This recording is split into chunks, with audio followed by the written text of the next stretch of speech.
All right, we back. We back. Blazed up. As soon as I blazed up, then everybody hit me up saying they try to come in and everything. So you trying to come in?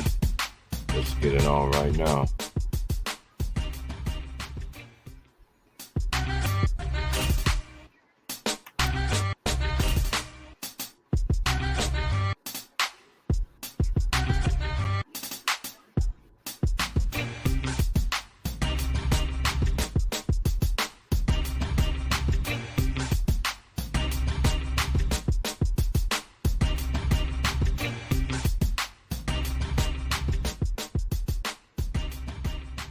Okay. All right. So.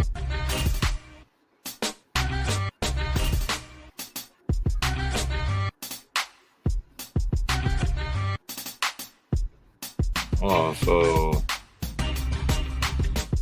it's amazing how the storyline is. You got players that should not made an All NBA team where you have a teammate that dominated you and everything else.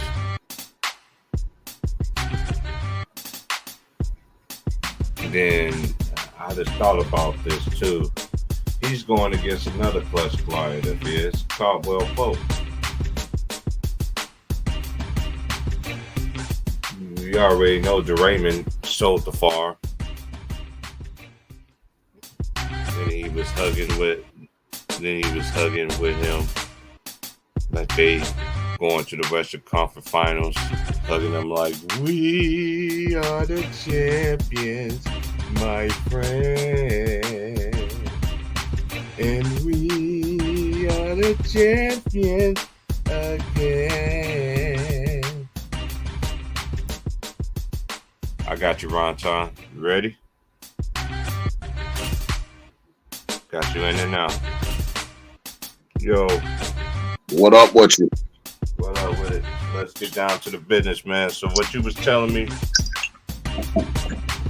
Man, I was telling you the NBA and they all NBA teams and they all defensive teams is bullshit, bro.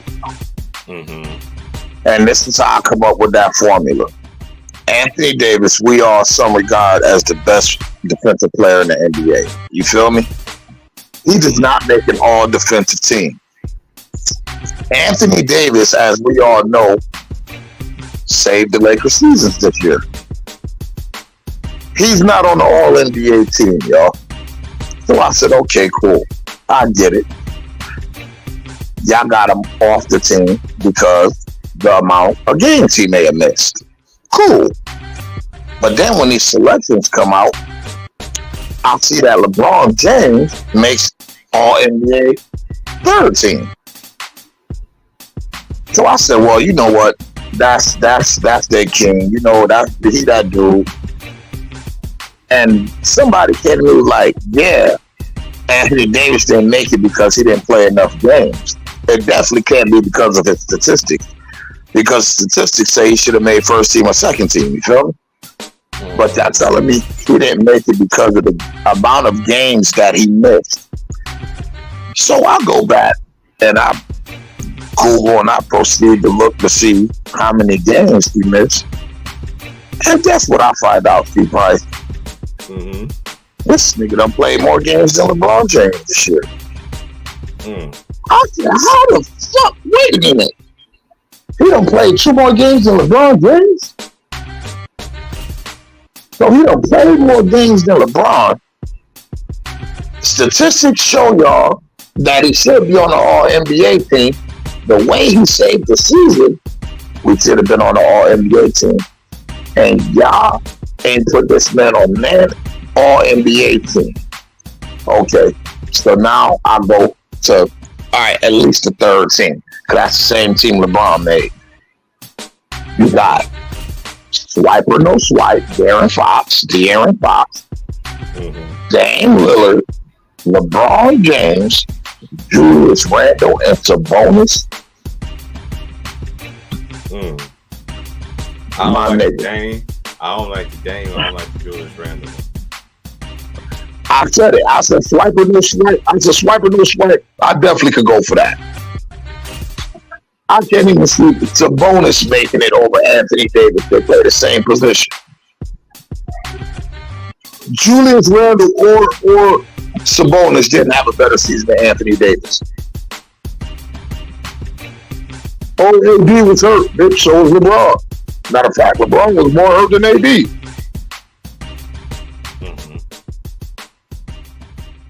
And people forget, and people go back and remember when LeBron first went out this season. Remember, AD played about a month where he was was out of his mind. Everybody was talking about he played himself into the MVP conversation.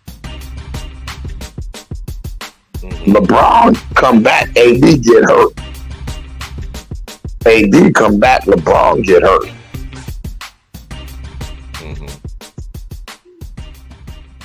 And you telling me LeBron James made it, but Anthony Davis to make it. And then you don't even got him on an all-defensive team, bro. You don't even got him on an all-defensive team. That's crazy. That's crazy. They shitted on AD this year, yo. If they going by their metrics, shit. If LeBron James qualified to make an all-anything team, so did Anthony Davis. And they just gave my boy AD the business. You feel me? I looked at it. I'm like, but I looked at it for real. I said, hey, y'all going by position, right?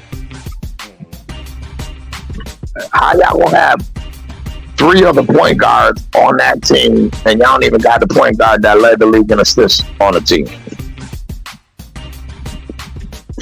I said, James Harden led the league in assists, y'all. I said, he just got knocked out in the semis.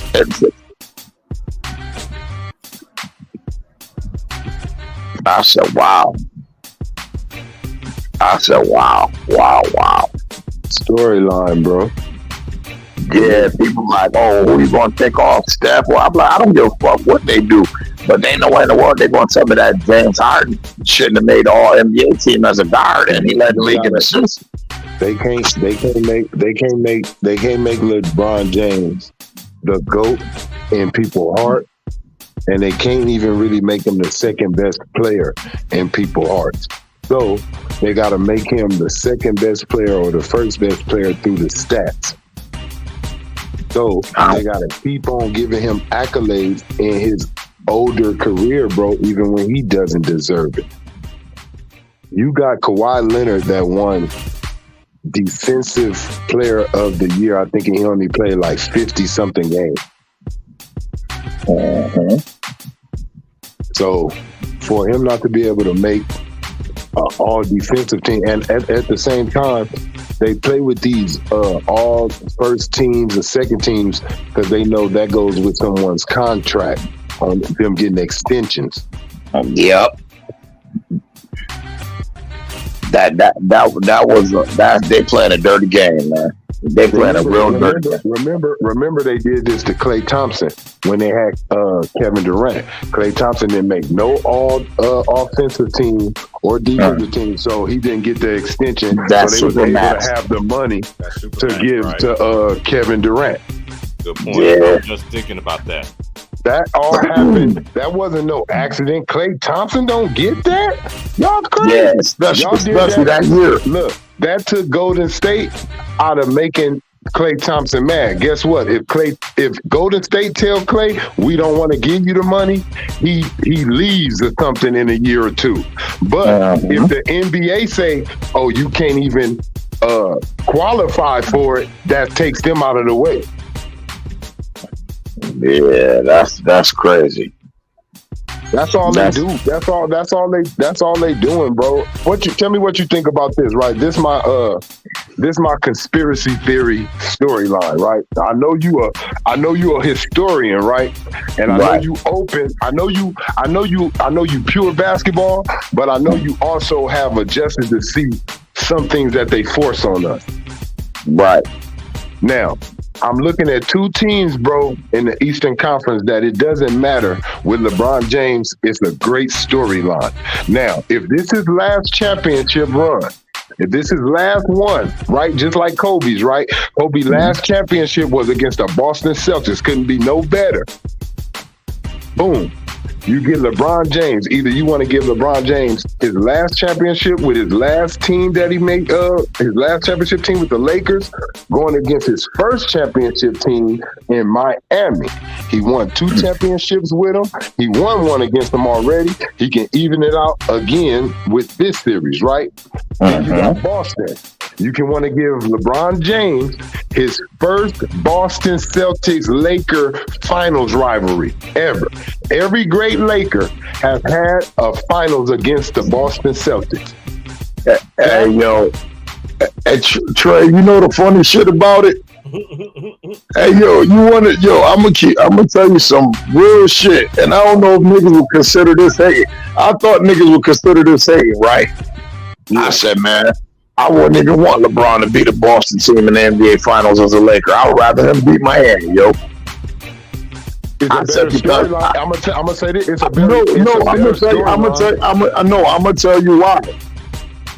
Because now you got to put them in Laker elite country. You feel me? Yep. Yeah, that's now you have no choice.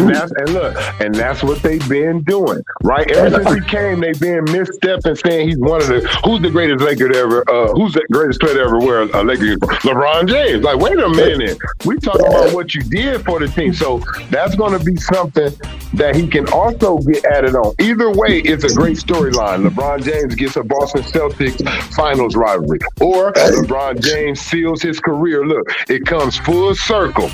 First championship team and his last championship team. And then I'm looking at the Western Conference right now. This pure basketball, I know it's ways that the Lakers can win, but just who's the better team and who's been the better team for a longer period of time is Denver, right? But I feel like Denver is the new age Spurs. Y'all good, but y'all don't have the following. Y'all don't bring the ratings. Like, no one really watches Denver Nuggets games. That's why everyone's so shocked how good they are, because you're watching them in the playoffs. I don't believe that the NBA, how they're struggling with the ratings and everything that they're going through, I don't think they're going to take a chance on Joker going to headline the finals right now. I don't think he got the support. Bro, I'm not even going to hold you. If Denver play Miami in the finals, I might watch one game, bro. Look, see, you said just what I said, bro. I swear, I said the same thing, Ron. I swear, big bro. Look, I said the same thing. I said, if Joker in the finals, bro, I may watch the first game and the last game. That's it. And I said, look, and it may just be the second half of both of them. Swear to God, bro. I just like, and that's not no.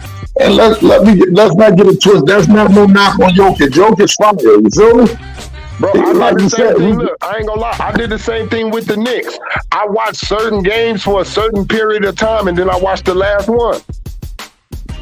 When the Knicks went against the Spurs, I wasn't feeling like that was an exciting matchup. Hey, but you know what? You know why I was watching this game back in the day?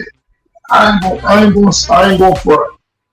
Trey, I might have watched the mid-game strictly because I'm like, man, them niggas might fight at any goddamn time. Oh look, I'm just talking about the finals though, series against the Spurs. Like it was if you really look at that series, right? It's basketball, but it's boring. It was very boring. And I'm gonna tell you the only reason why I tapped into that shit, because I'm a Georgetown fan. You feel me? So I wanted to see that. When you look, even though Utah is a boring team, you had Mike and the Chicago Bulls that was going to excite you, though. That's a fact. So it's like I don't want to watch. Like right now, I'm not feeling like I want to watch Joker in the final. Like and I know the NBA know that's not going to be a high. If the Lakers go and Boston go, that's going to make ratings go up. And if the Lakers go and Miami go, that's going to have ratings cool, because all three of those teams are basketball galore, and they got big fan bases all over the nation. Hey, yo, could you imagine the story? Pat Riley against his old team. You feel me? Okay, Like shit like look. And I believe they wanted to do it when COVID happened. They wanted to pump it up just like that, but they couldn't because COVID, nobody could be there, the fans, all that. So I think that they're gonna bring that back, bro. They got a chance to bring Pat Riley going against his first championship team and everything, and LeBron going against his first. It's so much history between that LeBron and Laker and Miami Heat battle. And then it's a new history if LeBron go against Boston. hey man, and that's what I like. Yeah, that would make But you And know me and what? T Price, and look, me and T Price also told people this because they're making the play-in exciting right now with this. You have Miami and the Lakers, both play-in teams, coming from the play-in, going all the way to the finals. That's making the play-in worth it right there. That's showing that the play-in can change your life. That's a fact. And then it's not a coincidence that the HC in Miami Heat, when they clinched their ticket to the Eastern Conference Finals, it said right there on the screen, first AC since 1984 to go to the Eastern Conference Finals. Then, when the Lakers won and clinched their ticket to the Western Conference Finals, it said right there, first 7 seed to go to the Western Conference Finals since 1984 too. Mm-hmm. Watch the numbers, people, and watch the accidentally coincidences. It's no such thing as a coincidence. If I see a bad girl walking and I go through the alley and take the cut and me and her run into each other, she may think it's a coincidence, but I know what I did. Right. My chick bad, my chick good. You know? Say, look, you can say faith all you want to, but look, God say have faith, but you gotta meet him halfway. Mm-hmm. That's the truth. So look, I'm telling you, I see it, bro. I already look. I don't even want to take nobody money, nigga. I know the Lakers going to the final. I just don't know who is going to be on the East. I got to see who they going to decide because they going to decide somewhere around like game 4. They're going to decide somewhere around game 4. It's time for Tatum. It's time for Tatum to get to the finals. It's time for him and Jaylen Brown to get to the finals now, bro. But see, look, this what's causing me, right? Is they going the revenge game. See, that's in my mind. I know y'all last year, y'all beat Jimmy Butler by a shot. Is they gonna let Jimmy get revenge this year? That's what's holding my decision. I'm wondering if they gonna have Jimmy triumph this year over them. See, and then I'm thinking, look, remember how you said about Golden State having that little problem early in the season? Well, I'm remembering Boston having that Ime Udoka little problem, man. Even though this coach is good, he's not Ime. So they gonna make it, they gonna solidify this coach as in going forward, as in him getting to the Eastern Conference Finals. But I don't know. They could just be like, that was just to make sure people believe in his coaching. But they could be like, we want Jimmy to get his revenge on them. Like, that's why it's them two right there. It's the same teams from last year meeting. I just think it's, man, but I just think some kind of way it's gonna be Lakers in Boston, man. Yeah, I think they want to. Hey, I'm not gonna lie. I kind of believe that they want to give LeBron the Laker-Boston rivalry because he has not that. He has not have that. That's a great thing to have on your record as a Laker. I believe that they're gonna give him that too. And then I feel like he already beat Miami, so why do that again too? And then it's like have him beat the same team Steph Curry beat.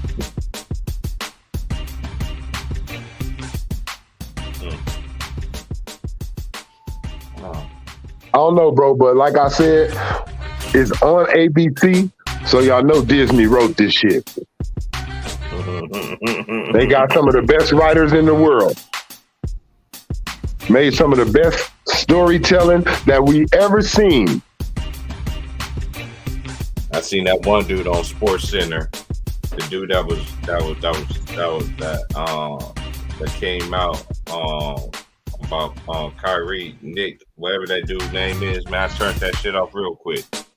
when I seen his face on that bitch. Hey, What I I was- think we're on to something though, Trey. No Yeah, bullshit. bro, I see it. Hey, bro, it's too just unique. I've been saying me and T Price been saying it's gonna be some teams come all the way from the play-in, y'all. They have to look that play-in.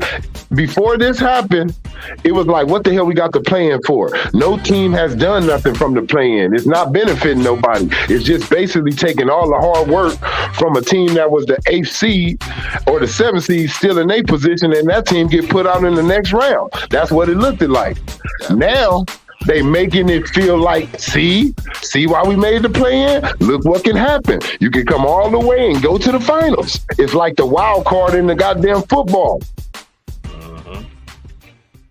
Hey, yo, but if you think about it, though, and you think about this trade, like, when, I can't recall ever seeing this shit. When have you ever had the bottom half of a bracket actually the better teams than the top half? Come on, bro. Come on. And look, you can have a series, but going through the whole playoffs, we've seen it before. We've seen Golden State with Steven Jackson and Matt Barnes them and Baron Davis. We've seen them have a great series against Dallas. But the next round, Hey, yo, and look at it like this too, Trey, right? Let's take the players out of it. Let's just look at the teams, the Lakers, right? mhm. They don't give a fuck who on the Lakers.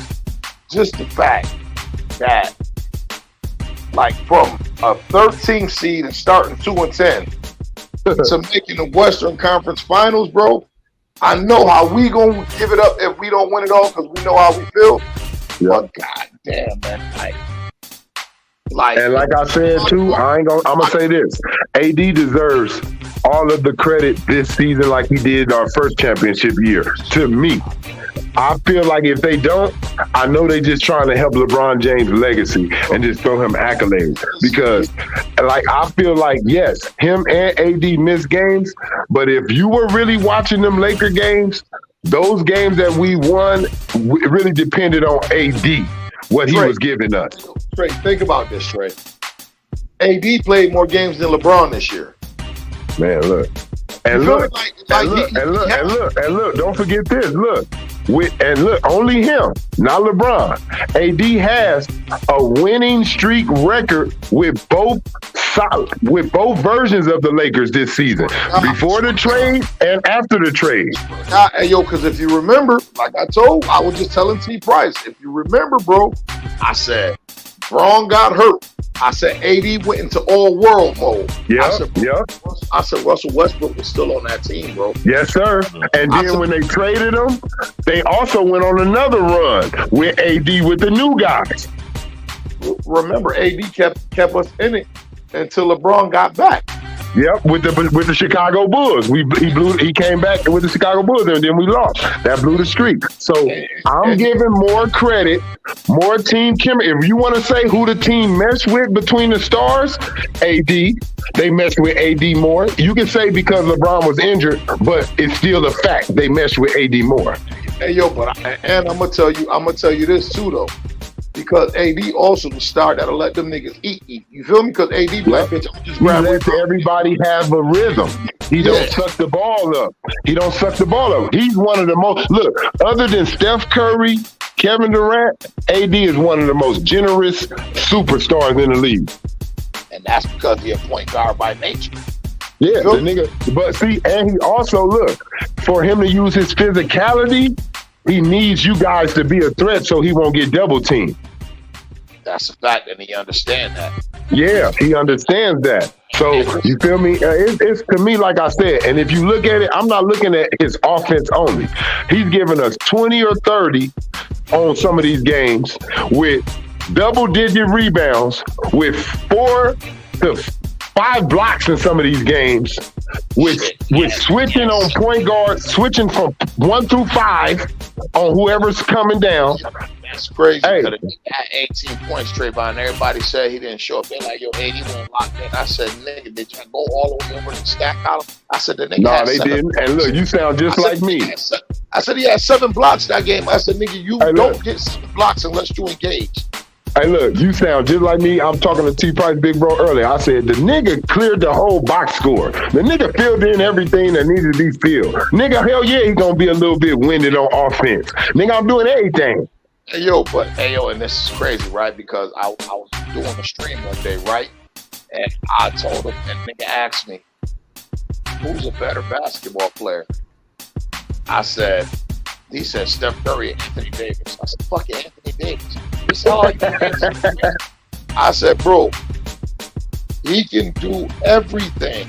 I said, it's just some things that Steph Curry can't do because of his physical limitations. They really don't understand, right? Look, they really don't understand, right? If I told AD, look, put it like this. If I said, Steph, go in the game and score, he can do that, right? Boom, there go one check. If I say, AD, go in the game and score, he can do that. Boom, check. If I said, Steph, I need you to be a threat on defense, he can do that. If I say, AD, I need you to be a threat on defense, check. He can do that. I say, hey, Steph, I need you to facilitate. He can do that. Check. I say, AD, I need you to facilitate. He can do that. Check. I say, hey, Steph, I need you to go out there and rebound. He can't do that. Pretty good for a point guard, but he can't do it on what I need him to do to help the game. Boom. AD, I need you to go out there and rebound. Boom. Check. He gonna do that. Like, you gotta understand what someone's meaning. Overall, career-wise, yes, Steph Curry is better. Yes, I said overall. Who career I'll take? I said, I'll take Steph. I'm taking Steph career. Yeah, of course. He got more done. He got more accomplished. But if you saying who is a better player, like if you say, do I want to start my team with Steph or AD? I'm not gonna lie, I'm gonna pick AD because of the both ends. Because of both ends.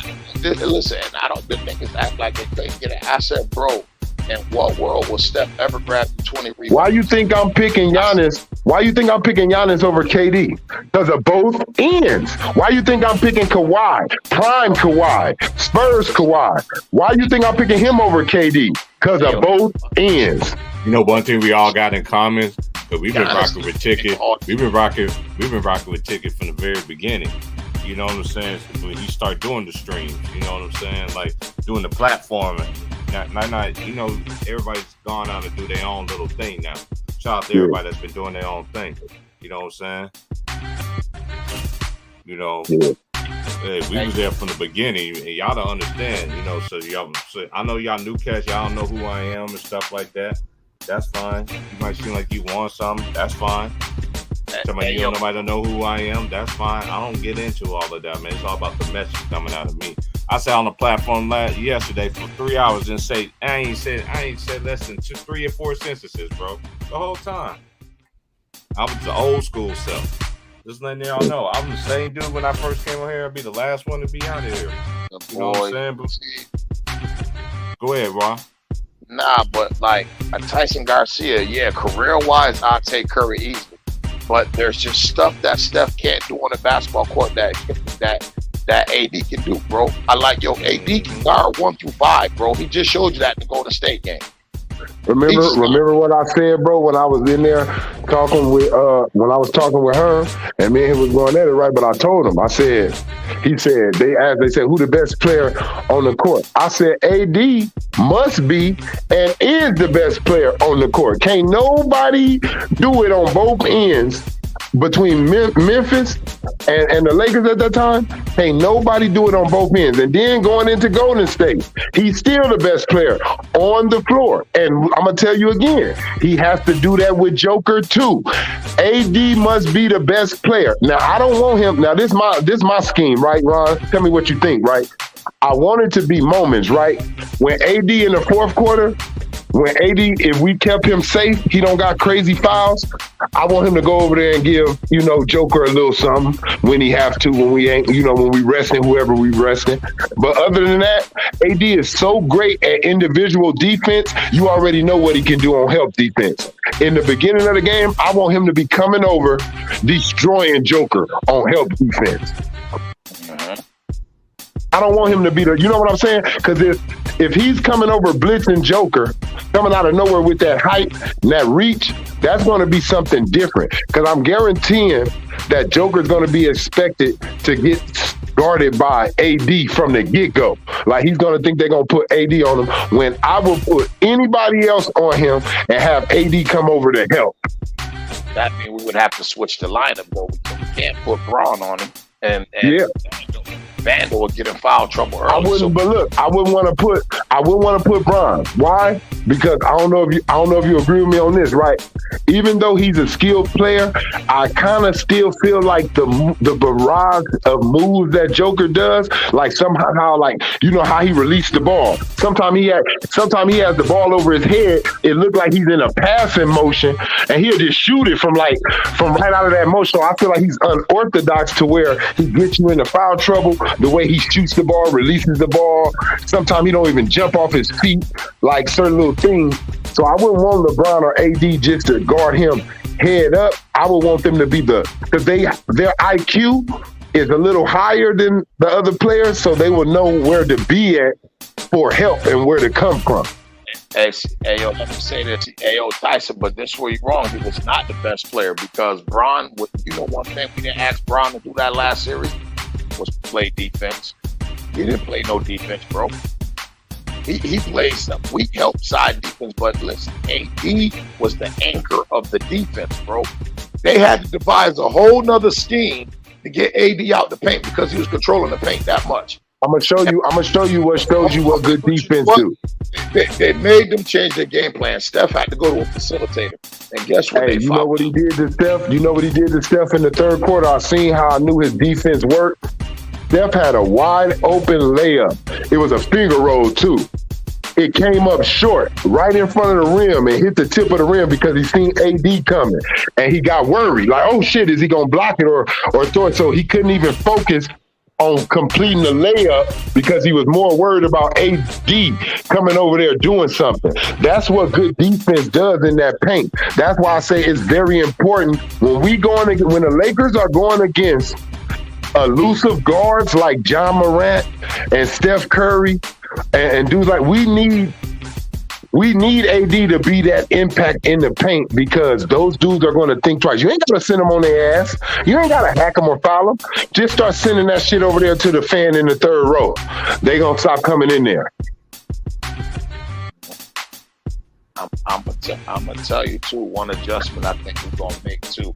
I think we're going to do the same thing that we did in the Golden State series. We're going to start Vandal maybe the first two games, and then we're going to bring somebody else in to start for him. I'm going to tell you, Tyson, Garcia, you're right. I'm going to tell you something, though. But the league does not believe in Austin Reeves. I'm going to tell you, I came to believe Austin Reeves is Austin Reeves, and he ain't going to do nothing but get better. If they don't figure out that they have to have a game plan for him, too, anybody going to lose a series against the Lakers. If you do not take Austin Reeves serious, and I'm telling other teams this right now, keep looking at Austin Reeves like he's some white boy from Arkansas. And he going to keep on chopping you up out there. Until they figure out that he is the third star, everybody got a problem. Yo, listen to this though, Trey. And I think this will the first adjustment that we make. We play him with starting Vandal. But then I think we switch to starting lineup, and I'm going to tell you why. Because now that makes everybody have to guard somebody. You know what I mean? Yeah. So like now let's just say Dennis Schroeder or Lonnie Walker go into the starting lineup. Jamal Murray can't help off Vandal because you know that's all they're going to do. They're going to put their worst. But look, they're going to have to put Van. They're going to have to, instead of using AD, right? Not like that. But with LeBron with the ball, or with D'Angelo with the ball, because you know he kind of fancy with it too.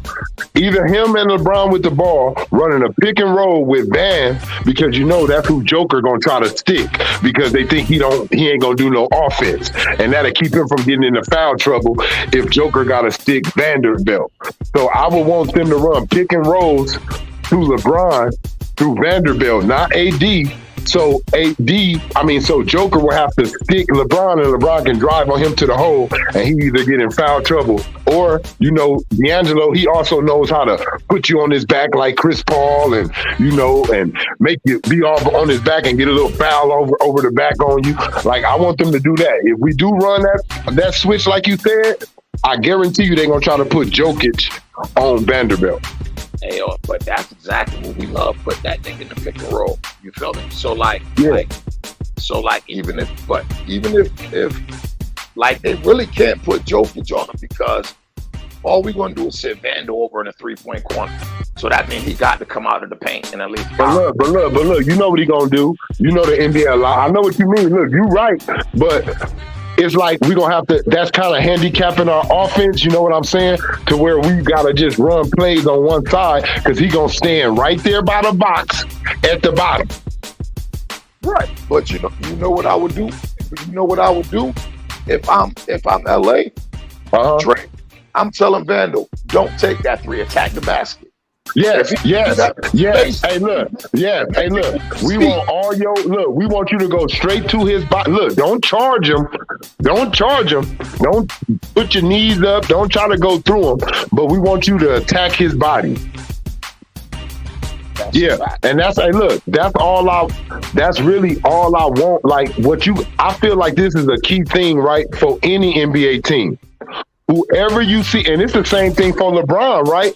If I see LeBron, if we play LeBron, guess what I want to do to LeBron? I want to make him play defense. I don't want him standing still over there just waiting for everybody else to do something and he think he done picked the dude who don't do nothing. Whoever the star on my team goes to thinking that they're not going to do nothing offensively, that's who's going to do some offensive shit. Because I'm going to get you off the floor with some fouls.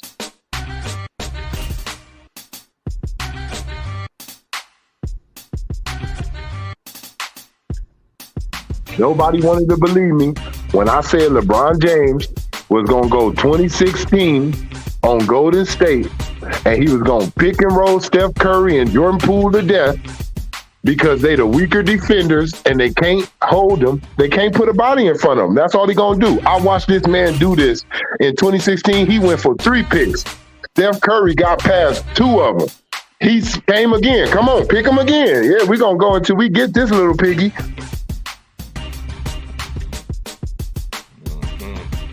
And then I'm going to keep it real.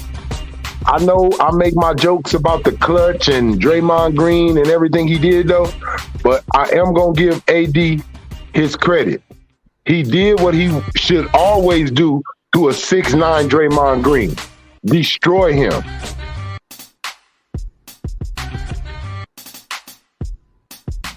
T. Price. You 6 feet. You 6 feet something. There's no way in hell you could have let a 5'7" dude get behind you in the post and think he gonna keep you from scoring. Like even if you don't score, there's no way you gonna think pass the ball back out when you got a shorter man on you in the post. Right.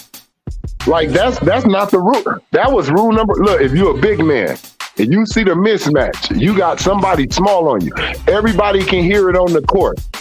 Mismatch, small fry, like you know he calling it out. Every time AD has someone on him, that is, you see what happened to Joel Embiid, how everybody clowning him for letting that little guy guard him.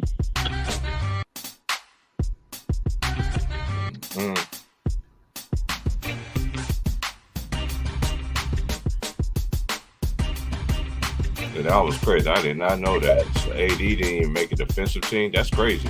And let me say this to all y'all. I said it to my big bro already. Anybody that's babying or thinks someone's being too harsh to Ja Morant, go kiss a horse's patoot, bruh. Like, no. He's not a child. This ain't a child where they really don't know better and they go do it again. This is a grown man with a lot to lose. He knows it. That's who he is. That's what he is. He's an educated fool. That's what I used to hear back in the days when you had everything going for you and you did everything wrong. You an educated fool. This guy has in a black world, he has a white collar life.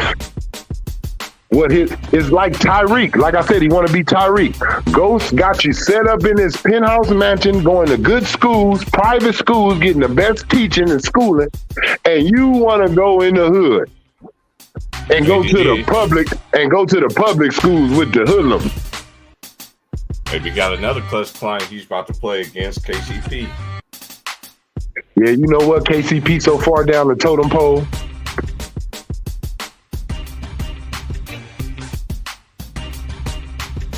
What I'm worried about, but I ain't seen it yet, right? The Lakers been on their shit on defense. Cause I'm gonna tell you, the perfect team for them was Golden State. The way that Golden State sets their teams up to shoot threes and they wasn't able to really get them off, that helped the Lakers kind of be ready for Denver because they like to set up for threes too.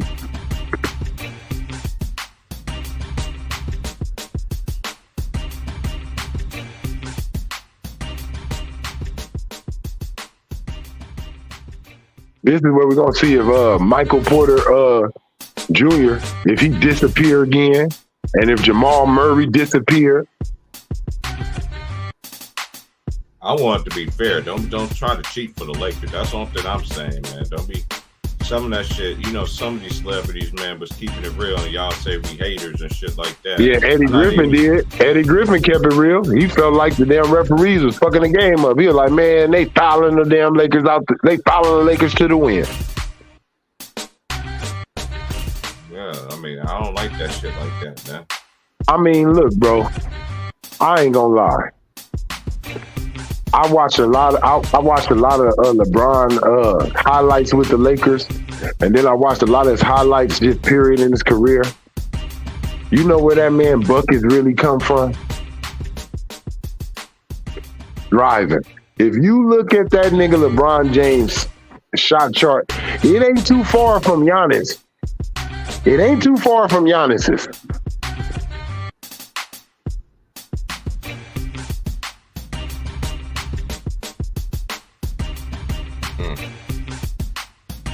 The only difference is Giannis know he can't shoot, so he don't want to.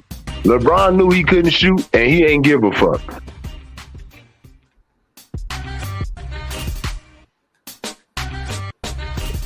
Let it rain.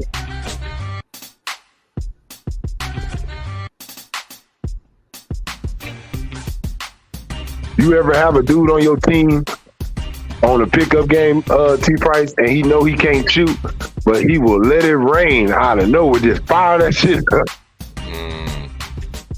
I ain't played too many people like that. People like that, when I saw they did that shit, I'd be like, nigga, What are you doing?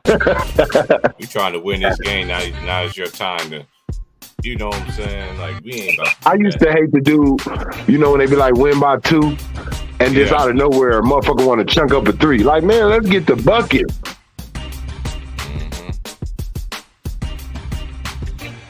I just can't. I like I said to my big bro behind the scenes, man, I'm going to say it again right here, right? Ja Morant brand was not built on shooting guns. It was built on shooting the basketball. The reason why he has a Nike deal is for basketball, not for thuggery. Now, you have rappers who have Nike deals and Puma deals, but that's for clothes. And they want to connect to the streets, as in the kids buying their clothes. That's not what they are allowed to get seen with a gun, because that's what their brand was built on, violence. This man is on some bull, man. I don't want to call the man retarded, but he's showing stupidity, man. He's showing it. He's showing, this is why, right now I'm going to tell you what a group of white people doing. They saying that's why you don't give niggas money. A group of white men said that's why you, just like 50 said, never should have, like E40 have on his song, never should have gave those niggers money. That's what they say. Look what they do with their money. When they get it, they buy stupid shit. They get on TV. You don't see no rich white man on TMZ going viral. Because you know why? He got too much to lose. His brand, his car. He be damned if he gonna have to sign some affidavit to where he gives up his company. All of them probably racist as hell, but they'll shake and kiss every black baby in the world in front of the cameras.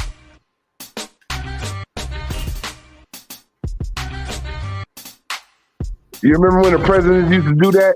Grab a, like, that's how you know it's just a game. Like, it's like grab a baby and kiss it. What the hell you grabbing this strange motherfucker? You won't let a strange person grab your baby and kiss it in the street. Why the hell you just gonna let this man running for president grab your baby and kiss it? It's a prop. Mm-hmm. Lights, camera, action. It's time to wake. It's time to wake up, bruh. It's time. We don't need no NBA young boy is not a basketball player. So stop trying to bring him in the NBA. Just because his name say NBA does not stand for the National Basketball Association. Never broke again. This nigga is an idiot. He's acting like a nigga that ain't never had shit.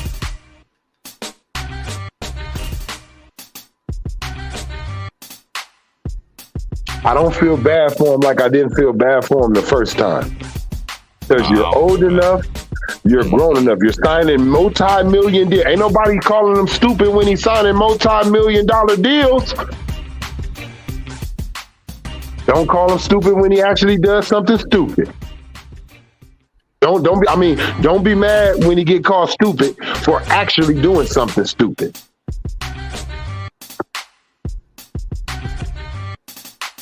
There's no way in hell I'm gonna be worth millions and somebody gonna give me to carry a illegal firearm. In no way am I doing anything illegal. Nothing. Bruh, what you say y'all fit to do? Hold on, wait. Let me get the hell out of here. All right.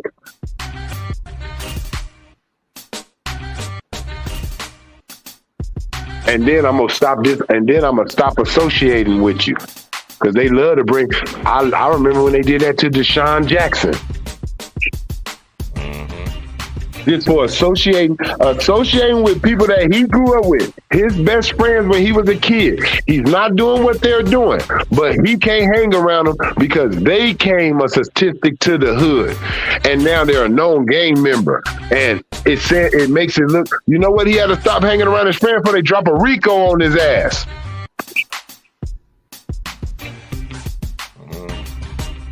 See, when you making millions of dollars, you can't be connected with no type of gangsters because they gonna feel like you funding them.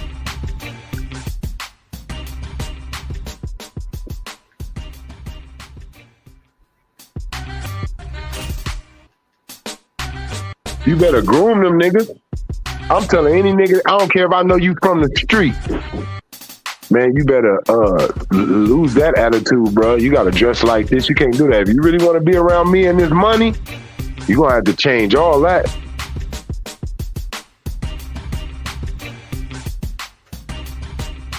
Look, and stop going live. I'm sorry, Ja. Guess what, Ja? I'm going to say this. If you would have never been live and you did that, nobody ever know, nigga. And his friends too. Stop having your friends going live and shit, knowing what you got on you. Yeah, look, but just saying, look, T Price, look, me and you, we both millionaires. Don't nobody know that they in business with two niggas that smoke weed though. What we look like going live putting blunts to our mouth?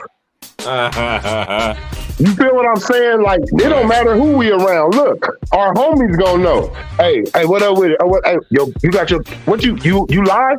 Turn that shit off. Turn that shit off. You know I don't do that camera shit. You gotta start acting like niggas is some undercover agents. Hey man, don't film me.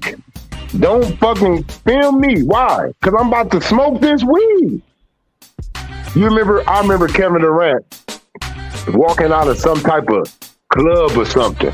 And this when he hurt his foot right after Golden State. And he was smoking weed. Well, he wasn't smoking it. But some weed fell out of his, like he was trying to put in his pocket, and it fell. And the cameraman like pined down to it. And the dude with Kevin Durant hurried up, ran to it, put his foot over. He like, hey, don't do that, don't film that. Because he know if they see this weed, guess what the basketball world gonna do? That's why he ain't win a championship without Golden State. That's why it's gonna be used for everything. That's why he can't focus. That's why he's not a leader. That's why he's on here arguing with people on Twitter, because he's high off weed. Stephen A. gonna say, leave the weed alone. Stay off the weed. Yeah, like, come on, man. Your privacy is your... Look, this is how I feel. If I'm an actor, right? Whatever I do that get me on TV, the only time I want to be on camera is when I'm doing that. If I'm a talk show host, I only want to be on TV when I'm doing my job, talk show hosting. If I'm outside, don't film me, bruh. That's against the law. Without my permission, don't do that.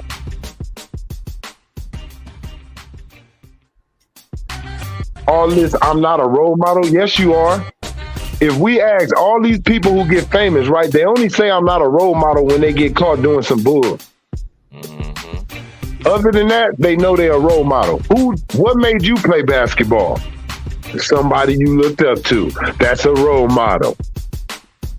The day you born and you older, if you have a little brother or you older and kids outside, they seeing what you do. They seeing you drinking on the corner. They seeing you smoking. They see you beat somebody up.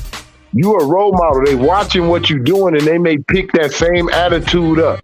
You got to always be aware of your surroundings and who is watching you. When you're arguing with your girl or you're arguing with your man and the kid come in the room, you shut up, don't you? Because you realize that you're a role model to them and you don't want them to grow up yelling at no women, or you don't want her to grow up yelling at no man.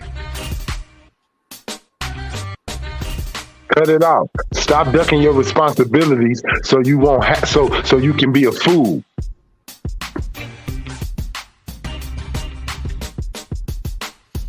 And I don't want to be a fool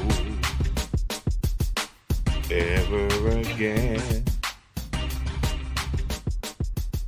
I'm telling you, man, they just like to floss too much, man. But then it's just amazing. Like when people, like, I watched Tick the Stream yesterday. I watched the Anger Man stream yesterday, and what people be saying in the comments was like, man, that let me know y'all wasn't raised by anybody that say dumb shit, that stuff that y'all say, man. Man, he was allowed to carry the gun where he was at, man. Like, it's legal, man. Like, it's like, when it was like, these owners be posting up their videos of owners posting guns. Yep. But they can cast their own checks, and they got the right people behind them. They don't. That's what y'all fail to realize. Yeah.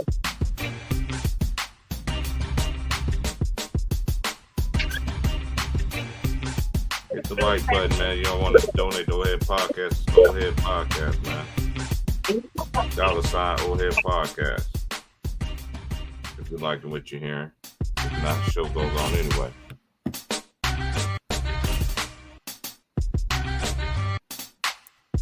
Hell yeah. It's just a thing on, it ain't a thing on, like, he should already know better. This ain't nothing where he got to grow out of this. How is he going to grow out of something that he never was? Did you hear about this nigga toting guns in college? Did you hear about this nigga toting guns in high school? Tell me show me a mug shot. Show me somewhere somebody said Ja Morant was stealing. Show me, at least we seen, like, Allen Iverson. I can understand people saying, like, if you seen Allen Iverson, like, with a gun, you wasn't shocked because why? You heard about that damn brawl in the bowling alley. Even though it didn't go down like how you thought, but you was like, I can see this nigga doing some nigga shit. This nigga left before everything even, he left before the fight even happened, and he still got charged. Look, man, it's like, as a father, I know you can't go and whoop him, but you're still his father. And you still have, as long as you alive, and your kid is here for you, have to give lively advice throughout. Your child is they're not the age you are, so you still have to give them advice throughout their life to let them know, look, I've been your age, you ain't been mine. And the only way you're gonna see my age is if you listen to me. And if you want to do better than me, you will listen to me. His daddy had a good life for how he came. Yeah, he ain't no millionaire, but his life was good enough for you to make it.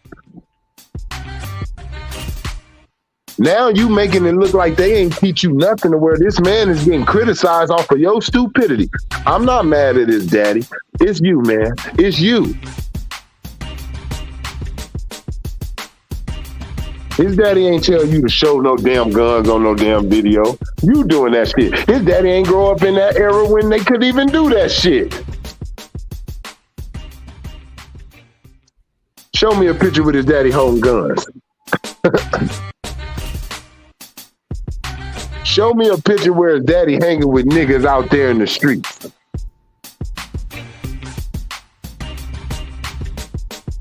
Stop acting. This is not a movie. This is real life, y'all.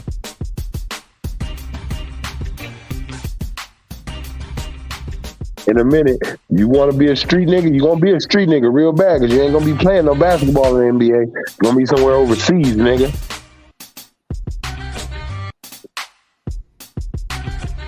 They gave him the gusto, the Gilbert Arenas treatment. Because you not that guy yet. You ain't no champion. The NBA ain't built around you. It can survive without you. They can go and never say your name again.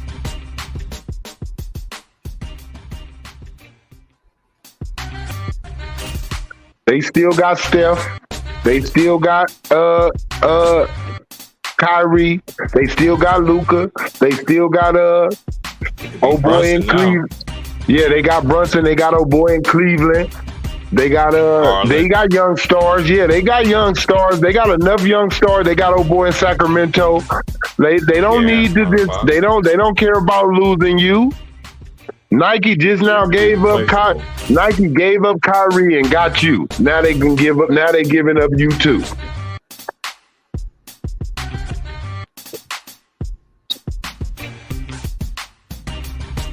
Like I said, Kyrie lost everything for a post. What you think they gonna do to you?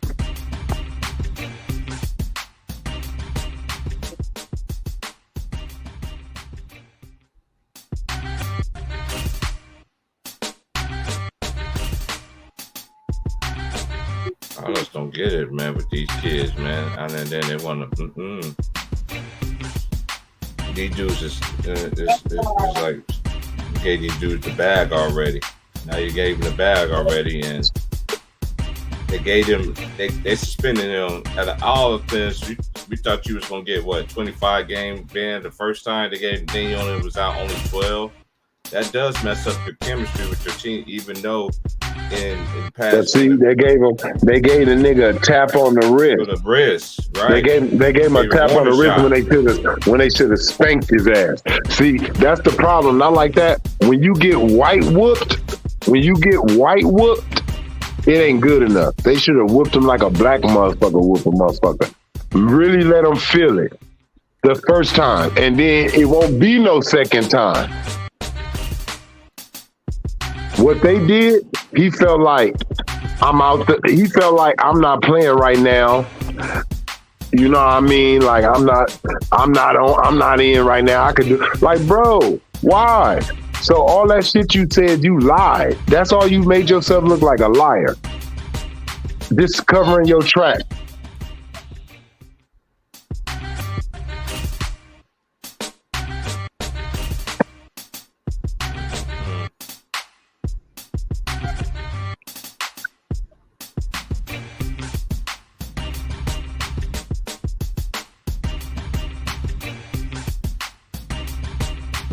Oh, and then, yeah, it's just, you picked the wrong time, and then you just got up there on TV, and this is how they do it to you. They do it to you in your face, y'all. They sat there and showed his apology with Jalen Rose and shit. What they do? It's like a timeline. The more they bring you up, they tear you down with it. The only thing you can do something about it is him himself. Not his father, but Jah.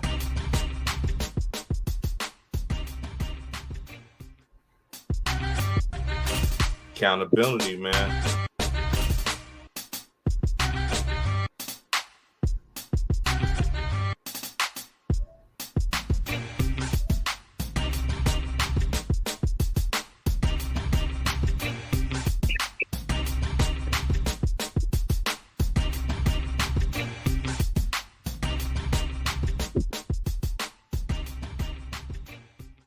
Well, I tell you, man, I'm just thinking, right?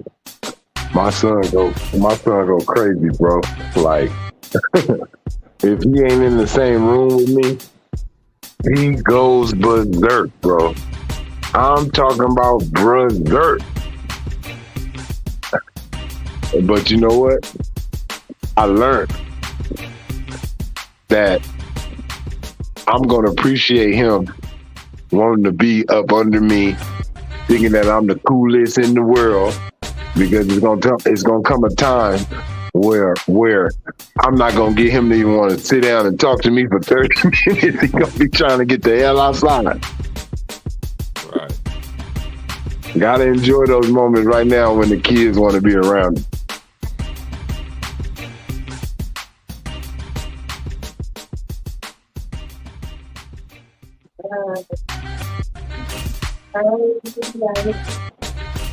Shout out to Conquer for the donation, man. First donation, man. He always comes through too, man.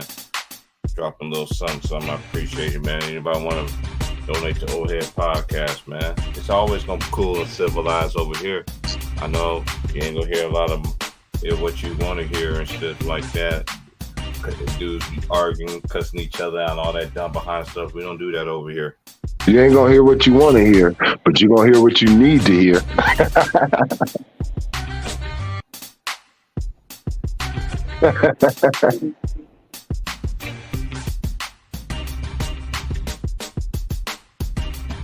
Hey, look, like you said, like everybody say, y'all don't be saying nothing.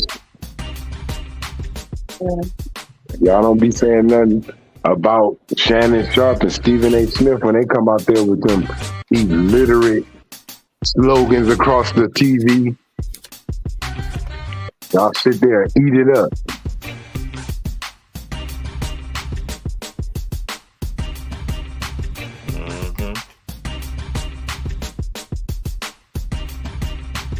Look, I feel like everybody has an opinion, right? But that doesn't mean it's the right one. And iron sharpens iron. The way that we have grown as a civilization is always going with the opinion that makes more sense. We didn't get to making dirt roads into concrete roads by going with the dumb opinion on how to do something or how to make money or how to build a system. Like we didn't go at it that way. So why start now?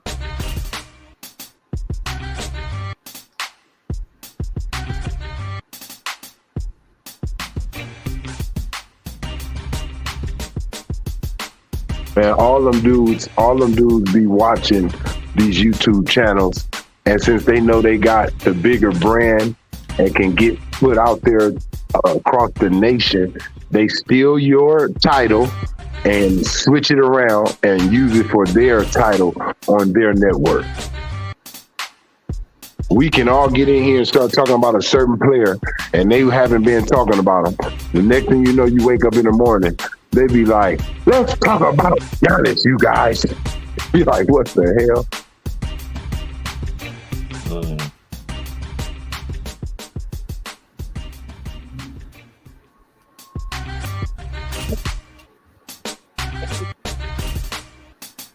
What you feel like the Knicks should do?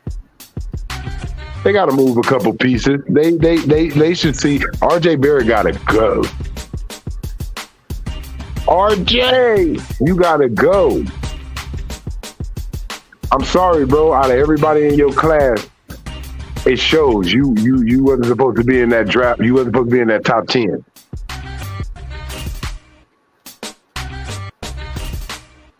I've been on him. You know, when Wilt be on here, I'll be like, man, your boy RJ Barrett, boy, he the downfall.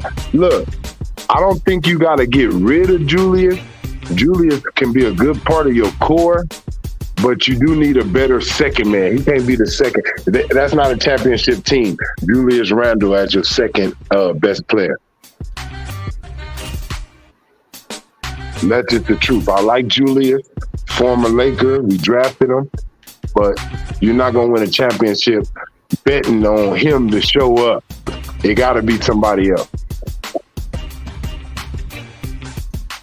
I get rid of RJ though. I move a few pieces around. It ain't too much in it. And they need a for sure number one. Not know you're number one for 5 games, and then it's me, and then it's you, and then they need a for sure number one every night. It's you, nigga, and you know I'm gonna support you. You need a number one, and you need a number one supporter, and then you need a number one supporter of the supporter.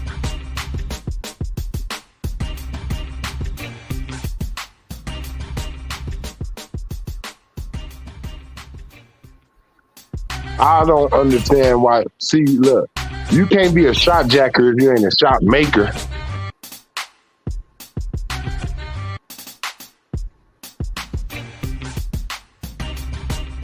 I never believed in RJ Barrett. When Zion came to your team already, you were the hype. You struck. You went all the way in the back seat. You didn't even sit in the passenger seat. You went in the back seat and let him take over. And that's just what you did. The New York Knicks was your team. Then Julius Randle came and took it from you. Then Bronson came and took it from him. Now you the third or fourth man. You are a role player. That's what happens. Sometimes you come in the league, you think you this caliber because all your life you've been the man, but it shows the work ethic. This dude's body is still the same from when he was a rookie. Yeah. Come on, man. Like, come on. I feel like somebody said something, I forgot on what stream, but I feel like if anybody did put in the work that Kobe did, you may not be the player he was, but you're going to have a good career. You're going to be a good player on someone's team. These dudes don't put no work in, man. And we're starting to realize it as we see more and more dudes bum out in this generation. First of all, what we got to do, we got to end this one and done shit. They thought they needed to stop it with high school. No, you need to stop it with one and done too. I need 2 years out of you in college, 2 or more. Because that shows me consistency.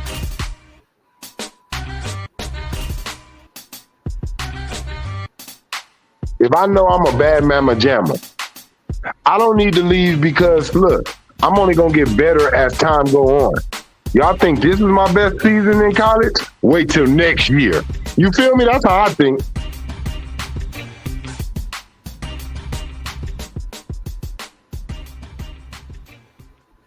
And then you notice a player's peak. To me, you see a player's peak when they reach their highest like averages, right? And then when they give you about 2 more seasons of those same averages, that's their peak. Because you see the growth. You start off with 10 points, 15, 20, 24, 24, 25, 24. That's your peak.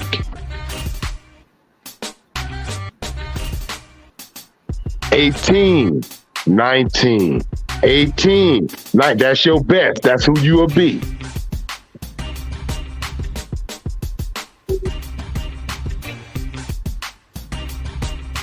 I feel like in a way, some way you got to kind of adopt a little bit of that Bill Belichick mind in both ways, right?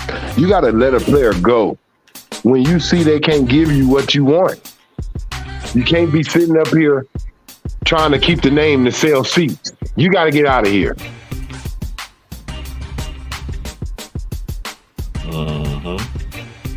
He gotta go.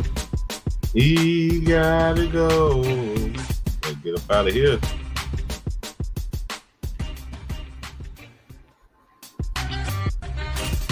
I can't do it, bro. I mean, I'm just trained to go no matter what. If I'm doing security, if I'm a janitor, whatever I'm doing, bro, I'm trying to make sure I'm the best in my field. And if I'm not the best, I'm going to always give you my best, and I'm going to always strive to be better. I don't know no other way. That's the only way I know to go.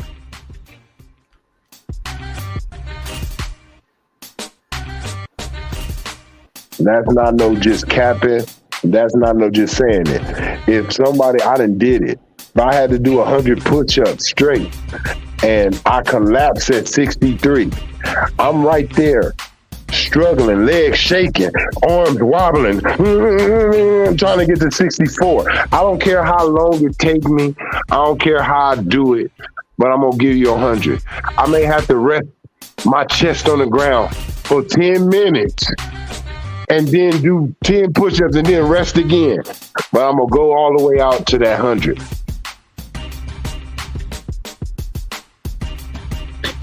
If I got to give you 4 laps around the track, I can't finish it in the time you want. But my goal was to give you these 4 laps. You know what I'm saying? And then get better from there. I want to give you 4 laps. You say, give me 4 laps in 2 minutes. Or you say, give me 4 laps in 4 minutes.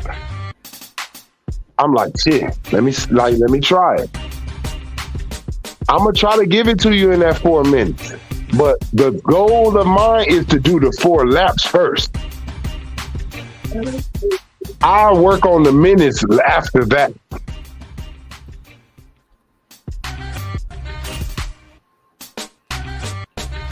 And I don't see these players giving. You know, as they receiving, what are you giving? You averaging 24 points, but you only got 3 assists. Can you give me 5? Can you give me 6 next season? Like, can you always add something to your game? Because I'm gonna always add something to your bank account.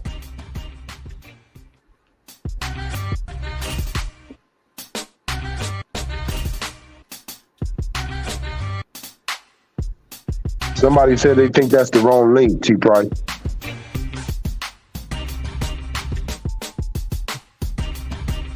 How's that? Well, you know, Julius Randle, his body won't do what his mind wants to do. He thinks he's a certain type of player, and he's not. But he's not a bad player. But he thinks he's a superstar. You know, then he made the All-Star team. So, or was the All-Star? Did he make the All-Star team, or was it just a 3-point shot? I don't know, but sometimes you can be a leader in your own way. Like, you know what I mean? Like, sometimes you got to realize, like, I'm not the best player on this team, but I'm the best at what I do for this team.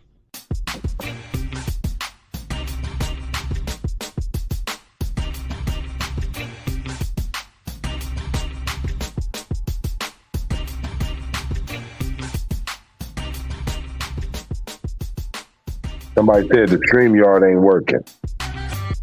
I got him in there now.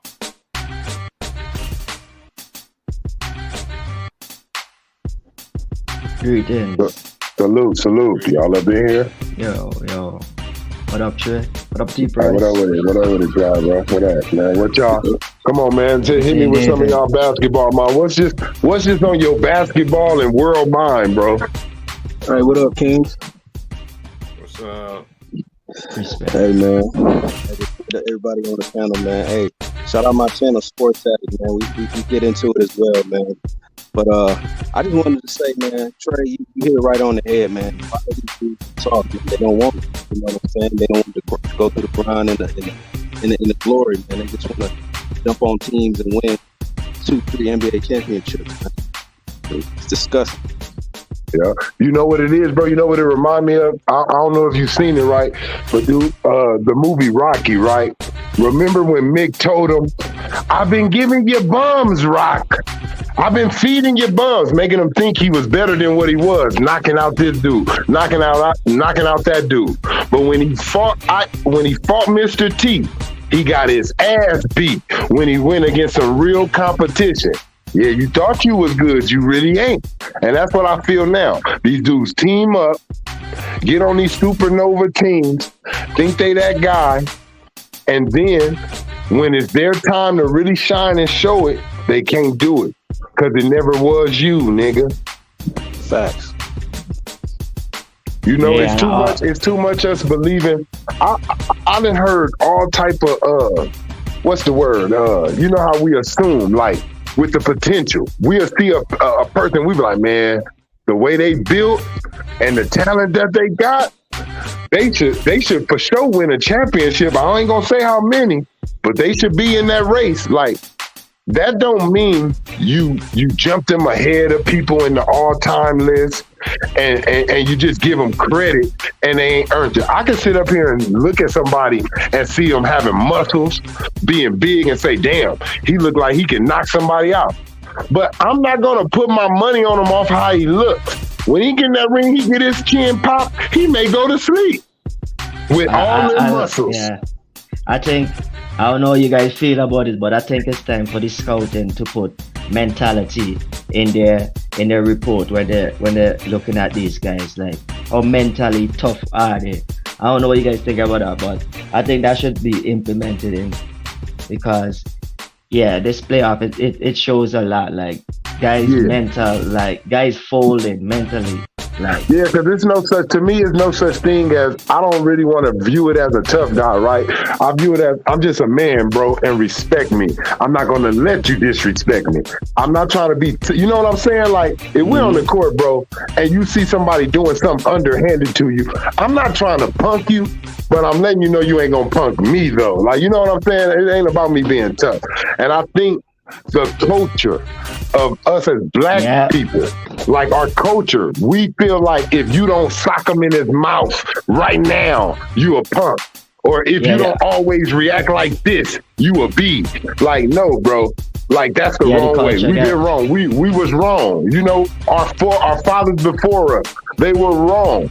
That was hatred and anger built into a generation of people due to how we was acted. Like, the sins of the father do not fall on the son.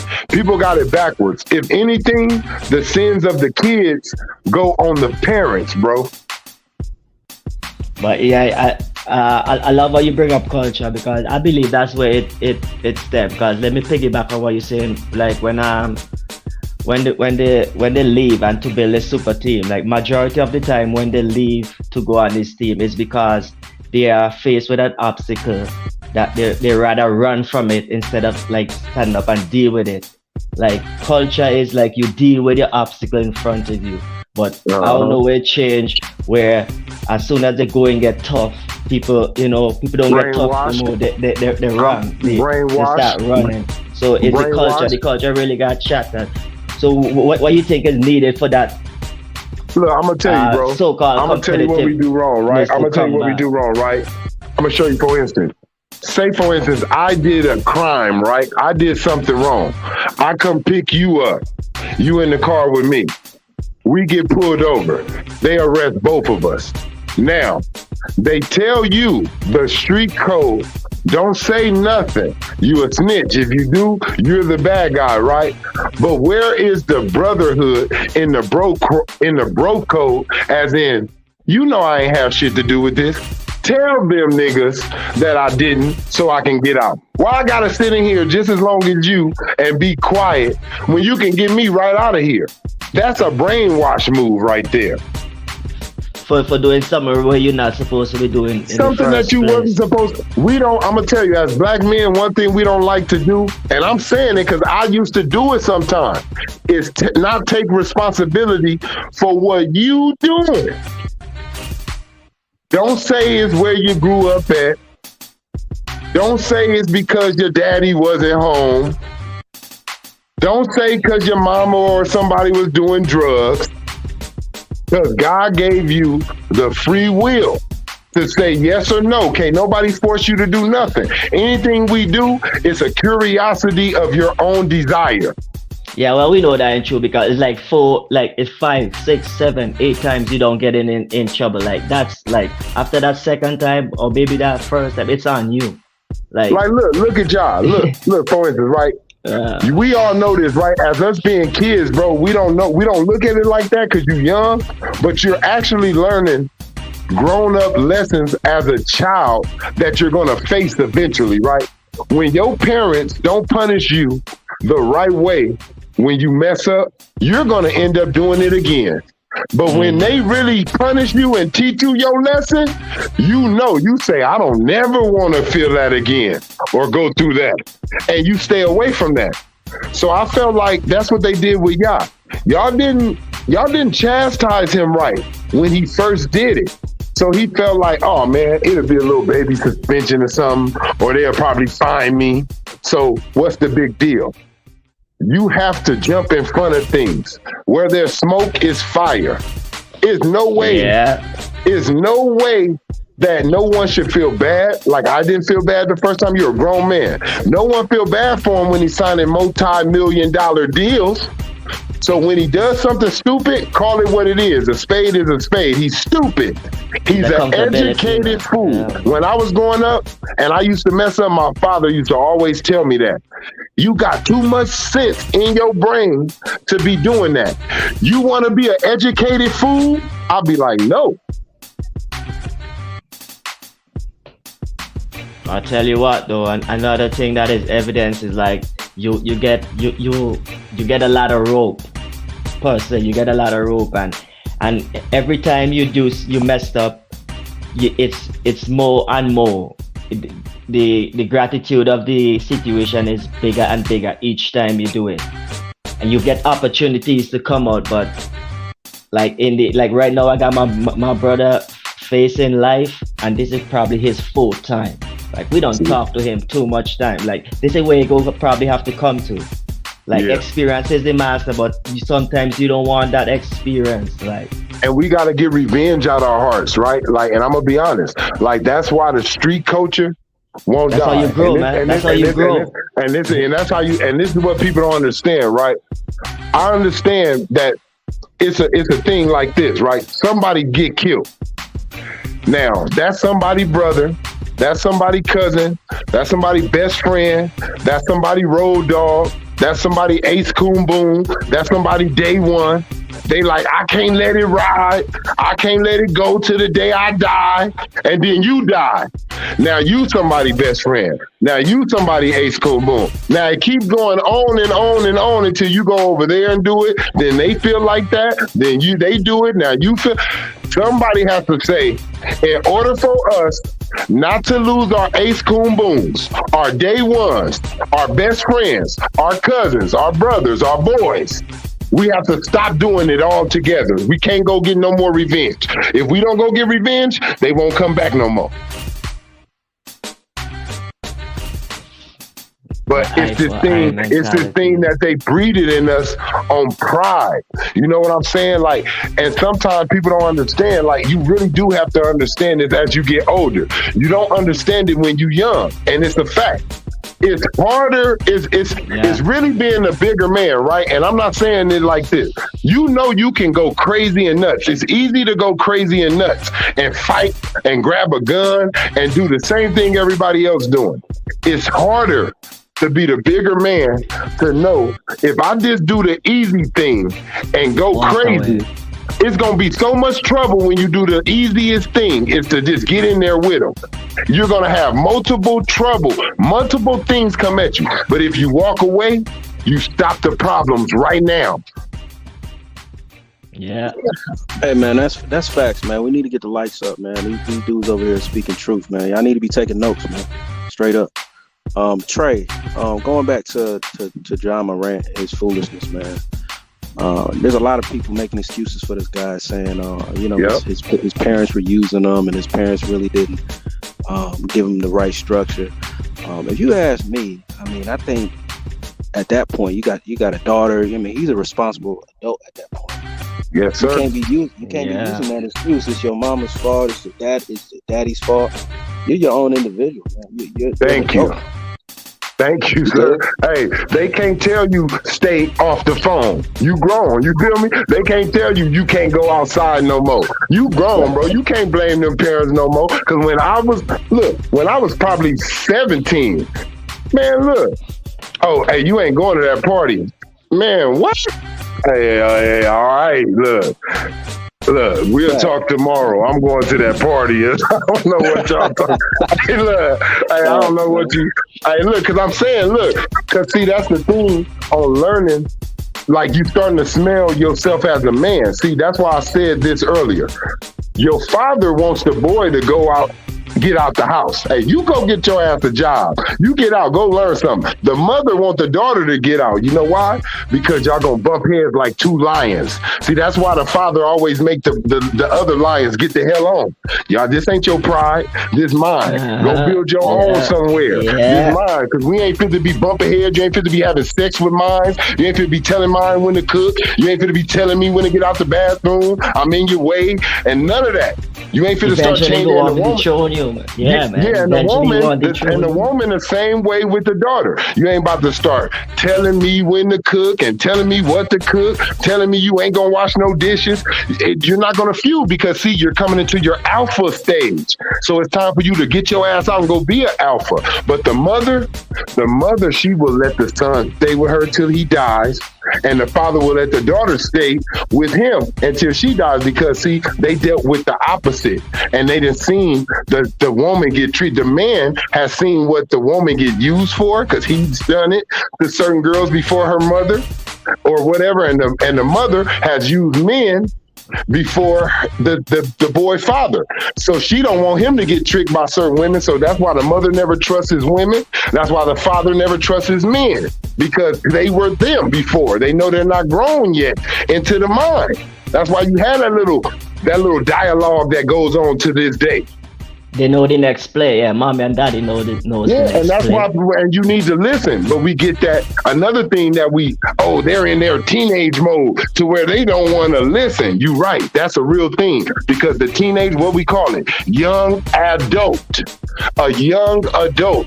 So they're going through being a kid, transitioning into an adult. So they're throwing tantrums at the same time trying to make grown-up decisions.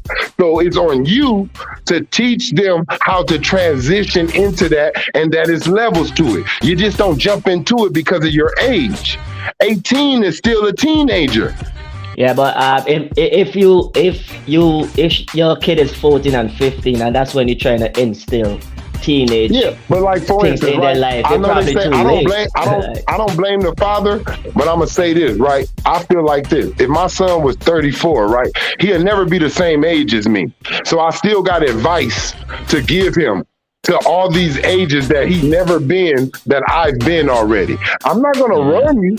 I'm not gonna force you, but it's my job to make sure you look me in my eye and you do understand what I'm warning you about and I'm preparing you about. Yeah. And like he can't feel like, and this is all I'm saying. Yes, we all saying he grown, but all I'm saying he's grown, but I still want the father to still let him know this ain't what you do. I'm disappointed. Like, you still have to guide him. Don't just leave him out there to the sharks. You still got to be in his ear and teach him how to bounce back like a bad batch of dope. Yeah, man. For real. And if Jah father is still alive, it should be the same way too, because you never stop learn, because it's life. Hey, I feel like his parents raised him. I feel like his parents raised him right. I feel like they gave him a good life. I feel like his daddy kept him out the hood. What he's doing is something that my mom used to tell me, right? If I try to rush out the house and then comb my hair out right, my mama stop me and be like, you not about to have the neighborhood thinking I don't raise you to comb your hair.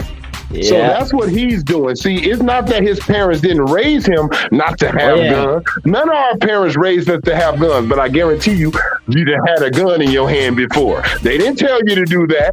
Like, probably you didn't have one.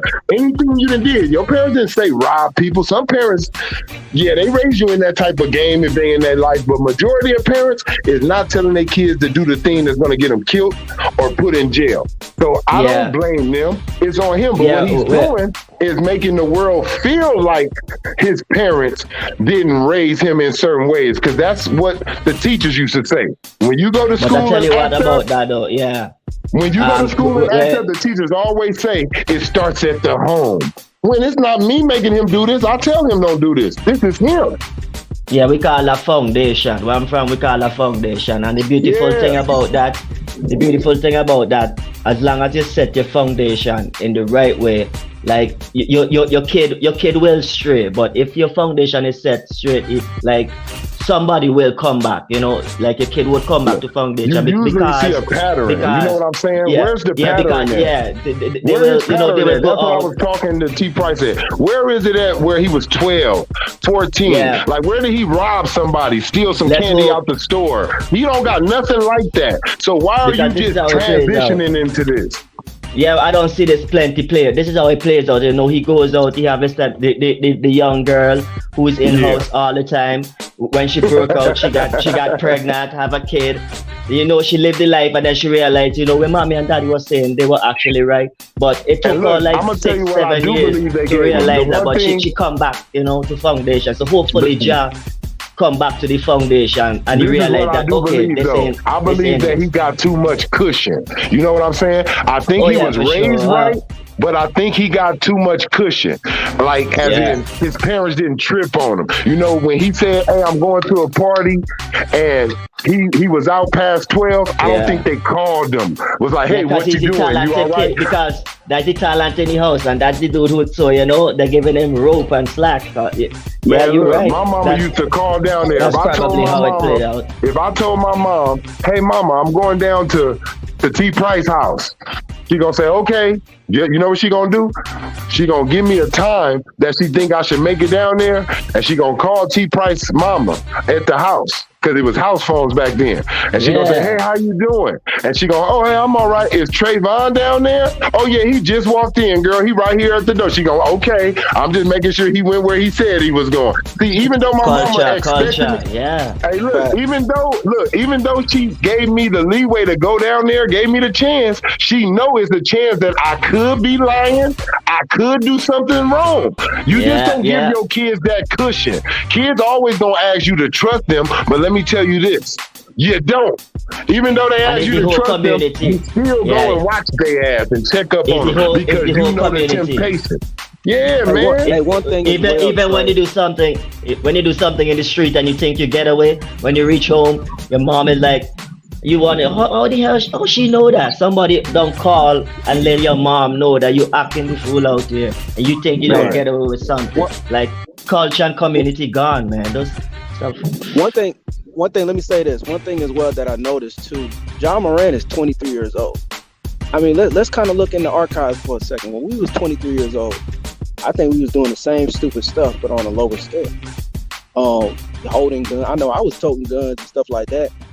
You see what you said, though? You see what you said right there? On the lower scale. The difference is, right, look, we probably was toting a gun because we were scared about, damn, I can't even go get no shot on me. I got to have one. See, he's not in that environment. You're 23. No. What I'm saying is, like, he probably, I'm not making excuses for him, but I'm saying he probably, in his mind, he thinking it's cool, like, oh, this is what all the kids are doing in my age group. Yeah, that's what I'm saying. No. You know what? I'm gonna tell you what I learned. Yeah. Everybody think that the being in the hood is cool because they branded it that way, right? On the movies, Boys in the Hood, Doughboy, New Jack City. The hood life is cool. Ghost. Like, it's cool to be the bad guy now. Scarface. It's cool to be him, but I'm gonna tell you, the dudes who really live that life, if you watch the movies, they trying to get the hell out of there. They don't want to tow guns. They don't want to get shot at or shoot at people. I understand what David's saying. But I think I understand. Hear me out. I understand. This is what I'm saying. I understand he thinks it's cool, right? But we gotta understand something. If we had the money and what he's doing for a living, we wouldn't be doing those things that we was doing at his age. We'd be doing some rich, dumb things, buying cars that we didn't really need to buy because we really realized he did not come from the hood. He came from a mid-class black family. But Trey, look at his persona though. His persona is, I think I'm the hardest dude on the block. I mean, this is when he came out the league. He thought he was that nigga. It's the music, bro. Look, the music, the culture. Like he said, the culture is strong, right? They really got us. Hey, look, they really got us where they want us. If you want to be honest, I'm gonna tell you. When I grew up, bro, the South was the South. The East Coast was the East Coast, Midwest, West Coast, West Coast. Now, everybody wear the same thing. If a certain jacket come out, everybody want it. It used to be, man, that's some down South shit. We don't wear that. Oh, that's some East Coast shit. We don't do that. It's a trend. It's a trendy world now. There's no more standing out. So you have to do some of the most wildest things to stand out now. But coming back, let me come back to what David was saying. Like we all been that age, right? But I think we in this generation or in this century today that like those 30 mistakes, like those talks, like okay, since we were young and we did it before, let's cut slack. Like hey, hit the like button. We can't even do that. We can't even do that no more. It's time to stop putting out that narrative like since we did it when we were young, because I guarantee when we was 23 like him and doing this stuff, we know that what we was doing was wrong. Like in our mind, we knew what we was doing was wrong. Facts. So maybe it's in today's generation, like okay, if we give in slack, let's shut up on the slack now. But what is his brand? What is his brand, bro? See, look, I'm gonna break it down. I'm gonna show you how the world gonna break it down. I hear what I'm saying, but I'm not saying you. Look, I'm not saying you, but I'm saying this is how the world is gonna use his own things against him, right? I'm gonna use who he listened to, right? NBA YoungBoy, right? NBA YoungBoy brand is made off of violence. It's made off of shooting guns.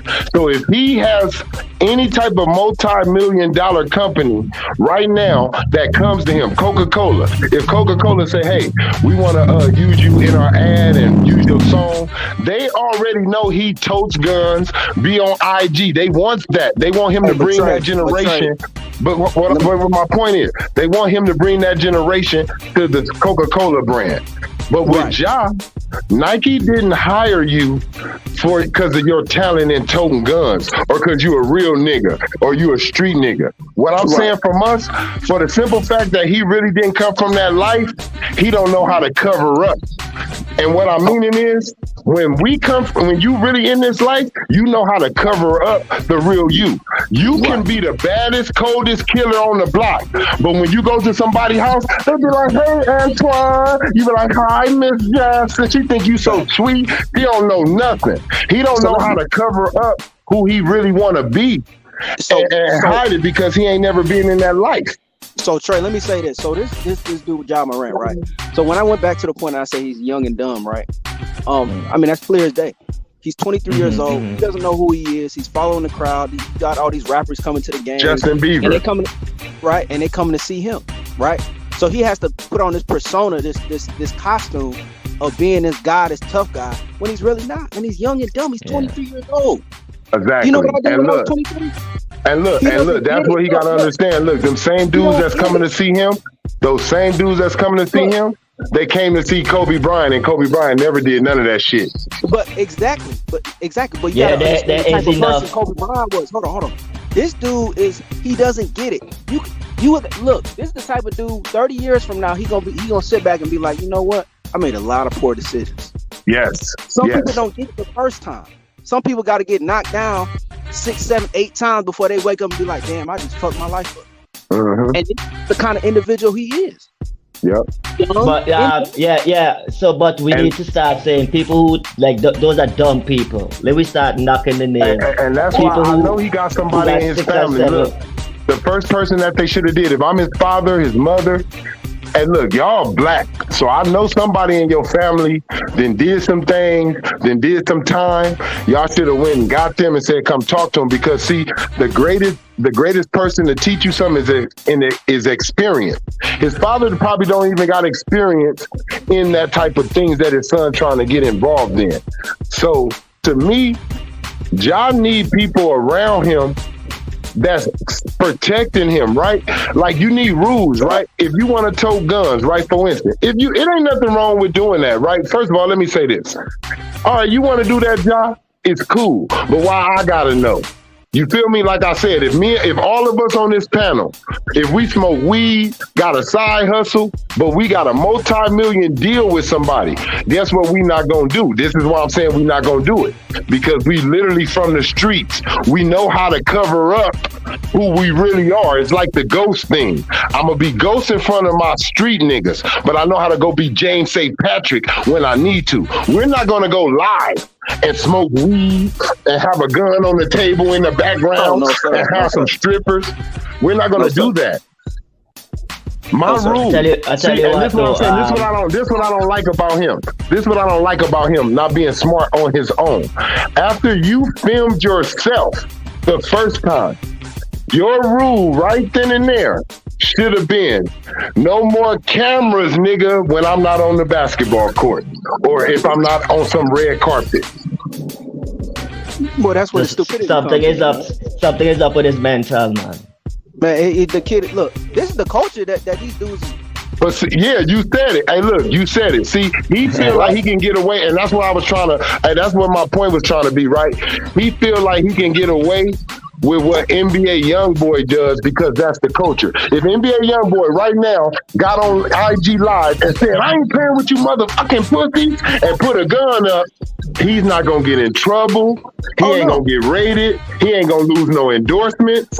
And Josh think that he's a part of the culture. He think he's a young dude that's bringing in a new wave, and he think like he's a different type of basketball player that's a thug that's mixed with skills. And he's trying to think that he got the same type of brand as NBA. And that's what I'm trying to explain. You may be that type of nigga in the inside of your heart. But what you're known for, what you're famous for, is not that. So that's all you can broadcast is what you're famous for. One thing I was thinking about for him, right? If you want to protect yourself with guns, go get some type of deal with the NRA, bro. Something with guns that's legal to where you can be sponsoring them on IG and shooting a gun at a student range or something, and you can't get in trouble because you're sponsoring them. So Trey, here's the problem, right? When he had his first little interview talking about, "Hey, I'm not that kind of person. I'm changed." He doesn't even realize he has a problem. Yes, you can't help. You can't even help nobody like that. They think everything is all right and I'm good and it was just a bad circumstance and there's nothing wrong with me. Clearly there's something wrong with him because it happened for the second time. So for a guy like that who is so arrogant and thinks that, hey, I can do it, and that's another problem. He making so much money, he feel like he's unstoppable. He can get out of any situation. It doesn't matter how bad he gets. He's got a whole fan club surrounded by him, and that's a part of the problem. Yeah, started to get that elitist feeling, you know. Exactly. And he's 23 years old, so he's on top of the world. When I was 23, I thought I was arrogant. I was talking to my pops a certain way. I know everything, blah, blah, blah, blah. He's Tyreek. Hey, he's Tyreek, bro. Remember, look, I know what Ghost was doing. Let's take that out. Whatever Ghost was doing how the TV show go. But Ghost got out the hood, got a nice life for him, got him going to better schools, better education, got it set up, trust fund, everything, and he throws it all away because he's fascinated with the street life that everyone raps about and the movies are made of, and that's fire on Twitter and all the accounts. That's dumb, bro, because like I said, I've been in the streets. I know street niggas. And all we talk about is to have these niggas' lives. So you see, they're into lies an issue because the music is portraying the street as a hangout on the black situation, but you who hang out, who know about the street, is saying, bro, it's not like that. So some No dude that's in the streets. some conflict, No dude some in the conflict is streets want to happening be in somewhere. the streets, bro. No dude in the Exactly, streets bro. want to be in the streets. So for him to So try even to them guys promote who be it, for him to singing promote that. it, for him to promote it is weird to me because if you look at it, any drug movie they showed you, did those dudes sell drugs and go buy more like illegal guns and shit? No, they bought houses, good areas. They moved out the hood. Didn't bring the hood with them. They moved away from it. Scarface, everybody, they moved away. But they knew what they were. Yeah, they was watching their backs. Without all the enemy stuff, people coming to kill them. In every gangster movie, that guy is trying to get the hell out the hood. He's not trying, he want to be respected as a businessman. Somehow he used drugs to try to switch it to get into the legal game. Buy legal clubs, buy legal anything. So Get the lights up, Yamarat, get the lights to up. be, for him to be a kid that avoided all of the street life and then made it big as well, making millions of dollars, and now you like, let me be a gangster, is weird to me and it's strange. And like my boy No, said, yeah. he has Like my a boy problem. David said, But yeah, Trey- it, but it, Trey- it happens. Like David said, it happens. Like when you don't never see it, it fascinates you. So you want to see what it is all about. So Like, who is he Hey, let me- influenced? So look, I'm gonna tell you, he's not a leader, bro. For one, he's always been a follower. That lets me know you've been influenced by well, music. obviously, music, yeah. but Trey, Trey, let me say Yeah. this too. And you kind of alluded to this as well. Hey man, shout out to everybody on the channel right now. Hey, just get them likes up, man. This dude is not from the hood. He doesn't Yep. come from it. And there's always a fascination with people who don't come from the hood to try With to the be hood. in the hood. Yeah. Yep. When you a real one, you already know what it is. It's nothing to go back to. You know what I'm Yep. saying? So the way he's moving right now is like, man, I've never seen this side of the world, this side of life. Let me be back in. Let me get into it. Let me get myself pronounced into it. I mean, just think about it. You got a whole bunch of gang members trying to get at him now because they feel like he's disrespecting. You know what I'm saying? Yeah, he clearly don't understand what is happening. Yeah. Hey, got look, no hey, look. In a movie term, right? I'm gonna show you the perfect example. Remember in ATL when he seen where that girl lived at, and she was trying to fake the funk like she was from the hood. He was like, "Girl, you got a Picasso in your house." Right. Yeah. He like, what the hell wrong with you? Why do you want to be like us? And we all trying to get the hell out the hood and be like you, nigga. Trying to be gone. Like, come on, bro. So that's what I'm saying. This nigga got a slave. That's what you call a slave mentality. That's the perfect example of a slave mentality. Hustling backwards. Yes, bro. You just now took 1,000 steps back forward and took 1,000,000 backwards. Backwards, man. Come on, bro. And I That's hope why I he got- said a real street hope he dude. got his Even help. though you said at 23, bro, think about it. At 23, if you At least he really got that lived going the for life, him, look, man. and this is why I said we wouldn't have did what he did, bro. At 23. But before 23, though, at 14, look at where you lived at and look at where he lived at 14. Okay, let's start right there. Now look at who your friends probably was and look at who he wished his friends was. You feel me? He's wishing that he went to your high school while you wishing. It's like class act. It's like class act. You want to be I want to be the smart nigga and you want to be the street nigga. You want the street cred and I want the business cred. He's stupid because at the You end have of to the explain day, that, man. everybody that's in prison, everybody that's in jail, everybody, even when I did time, bro, one thing we all had in common, we wish we never did the shit that got us right here meeting each other right now today. Facts. That's a fact.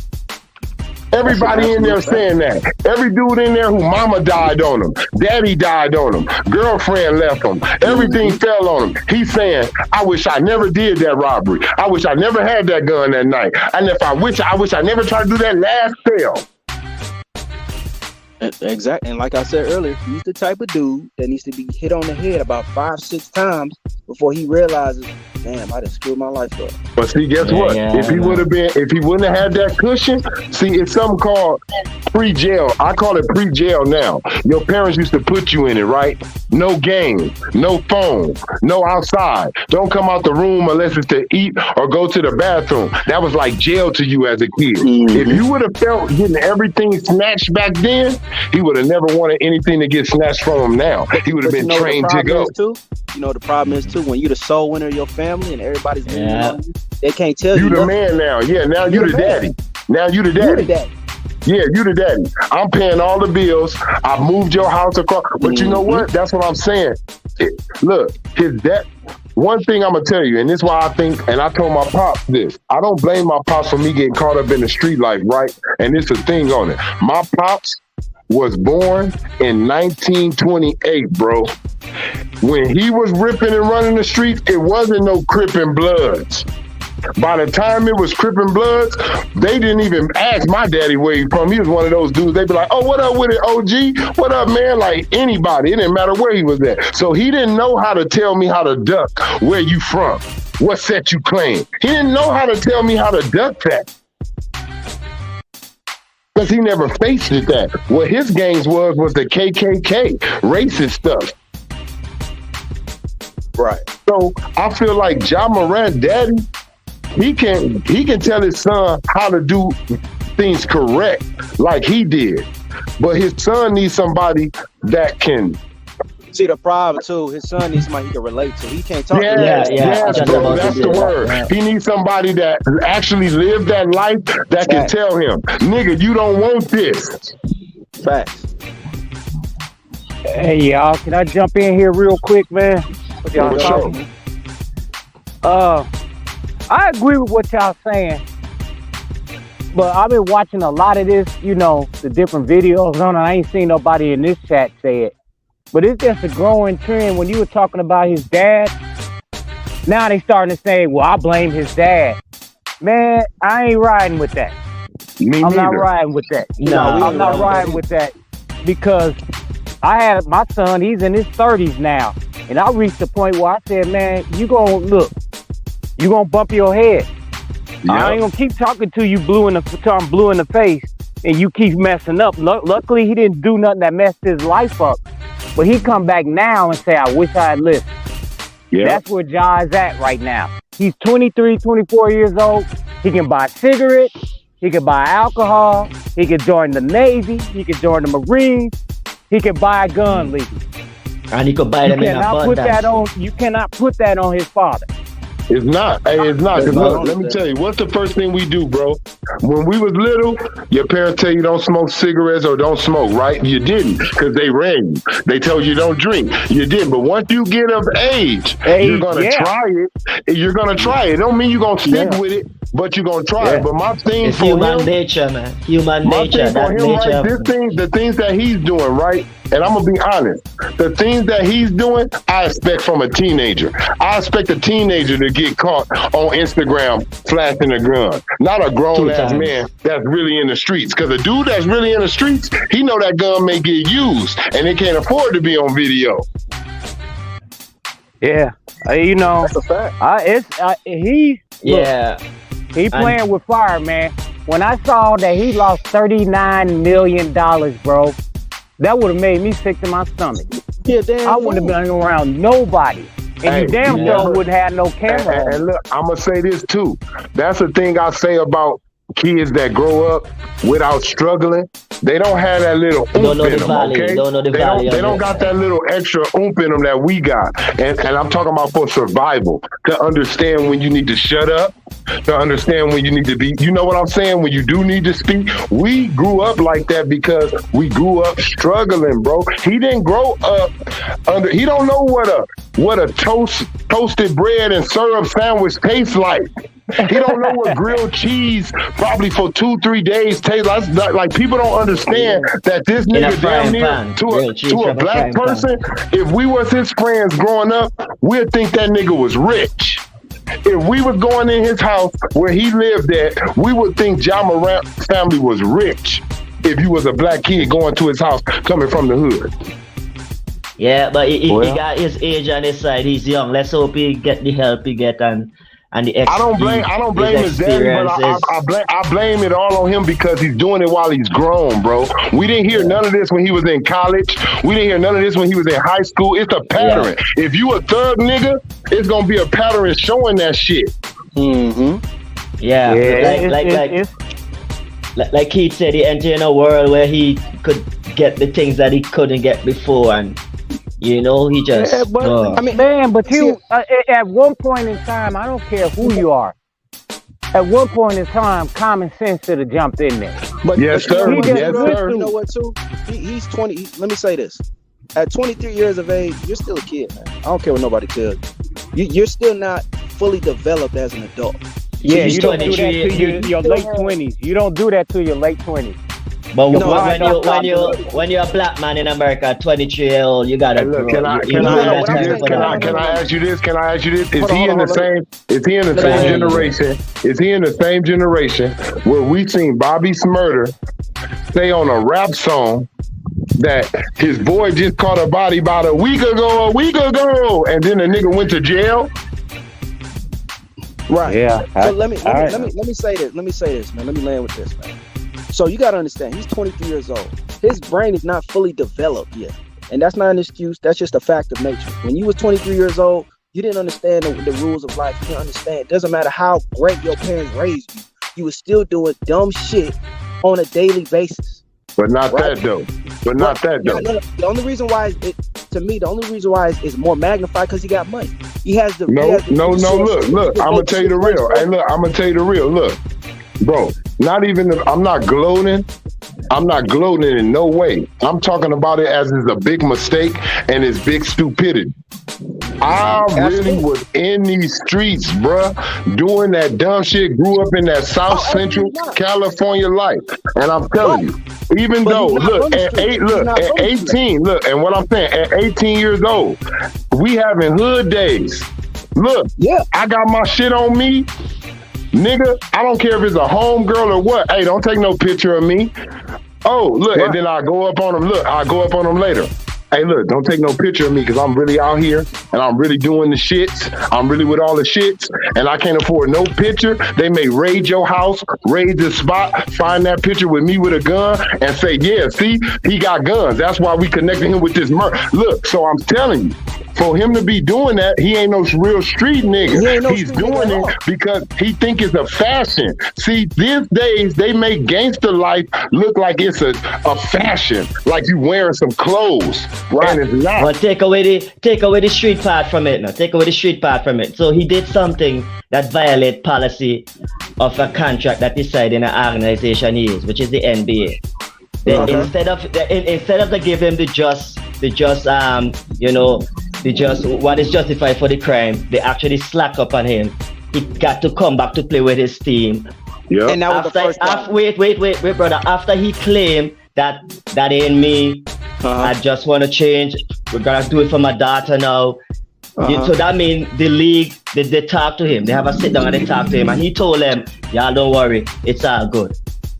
And then less than a month later, you do this. That's like a slap in the face. And he made up. So it's hard for the league for you to tell the league right now. But man, he's 23. He's still like no, we don't what you did. But even the 23 now, and it's still this specific situation. Let me say this. This is all I'm saying to you. This is all I'm saying to you on the 23 thing. Just hear me out, right? This is what I mean, bro. This is really what I mean.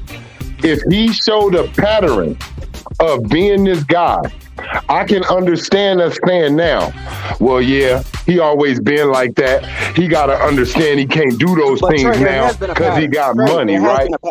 Trey, there has been a pattern. There's been a pattern of misconduct throughout his NBA career. No. That's what I'm saying. No. Look. That's what I'm saying. He started this pattern when he became a social media face.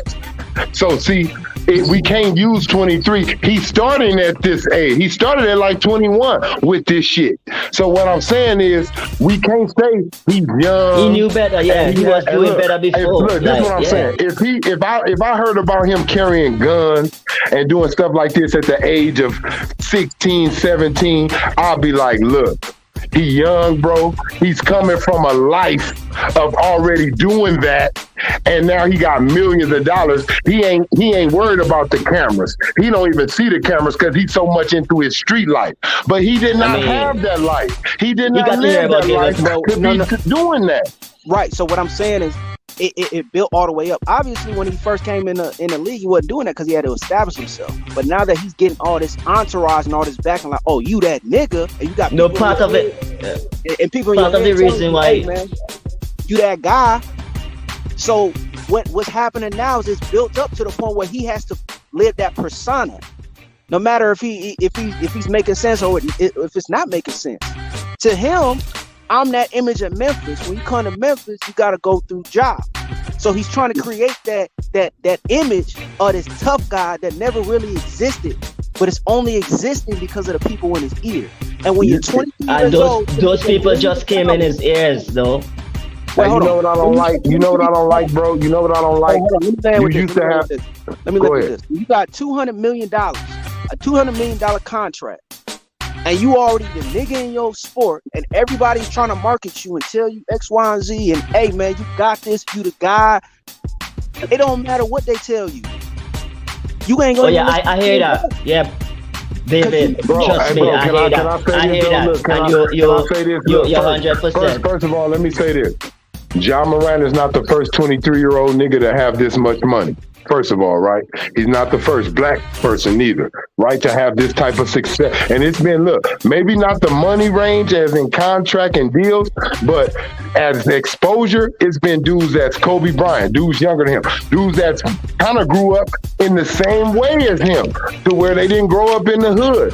And they didn't fantasize about being looked at as a hood dude. All this is from him misunderstanding who he is, what he needs to be about.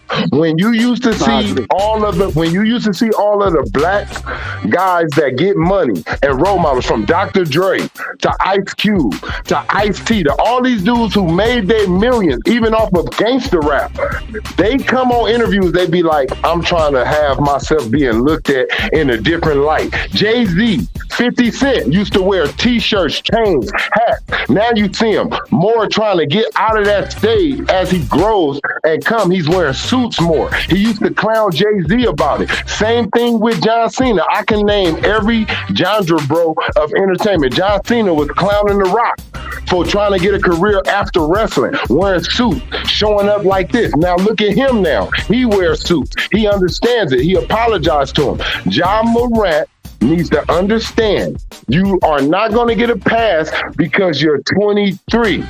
You're grown. You're not no kid. The things that he is doing is what teenagers do. If you look on Instagram right now, I guarantee you the mostly age that you see holding guns on their Facebook, Twitter, IG, I guarantee you they're under 21. Yeah. So I'm not giving them an excuse. I'm not giving them an excuse, bro, because anybody who has some common sense, they understand. Even drug dealers, bro, who's already doing something that don't make sense, when they start making big deals, they understand they gotta stop. Hold on, wait. I can't be seen like this no more. I can't be in public like this no more. So while he can't understand, I can't be doing this in public. I can't see this. I can't do it like this no more. I got money. I can't, like, that's common sense, bro. That ain't got nothing to do with being young. I'm a multi-million-dollar nigga. I can't be seen with no, look, they just fired Paul Pierce for just having women around him on some legal shit. They wasn't hookers. They wasn't whores. He was at He was at a promotion and they fired him from ESPN, Paul Pierce. So what you think they're going to do to you when you're promoting something like that, bro? Like, it's common sense. You can't do that. It's certain. You got to understand what your brand is. And it don't take nobody to talk to him. Bro, right now, I don't know too much about multi-million-dollar deals, but I know right now if I did a deal with somebody that's on TV, I know I can't be on TV. Can you hear me? Can you hear me? Can you hear me? You're You come in and kind of jump up. I hear you, but like you got some static or something. All right. It's like this. If I did a deal with somebody right now with any kind of TV promotion, I know I can't talk freely like I used to. I can't cuss. I can't be seen smoking weed. I can't do certain things. You got to understand your brand. Steve Harvey, he's a comedian.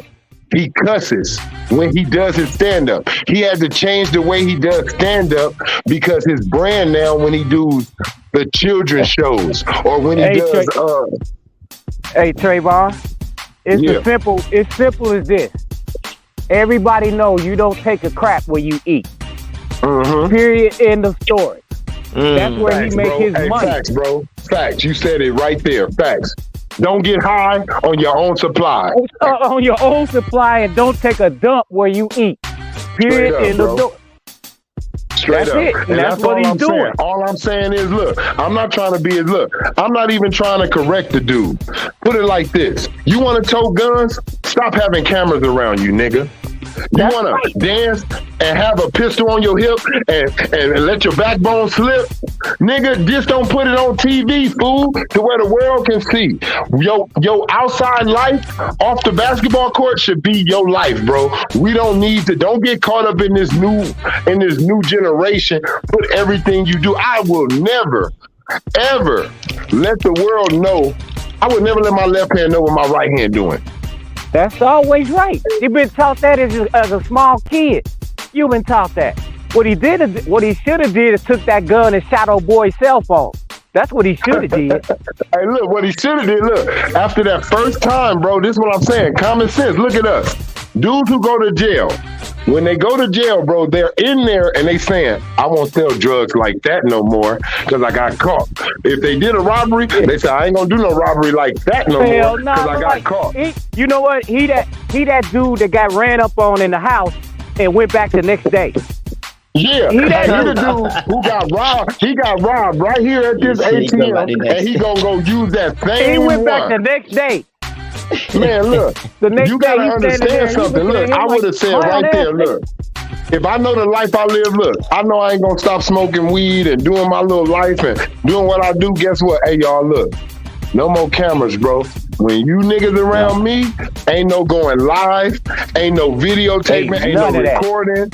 And look, here go this paper. What's that right there, John? Oh, it's a contract. Oh, you gonna sign this, or you ain't gonna be around me. Oh, you ain't coming up in here, bro. You ain't coming up in here. And that's it. Look, guess what? I'm gonna be up in the house. I'm gonna have 50 choppers on the ground. Ain't nobody video. Look, don't nobody know about this. Look, wop, wop, wop. Look, yeah, nigga, what? Nigga, yeah. That's how you do your shit. Yeah. I'm not telling the nigga, I'm not trying to change the nigga. If you want to be that nigga, be that nigga. But learn to be that nigga in private, fool. I'm trying to tell you how to do this shit right, you idiot. If I don't, look, I got family members that still want to do what they do. I ain't trying to tell them niggas to stop. They already know they shouldn't be doing the shit. I ain't got to tell you that. But look here, you better do the shit smart, nigga. That's all I'm going to tell your ass. Yeah, because you only need to mess up one time. One time. Yeah, come on, we all know somebody that do some shit. And look, you don't go over there trying to preach to the nigga or the female. You got cousins that strip, whatever they sell they buy. Look, I know I don't agree with what you doing, but I know you better be doing that shit safe. Yeah, and keep it away from me. Yeah, like, you know, keep it away from me. Look, keep it away from me and do it safe because I care about you. If anybody care about Ja, all the niggas around you, I care about Ja. If I'm around him and I know he got, hey, look, even before I look, if I do want to go live, hey, I'm about to go live, nigga. Don't do no stupid shit. Yeah. You know what my father told me, damn it, if you're going to be a criminal, at least be a good one. Hey, look, that's bottom line. Prison, look, you got to come with them prison rules. Hey, look, this picture going to prison, so don't throw up no gang signs. Yeah, you got to be able to stab somebody and keep a clean hand. That's the whole thing. Hey, look, they got mad at Chris Carter. Chris Carter said some real shit. He said, look, I'm going to tell you niggas, y'all about to make some millions. He said, those niggas that's around you, that's enjoying your millions, one of them niggas got to take the fall for you. They deleted his ass for that shit. Hey, look, he was speaking that's the because, truth. look, he kept it too real, nigga. He told the truth. Because the NBA, the NFL, NHL, whatever it is, and look, music, they knew Ray Charles was doing what he was doing. It was when they can't use you no more, or you tell them no, or you don't do something, they let your ass get caught. But he was telling you the real. If I'm worth millions, right? And we in the car, bro, all four of us, I'm worth millions. And I say out of nowhere, I don't give a fuck if I ain't tell you niggas until now, hey, I got a gun on me. Which one of you niggas taking it? I got your bail. I got you whatever you need, nigga. Hell yeah. You gonna let the money go to jail? If I go to jail, nigga, everybody getting the case, nigga. Hey, Trey, you better call Tyrone move. That's one of them moments. Look, if I'm in the car with any one of y'all, and you got the multi-millions, I'm your boy. You up here taking me out, enjoying me. You about to put me in a job position that you know I don't know shit about, but you about to make sure I get it though. Look. What? Oh man, look, what's going on? Why you over there twitching, nigga? Man, I got this gun on me. Man, give me that shit, man. What the fuck you doing with this? Man, give me this. Man, what you doing? Man, look, shut the fuck up. Don't say nothing. Hey, look, once they pull us over, just let me talk. Hey, what's going on? Hey, officer, I just want to let you know I'm with my boy. I know y'all recognize his face. I didn't want nothing to go wrong. I have a pistol on me, sir. I'm going to be honest with y'all. I don't want no bull. I got a pistol on me. Look, nigga, bail me out. Get me fuck out of here. Yeah. And whatever, I get some felony probation, however it go. But look, nigga, I'm not finna let you fuck up what the fuck you got going on. One of us been trying to get the fuck up out of here. I'll be damn, nigga, if it go to shit right now. Hey, David, say something. Let me go ahead, bro. David, say something. Let me see if you might. Yo, you can hear me? Oh man, it's coming in staticky, right? Did anybody hear that static when someone else talk like me? No, it's probably your connection. Okay, I'm a step It out. might I'm be a step out. because I feel I can hear everybody pretty clear. You know. Yeah, me Okay. too. I hear everybody good. I even hear you good. That's me then. It's all good. I see you change your name. You ain't conquering them all no more. Hey, but you know what? Hey, look, that's what I'm saying. Like, just common sense, bro. You have to be a real idiot not to know your surroundings, no danger, no things that can get you in trouble. I'm just saying, for this dude to be that dumb, if I know I got a gun, and I see my homeboy, we all know what this means now. We're in the world of cell phones.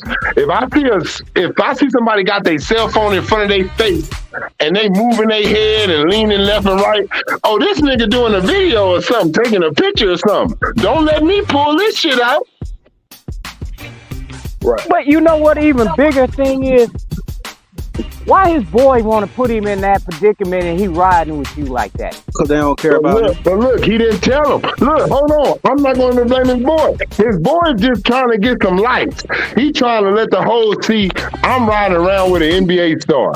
And this nigga trying to let the world see he riding around with a gangster. Nigga, I ain't telling you to do that shit. Look, his boy trying to save him. Look, his boy trying to save him. If you look at it, if you really look at the video, let's be honest. When his boy realized that he put the gun up there, he put the camera in his lap. He hurried up and put the camera in his lap. Well, check it out, though. Check it out, Trey. You said he's trying to get likes and kicks and all that, right? Likes and clicks, kicks, whatever you want to call it. Yeah. Damn. That's the culture. Today's anybody culture, with half a brain, if I got the nigga sitting in the car to me, the first thing I'm headed to where some women at. Damn a phone. Right. Hey, look. First of all, look, that's why I said Josh crazy. Look. First of all, he wanna hang out to the guy. He wanna hang out to the ball player. Look, if I know I hang with my street niggas, right? If I hang with my boy who's still connected to the hood, the first thing I want him to do, you ain't see P and Rock, nigga? Don't IG shit, nigga. Don't let nobody know you with me. They may pull up on your car, air this motherfucker out with me, try to rob you with me, nigga. Do what you trying to do? Drive snitch, nigga? That you with some millions? Don't video shit when I'm with you. It's a secret, nigga. Damn. Yeah, that's what happened nowadays, man. So Like the old saying goes. they celebrate. So here's my question, guys. So you talking about you ride with your boy and all that, and the hoes might be around. If you a $200 nigga, the hoes tell you anyway. Why is You said what now? around and do it? Yeah. That's why. Hey, look. I ain't hear what he said, y'all. Hold up. I didn't hear what he said. I'm gonna tell you why. I'm gonna tell you why he riding around with him. That's that stupid ass shit trying to live up to that. I'm a real street nigga, and I be in the streets with niggas doing shit like that. Man, look, I don't care about him doing shit like that. But my thing is, like I said, no videos. Leave that. Look, I'm asking all my homies. Look, first of all, nigga, you grew up with me? Yeah. Was you videotaping me, nigga, when we was 14? Hell no. Don't start now, nigga. Man, Man, is that man. culture? Is that Just think culture about it. for Look, a just moment? think about it on some. Hey, look, on some For a real shit. moment. Hey, bro, is you my nigga or is you a fucking fan? Let the fans film me. Leave that shit to the fans, nigga. but let me Hell say yeah, this. you saw me back before I was a damn superstar. Yeah, What what you the mean to fuck? feel me? Look, what the fuck? So I swear, that's why- if any of my homeboys, bro, if I ever made it, and all of a sudden, all of us right now, all of us right now, all of a sudden, you niggas putting cameras in my face, but y'all was with me all the time, like you niggas ain't never seen me. I'm like, bro, So don't y'all- come y'all at me think- with that yeah. paparazzi Y'all think you shit. being extorted? Y'all think you being extorted by some dudes Hey, in the hey, hood? look That's what I think. here.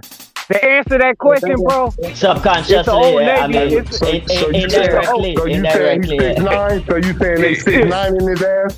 yeah, That's what I'm look, thinking. Because ain't no nigga about to have his homeboys taking pictures of him and putting them on Instagram Look, and man, all this stupid shit. it's, hey, you know what? To back that up, Like- loose lip sync ship. That's what they Ah. trying to do. I'm gonna tell That's you exactly this. what. I'm Because no gonna real tell G, you this. no real, I'm gonna tell you no this. real honest Whoever he dude, dealing with, he ain't too. gonna do that.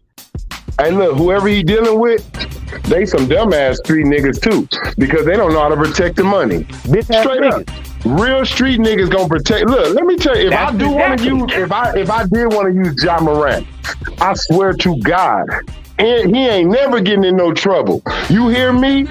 If anything he do on there, if he posted on IG like some racist shit, I'm gonna hire some niggas to say they stole his fucking phone, nigga, and say they put that shit up there.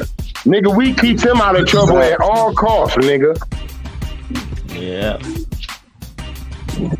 It just, it's sad. I don't want to see that man. When I heard the $39 million, man, I You know said, what he man, I turned know into? that. You know what he turned into, right?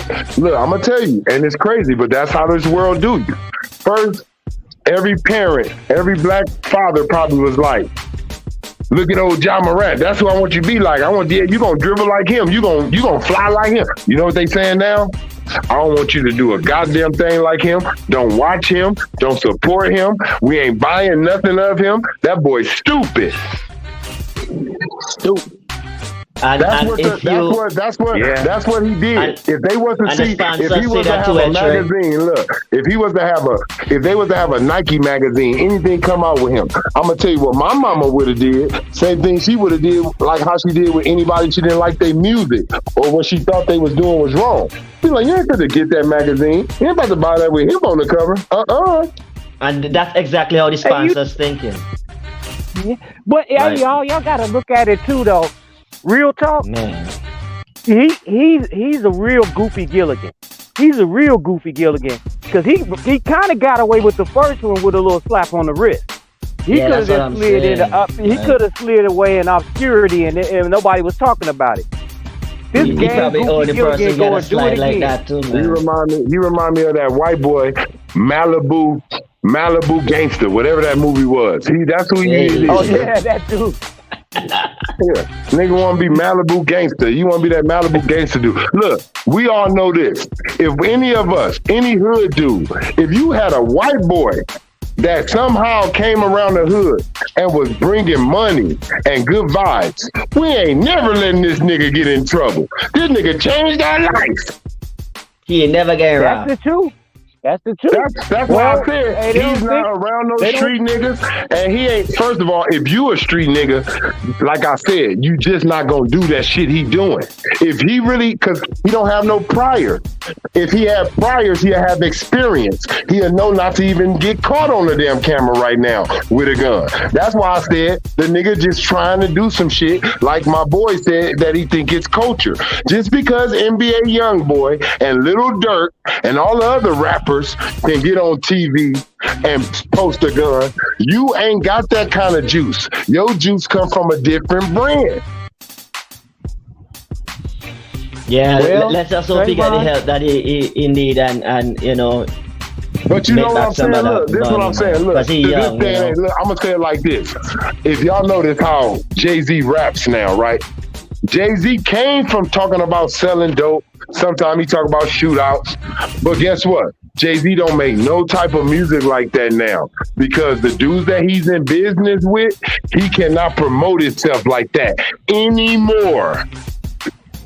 you know what it Yeah. is, Trayvon? Pretty much when you look at, I guess we closer some way in age. We got a different way of looking at it. Now is there used to be art imitating life. Now it's life imitating art. None of them the realest. None of them real like that. They just, you know what I'm saying? They No get on originality, that no. stuff. We actually know. I used to say that. I used to say that too. If you look at it right, with rap, with music, they flipped it on us. I remember when I used to look at music videos and I used to see the same thing in their music videos. I'm like, oh shit, they got the stuff in their videos that the niggas got in the streets.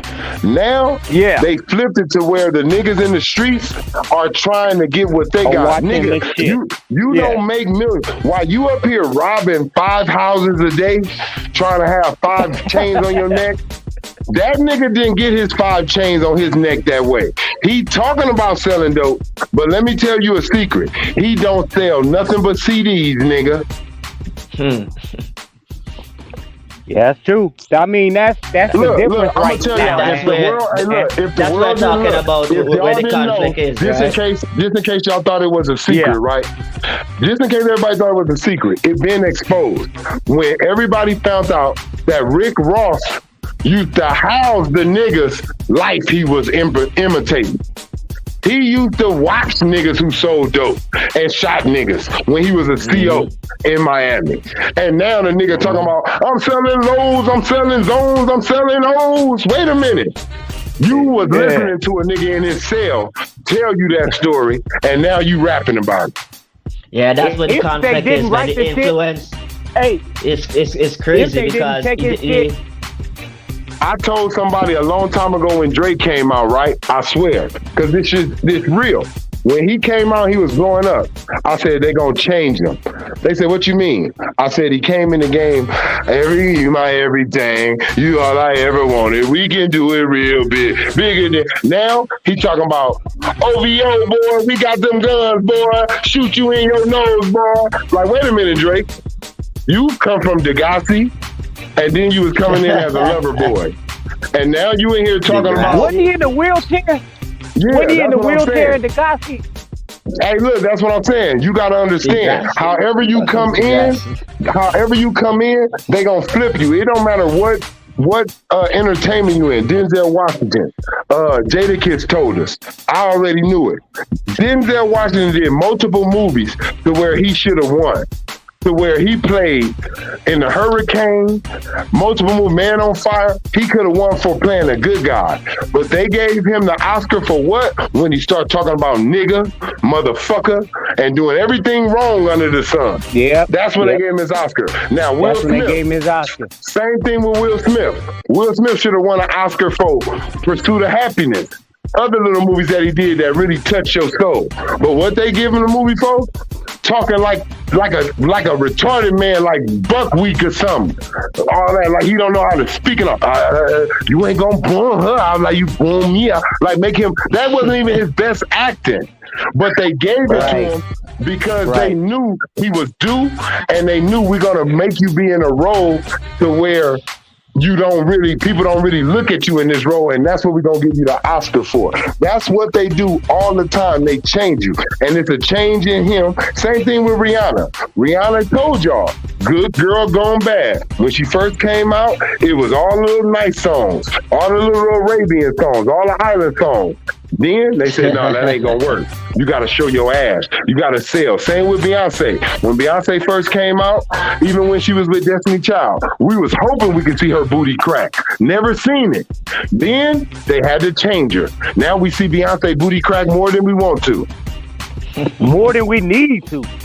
That's what I'm saying. Like, you gotta look. Same thing with all the Disney kids. You gotta understand. It's a cycle. Every Disney kid. I grew up in that era. I didn't even know who the hell them niggas was back then. I just knew I was watching some Disney shit. Justin Timberlake and Britney Spears. Wasn't Britney Spears? Yeah, Britney Spears, Christina Aguilera. Look, I didn't know who the hell them kids was. All I know was MIC, KYLO. I was just singing the song with them niggas. Then they come out. Look, and then they come out, look what they did. They make you think these kids are wholesome, they nice, they spelling ABCs and 1, 2, 3s, and the next thing you know, Britney Spears got a thong so high up her ass. Christina Aguilera, she want to get dirty. Justin Timberlake, he pulling off Janet Jackson titties.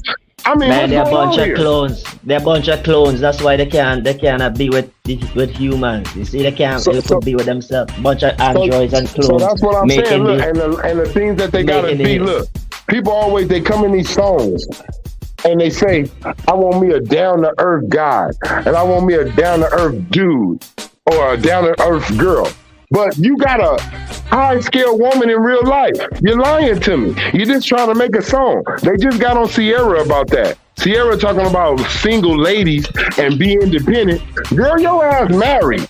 You got a man and you want me to meet him. What the hell are you talking about? Yeah, being told, man. We can't say. I don't know what to say about Russell Wilson and that. I'm like, yo, bro, come on, man. I'm just saying, look at him. Look at him.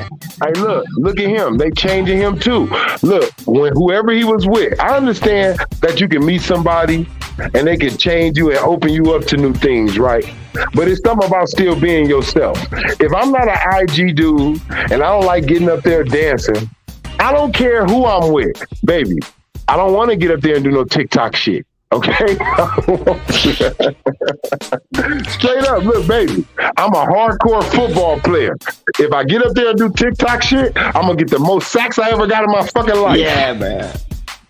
Yeah, respect me, man. Hey, the minute he come out here and play gangster, I'm done. Cause it's coming. Man, look, I'm telling you, it's coming, I'm telling you, I'll be watching everybody, bro, and I'll be just looking for when they get them. Look, Jennifer Lawrence, she's always been that nice little teenage girl. In her last movies that she did, she's a sex symbol. She's going to come out with another movie with a little teenage boy where she gotta like make him grow up fast because his parents worry about him. Where basically she's gonna be throwing sex and ass at him. But she's always been a cool teenager.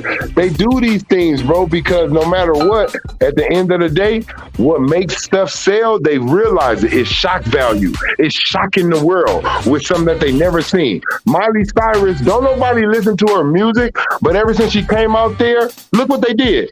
Women been twerking for years. But when Miley Cyrus twerked her little backboard ass, they put it in a dictionary. Backboard. Yeah, that's a disease going on right now, fellas. Twerking is a disease. I don't know what to say. I'm so tired now, man. I'm so tired. Look, I'm so tired of seeing. I'm telling you, look, bro. I don't got Facebook. I only got Snapchat, right? I'm so tired of every picture. I want to see your face, girl. I want to see if you pretty. I don't care about your ass. Every picture, a girl got her ass in there. Let me see your face. Hey, check this out, y'all. Check this out. I'm staying in Panama. I'm sitting on Front Beach Road right now, Panama City, man. And about a week ago, no, it's peak season down here, and they be rolling them golf carts. You know, especially on the beachfront. A lot of people don't drive cars, so they get on either the scooters or the golf carts. So I'm chilling on Front Beach Road one day, And these black chicks in the golf, one of them extended version of golf cart, traffic jam like it normally is. What do? They get on the back of the damn golf cart and start twerking. I said, come on, man. I said, man, in the middle of traffic. Middle of traffic, dude. It's the Man, culture, look, man. hey, look, I'm gonna tell you, it's so real for me, right? I'm on Crenshaw, and nigga, these two trucks pulled up on. I'm talking about on the side of me. I don't know what's going on. I see doors open up. Nigga, I'll pull off. Man, what the fuck is this? Look. I look back in the rear view. It's a group of females hop out the car, start twerking and popping and shit. Like, this some bullshit, man. Man, I told you it's a disease, man. It's a disease. Look, this shit all in the office now. Motherfucker twerking all on top of the Yeah, desk you and got shit. 50-year-old women doing that Motherfucker, shit. they twerking all on the fax machine and shit. What's going on? Laptop getting knocked on the floor and everything. You know what I'm saying? You're like, what's going on? But look, they'll hurry up and Great tell you. experiment, man. They'll hurry up and call sexual harassment. Sexual harassment? You up in here twerking. Yeah. I'm trying to get away from you. Facts. On the real, Boy, it's rough out here, man. I'm not with the bull. Some Sodom I'm and not with the Gomorrah bull. thing, man. John Moran got to be smarter, and you got to see a trap. He need help. Hopefully, it's sitting down with someone for extended period. The best help you can get is when your well one dry. When he figure out he done effed up all that money, he gonna be mad as hell at himself. Man, he gonna write a that could book be behind that. bars. A book, he could be Hopefully homeless he by don't then go or there. behind bars or something. Hopefully, he still have the intellect at that time to write a book. Hey, by the end of his career, he gonna have a self-help video. Watch. I mean, you don't flow 30. What we need to do right now is let them other 23-year-old know who got talent like Ja Morant. Like, take heed. Like, Hey, look, with that, man. Now look. Instead of him being, we still gotta do it though. Instead of him being an inspiration, if we coming up here and talking, we still gotta. Instead of him being used as an inspiration on how to get somewhere and make it, he's gonna be used as an inspiration on what not to do when you make it. Yeah, he could be both. You know. That's a lot of money, y'all. That's a lot of money just for you. Oh God! You imagine what we could do with 39 million? Yeah, man, you seen it, man. How much more you gotta, like, you lost 40 million? Like, how much more you need to, bro? That's a hard head right there, bro. $39 million. If you need another lesson for you to learn, man, that's a hard head right there, boy. That's a big ass horse pill to swallow. $39 million, man, for you being stupid. I'm mad as hell if I lost $39. Now you see why you mad? Like, man, you know his age at his you mad, you upset, you upset because you really out here. You really understand that if you had that chance, you wouldn't blow it. That's why I said this nigga, he's an idiot. Yeah, it ain't hating on him. It's just, dude, when you get that golden duck, you get that golden egg, man. You ain't supposed to drop that for nothing. You sure you heard that? You sure he heard? I sure he heard that when he. I hit that like button, man. Like, subscribe, donate to Old Head Podcast, man. It's a good stream, man. Continue on, gentlemen. Hey, I'm not watching that fake ass lottery shit. They already got that shit planned and shit. Where the fuck that shit gonna go any fucking way? Where they saying it going? Yeah, well, I ain't gonna lie, man. All this other stuff for years. They try to rewrite the world like they do the Bible. You know what, T. Price? I noticed something too. The little corner store I go to down here to play my lottery, you know, it's in Pier Park. You know, it's the upscale whatever.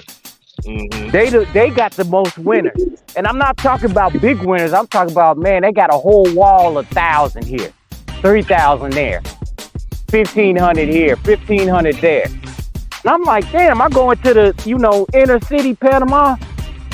Shit, you don't even see. You might. Cambria County. I know exactly about down there. Yeah, you go in there, you look up, man. They posting. They got the staple gun out, home of the $1,000 winner here. Unfortunately, I ain't never been one of them, but I guess they selling them tickets. Real talk. Hey, look, Ja Morant, all he did, like I said, was make a group of white guys somewhere say, "I told you so." That's why you don't give niggas money. Hey, let me tell you something. They like Ja money. Morant, Trey. They like Ja Morant because he giving back all the money he done gave from these folks. He was exactly right, man. And he keeping the culture going. And he keeping the culture going, so they'll keep him around. Yeah, man. Yeah, thank you for your service. Yeah, thanks, clown. Look, I'm gonna tell you right now. Look, They might say we have a clown on hand. I'm gonna tell you too. Look, the NBA players. The NBA players, right? The NBA goddamn players. foolishness. Hey, look, the NBA players. Hey, the NBA players gonna be mad. The NBA players gonna be mad at Ja because they could have come with a Ja Morant Hit rule, my right? channel up, Sports I Out. guarantee you they come with a Ja Morant rule to where they start investigating your entourage even more now. May tell you can't even have one. They tell you about the affiliates so you could have around you, man. Hell yeah, headed by Phil Jackson. And they have a good argument, and they could have a good argument. They could pose a good argument. Oh yeah, they go bring Phil Jackson back for that with his old decrepit ass. I just gotta say this. To continue to push that narrative that he's the best Laker of all time is just a total disrespect to all the Lakers that put on that purple and gold uniform. Not only that, even the Minneapolis Lakers. It's just this is where shit gets overboard at. You know what I'm saying? And I don't care. I don't care if he does win this year. He's not the greatest Laker. He's not better than James Worthy. I can just go players that he's not better. No, than. he's not. He's not. He's not. Let me ask y'all. I'm glad you brought that up, T. Price. Just real quick, fellas. Real quick. You notice something, and I always want to ask these damn sycophants. And I don't even have a problem with LeBron. It's the damn fans. It's the fans that part. Why they never bring up? If you ask him what his greatest accomplishment was, they talk about that bubble ring, right? You notice they never bring up the fact that he was a Cleveland Cavalier and brought a championship there since Moses been alive. They never bring that up. They always that's some sucker ass shit right there. Before LeBron got there, the Lakers already had 17 championships. Because it was already as a standard, man. They never bring up the Cavaliers though. That's weird. They never do. They always attach them to the Lakers. All the narrative. Always. All the narrative. Because you can control the narrative. Man, he go at the end of his career, he gonna be out like a man without country, boy. He got where he gonna retire? Where he gonna belong to? Cleveland or LA or Miami? Like Rolling Stone, boy.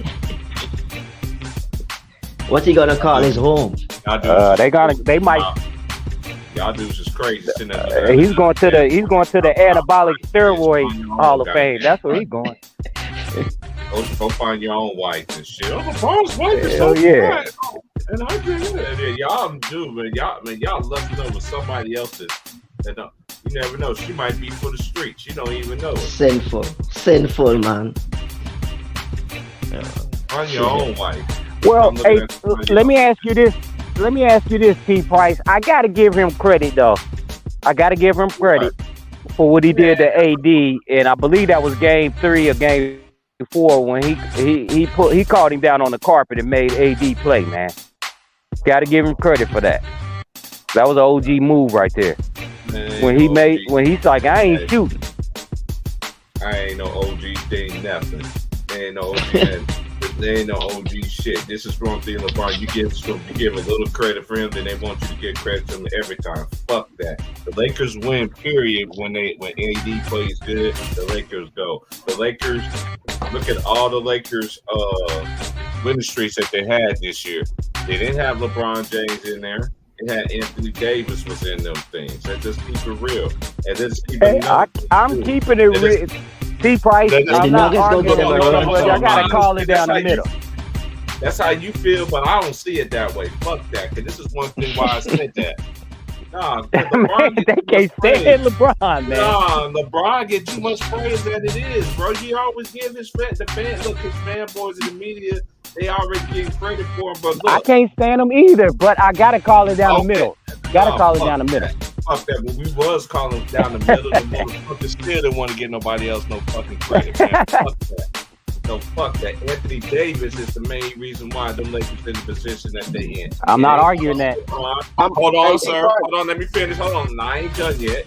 Because y'all want to sit there y'all try to make me out to be a LeBron hater. I'm not. This is why I don't like. I'm not a LeBron hater. Let's keep it a beam here. If it wasn't for Austin Reeves and D'Lo and whatever his name, Hachimura, LeBron been playing like straight trash cans these playoffs, man. Absolutely. Let's keep it real, man. He's not having a great playoff. He's not having a great playoff. No nigga that been playing trash. They don't even give the niggas that give them. They don't even give the credit to the people that should have been getting the credit, like Austin Reeves and fucking D'Lo, Anthony Davis. Absolutely. They don't even give. Well, I can't argue that point. T-Price, I can't argue that point. I can't argue that point. They have not given LeBron credit. If you just want to keep it quiet as kept, right? Let's just go off of who has the most success right now this year with both versions of the team, right? In the beginning, Anthony Davis had a longer streak and a better outplay than LeBron James with the Lakers when they had Russ. Then after trade, post Russ, Anthony Davis had another streak. And then when LeBron came back, we lost to Chicago. Anthony Davis has been our strongest star on both ends. And let me say this, Trey, as well. A lot of people, I'm kind of going to switch gears a little bit. A lot of people was talking trash about Dylan Brooks, right? And talking about how he's like the worst player in the league. But if you look at that series, he did a damn job on LeBron. LeBron shot like, 20-something percent, 18% from three. Had his worst playoff performance in a very, very long time. And it's crazy how when you're not a fan of LeBron and you call him a bum and he's old, you get all this negative criticism. You're losing your job. All of a sudden, you're not a good. When has Dylan Brooks ever been an offensive player? His primary focus is on defense. Well, it's no. That's not what he's known for. But because you're coming at LeBron, you're coming at the brand, you're coming at money, you're all of a sudden in public. Yeah. That does happen. You know what? That does happen a lot. I don't care if you bring up really good talking points. The goalposts get moved like it's on the back of a U-Haul, dog. I'm like, damn, you say one thing. That's why I'm not giving them no credit. And also T-Price, I'm not giving no credit. You also right too. You already getting up. What you said about the trades? Look at all them trades you made this year. Towards the end of the season, what NBA star flips his whole team? I've been saying that forever. I say that. You know how I broke it down, bro. And you know how I broke it down, bro. We always talk. Be quiet. We always talk about who won this and who they won against, right? How about this one? Me and T-Price, we did this already. If you count everybody who won on someone's watch while they were we can go from when they won. You can go from when Kobe won his first championship. You can go from when Michael Jordan. We know nobody won on Michael Jordan watch, right? Yes, just count Mike. Yes, just count Mike out. No one won on Michael Jordan watch. Now we can go on Kobe. from when Kobe won, you can say certain stars that won. D Wade, you can say Dirk, you can say Tim Duncan, you can say KG, Wallace. you can say Ben Wallace. Now, Billups. when you go to LeBron list, it's stupid Yeah. long on That boy players fell that won. asleep, boy. You see, he fell asleep on the watch. I'm just saying, look, when LeBron won his first championship, first of all, who won when he got to his championship team, who all won when LeBron got to Miami? You got Dirk got his first ring. You got Tim Duncan got one. You also got Giannis then got one. You got Steph Curry then got one. KD then got one. Dwayne Wade got one. It's just more players on LeBron James' watch. If you want to go to any player that we think is the greatest, LeBron James has more people that can also reach the top of the mountain with him. Who we more think is the greatest? than anybody Okay, I see. Okay, who I'm we just think saying, is the 'cause, greatest? I'm saying we always say who they beat. We always say who they beat or who they faced or did they win MVP. Let's count all that out. Let's take away their wins. Let's take away who they beat. And let's just say who won when they were the guy. When they were the best player in the league, how many dudes won a championship? Yeah, not only did they won, when you look at it that way, LeBron James is not on the top of the list. Yeah. I mean, I always had him top at least maybe number 10, number 11 around that area. I mean, yeah, you can put him somewhere, up in there. But what I'm saying, when it comes to this, like this, like I'm the best player in the world, or I'm the best player in the league. You have to be the guy that's winning majority of those championships. Absolutely. It's not.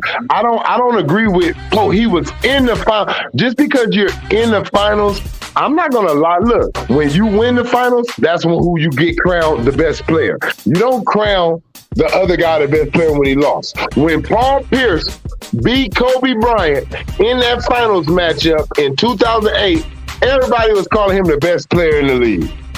And we knew he wasn't a better player than Kobe Bryant. But you know what, Trayvon, you brought up a good point because, wow, Steph Curry got 4 just like him in the same time span. That's what I'm saying. Look, why Kobe Bryant get that conversation? If Kobe Bryant gets the Tim Duncan conversation because he got 5 too, LeBron James need to get the Steph Curry conversation. Yeah, because he did it within that time frame. We ain't just saying Kobe, like he if just... it wasn't Kobe winning, it was Tim Duncan, and if it wasn't LeBron winning, it was Steph. And Curry beat him for it, not like if he wasn't there to defend it, like he was there to. And he got the same amount of wins. And he got some MVPs under his belt with the first unanimous.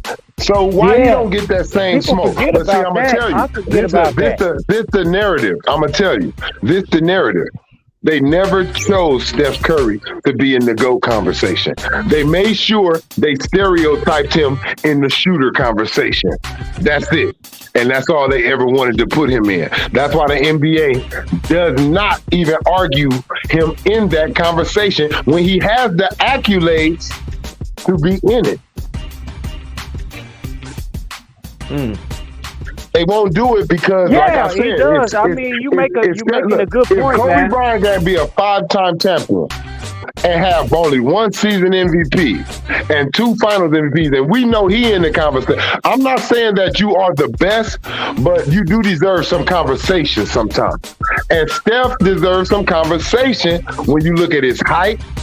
You have to put it like this. If Allen Iverson had the hardware that Steph Curry had, we'd have him in a conversation. Oh, for sure. So But he's in there off of effort, man. But you making I'm a just good saying, point. no, I'm just saying, if he gotta have that, I'm saying to have him in them Kobe's, that LeBron, that Steph, like that Magic, for him to be looked at as those pillars though. Even though he a bad mofo, we know, like, boy, you can't speak about basketball without talking about AI. For him to be able to sit at that table though and be comfortable around them, he gonna need a little hardware. Yeah, I agree. So that's all I'm That's a saying. good Look, point. at the end of the day, they can all talk about highlights and who they crossed over and who they dunked on or who they did something to. But then what about when the conversation switched to who won them championships? Who was the finals? Then he got to be quiet at the table, see? So that's what I'm saying. If he had the same hardware as Steph Curry, we will be talking about what about AI though? So why we ain't talking about what about Steph Curry though? Because it's to protect LeBron James as the best player out of his generation. That's why he just now beat Steph Curry, and that's why they didn't even have him face Kevin Durant, so they can say he clearly is the best. And if he wins this 5th championship, which I think they're going to do, they're going to outright say no one in his generation has 5. He stands alone. You know what, Interesting. Trayvon? I was sitting back this morning getting ready for work, and I was thinking the same thing. Like, this almost orchestrated for him to get it. Look, the first team he ever won a championship with, he could face. But they may not do that again because they did it in the bubble. But they may do it again because they wasn't able to advertise it right because of COVID and the bubble. So then you got, can we give LeBron James his first Lakers-Celtics finals? That can solidify him as one of the greatest Lakers, because every great Laker had a Celtics finals.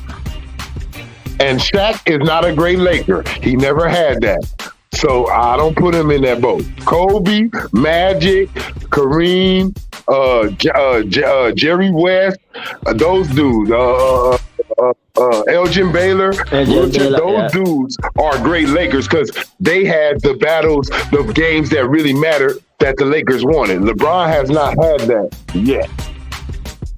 So it can go either. All I say, look, and I also lets me know we're gonna get a 6 or 7 game series because they have to have LeBron James opponents look like they're worthy of his accomplishments, who he beat.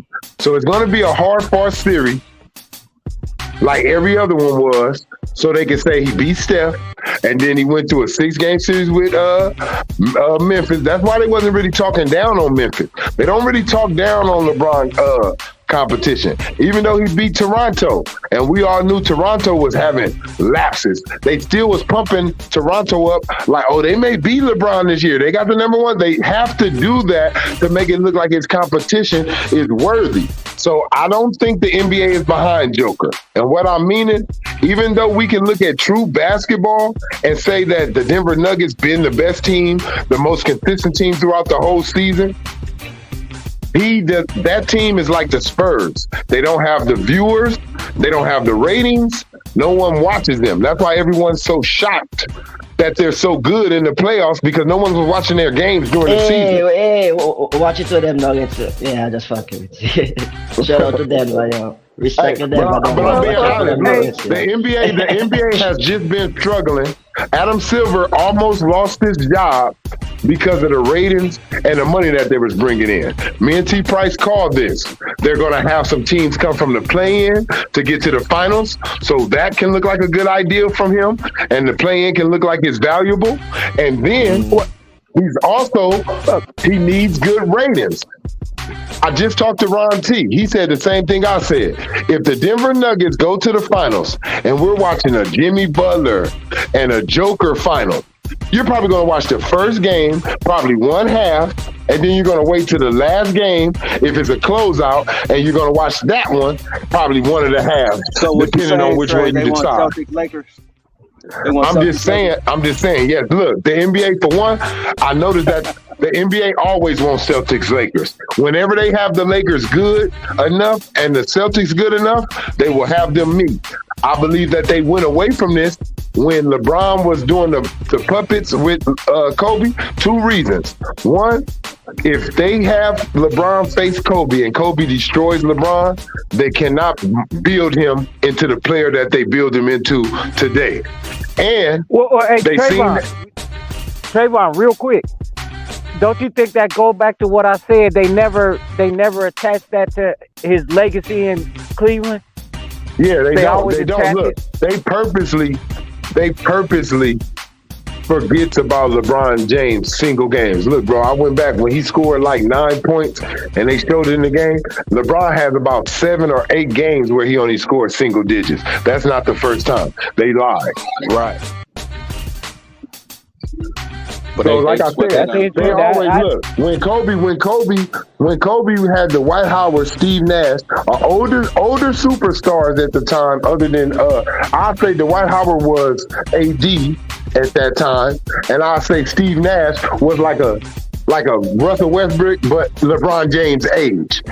And they was not the players they was. You had Kobe Bryant scoring, having triple doubles, rebounds, playing 48 minutes. But you have Shannon Sharp come out at the same age that him and Kobe was in the same years, say, we never seen a player do this before in this age, in his season, in this year. They'll lie and make you go do your investigation. I'm on TV. When I say it, it's out there. You can't out-market me. See, even though I know the truth, even though you know the truth, we not reaching as many ears as them. Right. Influence, man. It's crazy. Yeah, they know what they're doing. They know what they're doing. You got Shannon Sharp. Look, you got Shannon Sharp and Nick Wright.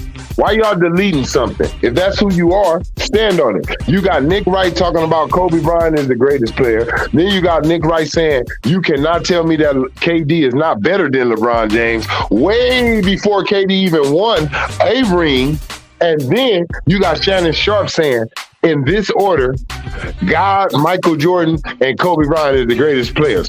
And this was when Kobe Bryant only had 3 rings and things like this. And then he had Kobe Bryant. If you had Kobe Bryant right behind Michael Jordan, how the hell you put Magic Johnson, Larry Bird, Kareem, all these players that's retired that cannot come back on the court and change any history, win any more games, win any more championships, how the hell they jump back in front of Kobe after his 3rd championship and you put him in front of him? How the hell they jump in front of him after 2 more? So, Trey, let me ask you a question then. Do you think rings define how great you are? I do believe rings have a big impact on where I put you in personally. So when you, because I feel like this, right? This is how I look at the best players. This is how I look at the best players, right? I feel like the best player should always feel like he was supposed to win, right? No matter who his competition was, right? He should always feel like he should win. Kobe always felt like I should have beat Detroit. Kobe always felt like I should have beat Boston in 08. LeBron, they come with the excuse. Look who he's playing. Wait a minute. Michael Jordan, he couldn't help. You couldn't help that Michael Jordan also made himself the best player in the world, as well as his team, the Golden State Warriors. They didn't have shooters like Golden State. They had Michael fucking Jordan, and you could say probably the best defender ever in Scottie Pippen on the all-around level. Other than that, they didn't have stupid shooting. They had special role players that accepted their role. If we were to look at every talent that Golden State had on their team and every talent that the Chicago Bulls have, it does not equal up. That's showing Michael Jordan greatness to keep his team focused throughout the whole season. When you stay with a team too, you don't trade it. LeBron trade championship teams. He don't even stay with a team that he wins a championship with. He still feels like he needs to trade somebody. I think it's more showing you as a leader and your impact when you can keep dudes hungry multiple years, the same dudes, make them feel like they never ate and go win multiple championships back to back. You got Michael Jordan that did a 3-peat 2 times in a row. You got Kobe that then 3-peated successfully 1 time, but he went 3 in a row the second time and won 2. You got LeBron James, who cannot even really do back-to-back. only did it once. You know what, Trayvon? Real talk, and I talked to a lot of basketball heads back in the day. A lot of my uncles ain't alive right now, but I used to listen to them. Sit back, I guess you call it barbershop talk. Yeah. But one thing they used to point out when they talked about MJ is when and how he struck. Yeah. Kobe had that instinct. He knew when to strike. He knew when to demean you. He knew when to put the numbers up. It wasn't that he was doing an astronomical, like, he all-time great scorer, which he was. But when he did it, dictated how his team was ran. You see what I'm saying? I think I understand what you're saying. Look, it's like this to me. Michael Jordan and Kobe Bryant can beat you with the team and by themselves. LeBron James only can beat you with the team. So the reason I asked that question, y'all, is because a lot now of you got what I'm saying. A lot of NBA players today think, you know what? If I don't get a ring, I'm useless. My stats don't mean nothing. I won't be remembered. So I think that's why a lot of people are stacking up. Yeah, I agree. That's media. That's going back to that same media. 100% agree that the barbershop talk, the street talk. Look, I'm not gonna lie. How we did Patrick Ewing, Charles Barkley. Yeah, it did put pressure on the players. They heard the talks. They was growing up around it. Oh, Patrick Ewing, no ring ass. Charles Barkley, no ring having ass ain't win. Kevin Durant. LeBron James, look, especially LeBron James, he had way bigger pressure on his shoulders to win one championship. So he really, and that's why I tell people, even KD, he lost faith in himself. He stopped betting on himself, and he betted on a few other niggas. See, he didn't bet on himself. See, Kobe, I'm going to tell you the difference. Kobe betted on himself because he was willing to get the fuck away from Shaq. He was like, get the hell out of here. Either trade me or trade Shaq. I'm betting on myself that I can make a team build around me with my mentality and win a championship. Michael Jordan felt the same way. LeBron James. When he did that, he found another level within himself. That's when he went on tangent. Yeah, and look, LeBron James runs from that level. And I'm glad you said that. It's something like when you scared, right? You know, like when a dog chasing you, right? A dog chasing you, it don't matter if you pedaling on a bike or you running. Somehow you do something that you never thought you could do. You jump over a gate, you don't even touch it. Mm-hmm. You pedal that bike faster than you ever did. You like, damn, nigga, I'm going like 100 miles per hour. Because your body and your emotion and the moment right there matters so much for you to do what you needed to do. You put yourself somewhere for a moment, you went Super Saiyan. For one moment, you went Super Saiyan. At what point do we start penalizing guys that stack up teams and say, you know what? I don't want to work hard for this. I just want to jump on a three-man roster. I've been doing it because it never been. Look, everybody want to say the Lakers back in the day was super. Look, man, I don't blame teams that did not know who this player was going to be, and he came in here hungry, worked on his game, and became unstoppable. That's a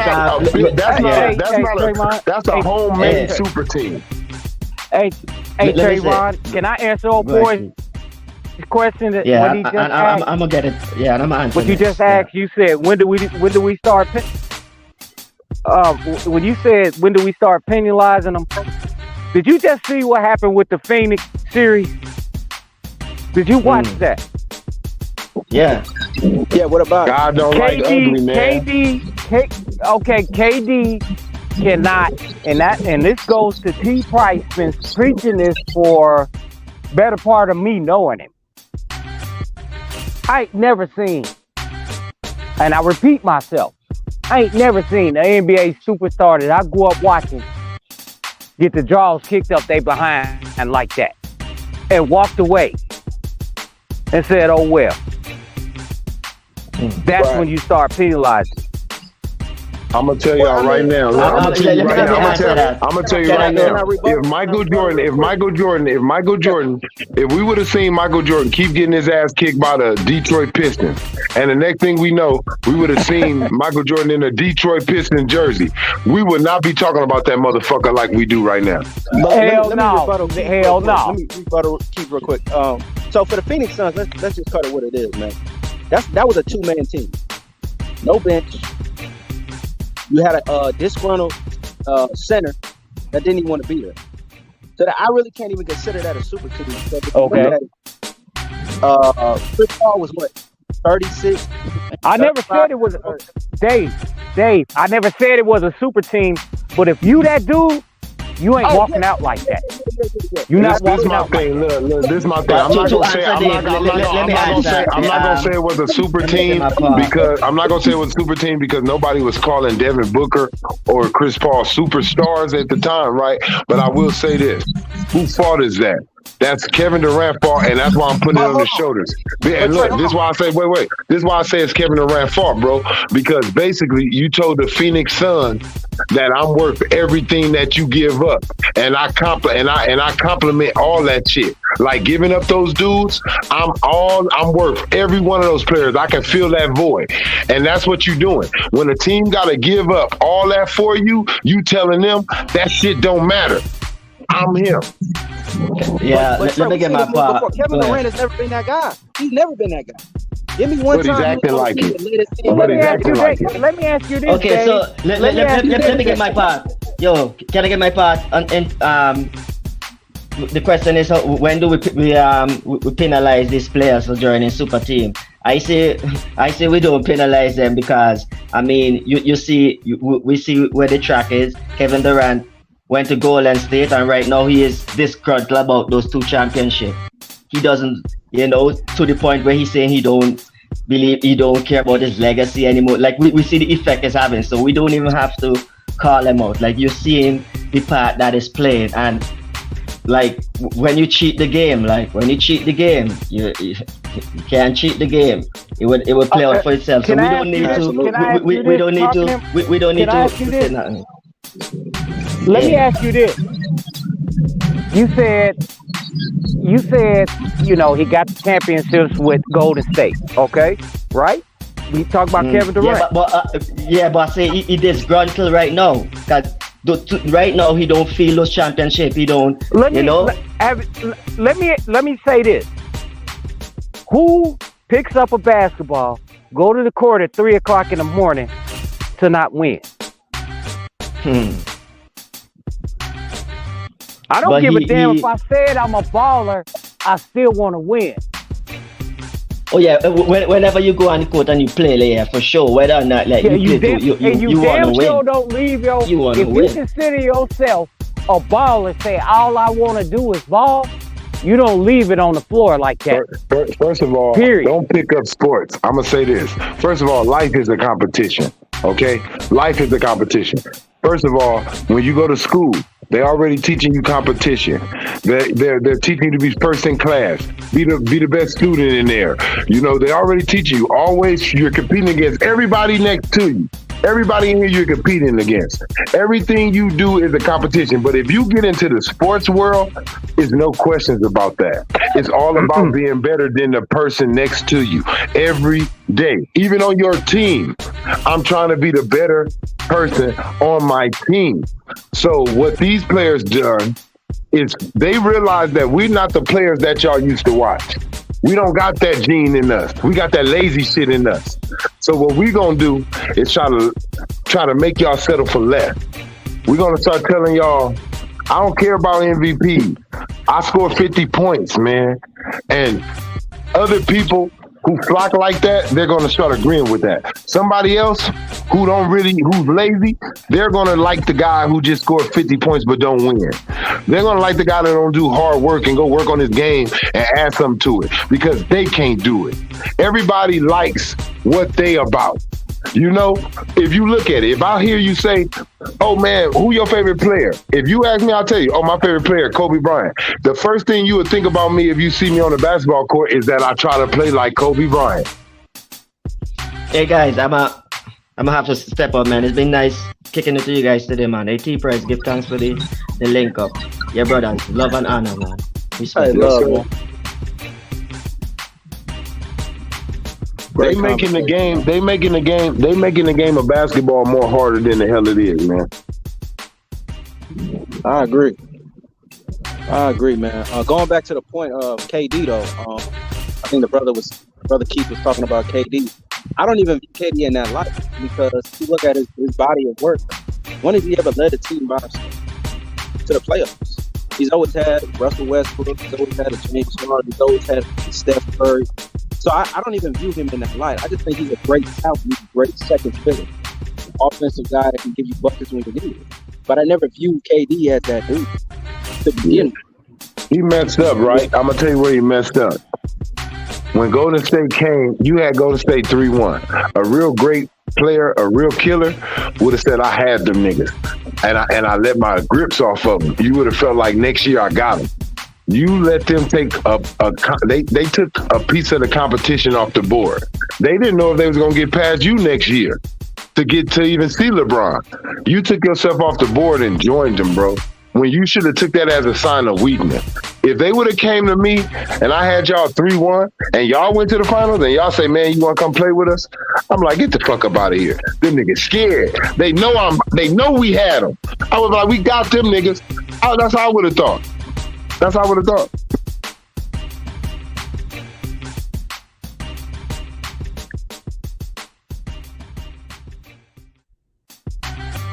I don't want to team up with nobody that, look, first of all, I don't want to team up with you, period. But if I think I can beat you, I damn sure ain't teaming up with you. And if you just beat me, I damn sure don't want to team up with you until I just want to beat you. You know the thing too, Trey, a lot of these NBA players, man, they're just lazy.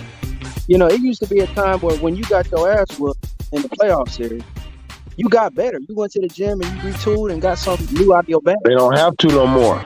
They don't have to no more. They gonna still get that $100 million contract because of they average it. See, right? They don't matter about it don't matter about how far they advance no more. It's just about what they average. Oh, I made first team. I made second team on this. I made the All-Star game. I led the league in something. I was one of the top 25 scorers. So yeah, I'm qualified for the max. Nah, bitch, you ain't getting no max until a max player is a max contract. You need to get your ass in the finals and win something.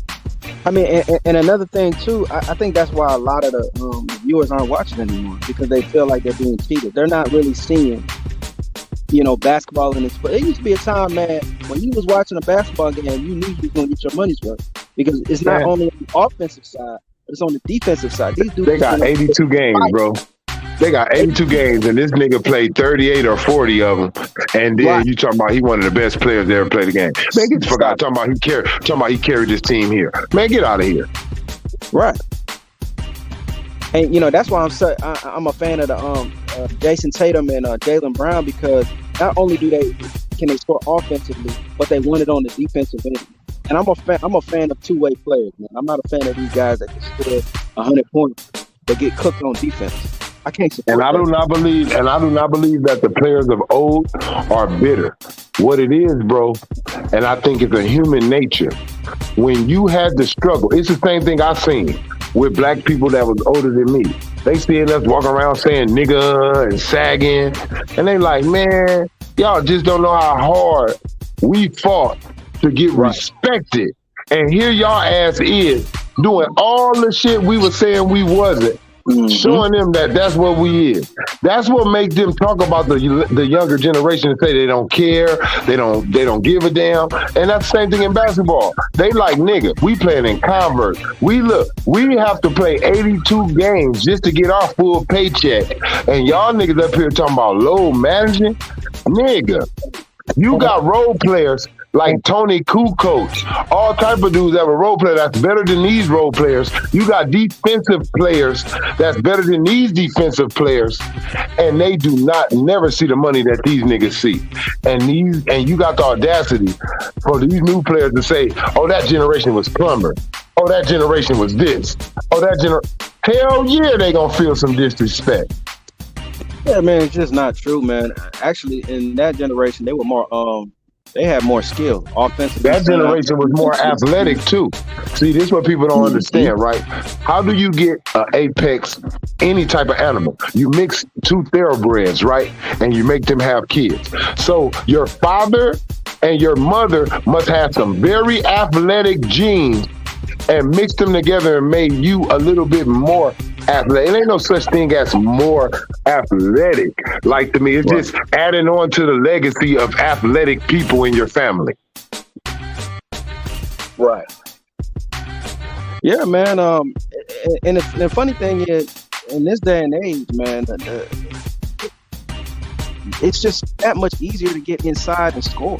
It's that much easier to get foul calls. It's that much easier to do X, Y, and Z. But yet they're still getting hurt. They're still not staying on the court. They're only playing 45 games. They're only playing maybe half the season. Look at Zion Williamson. That's why they don't look at. That's why they don't look at Floyd Mayweather like that, right? Look at the competition he faced, right? If you look at when he went through the middleweight division, it wasn't a lot of big names in it. But when Sugar Ray and Marvin Hagler and Hitman Hearns, it was so many big names back then that was facing off in their primes. You are able to distinct who was the best because they went against each other, and you will see who wins majority of the times. In this day and age, they teaming up, they ducking each other, they load managing, they ain't playing. We haven't seen KD and LeBron in 6 years. Yeah, I wonder why. Hey, Dave, can I ask you a question real quick? Yes, sir. Go ahead. You ever wonder why they get injured more than the older dudes? You ever thought about that? Memory. Yeah, you exactly right, Trayvon. Because no muscle memory. If you look at it when you young, we got our memory when we was like 10 years old on the court with grown men or teenagers. You go in there for a layup, they send your ass right to that concrete. Bam! You like, damn, it hurt you that first time, but guess what? You come to that black court about 5 games in a row, about 2 weeks in a row. Now you used to hitting the ground. You getting right up. Your body got a memory to where it don't hurt like it used to. It's like a football player. If a football player missed training camp and a running back go right into the full season, man, that first game he gonna get hurt when somebody hit him because his muscles didn't get the chance to get the memory of contact. Word, that's deep, yeah.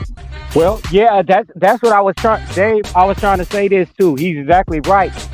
But no, I'm gonna say however, because when you say but, that rebuts everything that he just said. However, dude, it's nothing for us to do the stair drill for 30 minutes. Go in there and do free weight, then run the river, and then go back and practice.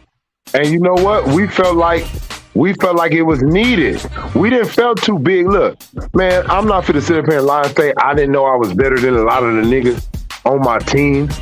But I felt like I need to run with them. If they running laps, I never felt like I ain't got to do that shit. I got wheels. Like, you know, I'm fast. Like, my legs strong. Like, yeah, I'm going to get up in there and do it and work hard. And, like, I'm going to do it, bro. And, like, I understand not talking, like always being vocal, but I feel like a leader, he's vocal when he needs to be vocal. If I have to tell somebody something, I'm gonna tell their ass that shit. I'm not gonna say something to you that don't need to be said. I'm not just out here to talk. Get up, step up, and you stepping up.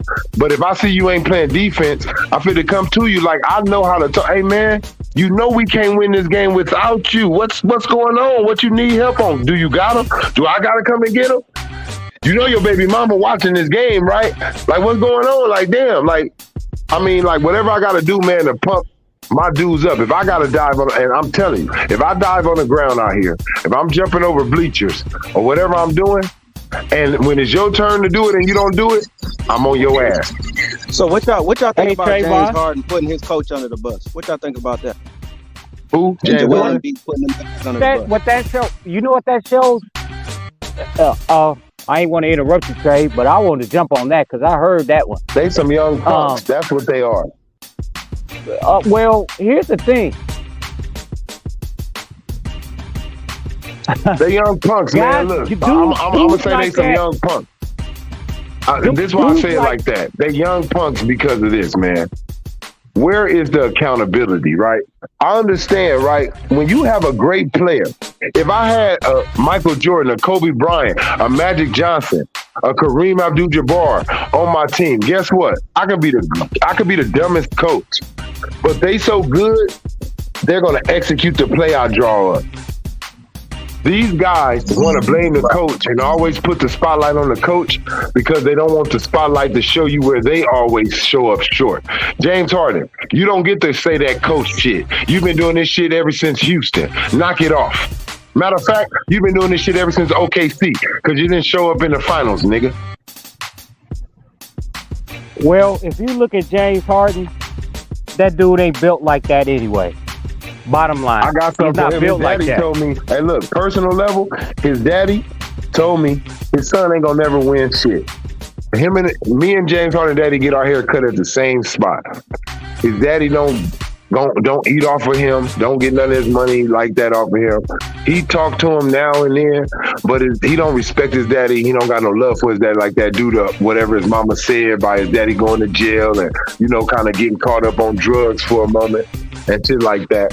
But his daddy got his own little construction thing going, but he don't pay his dad no mind. You notice something, right? What it say on the back of James Harden jersey? Well, the last thing it just say Harden, right? It just say Harden. He's a junior though, bro. His daddy name is James Harden Sr. Why you ain't acknowledging your daddy and putting the junior on it? You feel me? That's like you having a son, bro. Right. And you named him after you and he make it famous and they ask him his name and he like, oh, my name is Jonathan Taylor. Like, Jonathan Taylor Jr., nigga? Like, what the hell? Like, he don't acknowledge his daddy. And his daddy said, this is what he said in the barbershop. My son got to honor his mother and father or your days will be cut short on this earth. And that's in the Bible. He ain't honoring his daddy. And his daddy said his son, he may have his success as in getting paid, making it to the NBA, but he said, my son ain't going to win no championship and reach his full potential because he don't honor me. And that's for real. And I'm not making that up. Man, that's so sad, man, because that's your father. That's the dude that brought you into this world. Whether you have a good relationship with him or not, that's something you got to build, man. Because you only get one of them. You know what's true? I'm gonna say this, David. I hope I ain't disrespecting you by saying Dave. Hope I'm not. You good, man. My son, he ain't talented on the offensive end, but he a hella deep. And always, if you go and he be like, he still had that pass, he wanted to play. Man, sometimes you built like that. You can be a football player and be one of the best because that's the sport you love. It's in me. I played every sport, no lie. Soccer, baseball. I played it all, and I'm going to tell you, each and every one of those sports, I use it for basketball. It's something that I did in those sports that I could use on that basketball court. And I'm telling you, I remember when I was in the ninth grade. I remember when I was in the ninth grade. I was playing freshman and shit, and I didn't want to. I went for the JV team. I was slower than niggas, didn't jump, and my height wasn't where it was at. I swear, that summer, I'm working as hard as I can. I'm in every tournament in the summer, every league, everything. I'm not even feeling myself growing. You can't really feel your height until you get next to somebody that's always been taller than you or something, and now you done sprouted over them. You really can't feel yourself growing until you start looking next to stuff, seeing how you heighten up on it. When I came back to school, I didn't even get on jet. I went straight to varsity in 10th grade. I seen my height spotted up. I'm stronger, faster. Everything got worked on. It really worked. I'm doing moves that I'm not even thinking about doing them at that time. My body is so trained. I done trained my body to do this dribbling move for when a dude reach right there that my body every memory do that. I ain't even trying to do it. Everybody out there, ooh, man, what happened? Man, I'm going to be honest with you. I had an outer body experience. I don't even know what the hell was happening right there, but it just happened. I don't know. He reached for the ball, something said spin, then he came back, something said go between your legs. I don't know, bro. I wasn't in control. I tell you what, Trayvon, my homie passed last year, going on a year. That's my cousin. We used to play down at the Mecca in Dayton, Ohio, and we used to all go down there and play on Sundays after the game. And we was hyped. We was young dudes then. I mean, that's quarter of a century ago. That show you how old I am. But anyway, we caught it coming off the rim. It was me and him. He swore up and down. I dunked it. I swore up and down. You know what I'm saying? We argued for years. And then finally, before he passed, I was like, I'll give you that. But that's how much he loved it. Hey, look, it's a growth spur with me. I remember when it started out touching the backboard, touching the net. Yeah. Now it's grabbing the rim. Now it's dunking. Yeah. Like, it was a thing. Like, I started in the backyard, dribbling the ball between my legs, bro, by actually lifting my whole leg up. Now it's nothing for me. Like, it's level. I used to literally be up there looking like I'm trying to do a karate kick, dribbling the ball between my legs, lifting my whole leg up to get the ball under it. And then I'm in the backyard going between my legs 100 times left, 100 times right. And then I go behind my back, left arm to right arm 100 times. And if I mess up, I start all over again. I got to get that 100 pure, no mess ups. Like, that's what it takes, like, for you to get good in things. Play it. But yeah, Trayvon, like, have you ever did the milk carton thing? Where you go up there and get the old plastic milk carton and break the bottom out of it and get you a basketball and shoot it and put it up on the back of your garage? You ever did that? Man, yeah, we done did that. That crate. You talking about that crate thing? Yeah, man. Crate, we cut the bottom out. Man, we didn't cut the crates out. Look, we didn't have trash cans, them old trash cans where you cut the top out, the bottom at the bottom, and you leave the rim right there and you hook that. Man, look, my daddy, when I played football and they wanted me to play quarterback, my daddy had the backyard hooked up. He cut a grip of trash can rims and hooked it up on a log. And all it was just circle, look, a tire. He said, I want you to throw the ball through all these things. The way I tell you, when I tell you, turn like this. Like, it take those things. And baseball, same thing with baseball. Taught me how to grip the laces, where to grab it. This how you throw that ball. Like, all that, bro, you really have to practice it. I remember the first time I seen the ball do a curve move when I threw it. He was like, you got to snap your wrist. Like, and I'm from that era. I'm not from that soft era. The coach can tell me, what the fuck is wrong with you? You out here running around like it's some dicks up your ass. I'm not finna go to the TVs and say, oh, he be cussing and he be talking crazy. I know what he's doing. He's trying to push me to the level that I'm supposed to be on. Yeah. Hey, man. Shoot. When you say your mom, my mom was born in 1929. My father fought in the Second World War. So we kind of on that same level. When they talk to you. That was real stuff. That was real total. Hey, people don't understand. It's real calm. And look, and when my pops talked to me, it was a low-key disappointment in his voice about how we came to be as people now. Yes. Thank you. It was, I'm not going to say disdain. It was like, you got to be better. He was like, man, y'all out here shooting each other. Y'all can't, black people don't even come outside and say, hey, how you doing? Because it's like, I don't want to know them. I don't want no problems. I don't want to know nothing. Like, it wasn't like that. Like, everybody got their guard up at all times. You can't even trust. It then went from, look, once, I always say this as a joke, right? I say once they killed Malcolm X and Martin Luther King, it went from, hey, my brother, to what's up, nigga? Yeah. Man, see, I know. This is what people got to understand, too. In order for change to come, everybody's not going to like you to be different. See, you're going to take somebody to be brave. My pops told me, he said, when no civil rights movement came, he said, everybody didn't like Martin Luther King. See, the story they don't tell you is when Martin Luther King then was doing that, it's a lot of niggas that was getting killed that didn't make the news for him talking on TV. If he went on TV and said something that changed the world or shook people, it was about 100 niggas that got killed in all type of different cities that night. Not only that, there's a lot of black people that wasn't down for what he was saying, and a lot of his stories got buried. Yeah, a lot of They always I talk know about people they gonna kill me for this, but I don't care. It's the truth. I'm gonna tell you why the FBI was really looking into him for other reasons too. How was he getting his campaign funded for what he was doing? He was accepting money from Russian people at the time who was enemies of America. He was in business with a few communist countries in order to push his what he wanted to be done.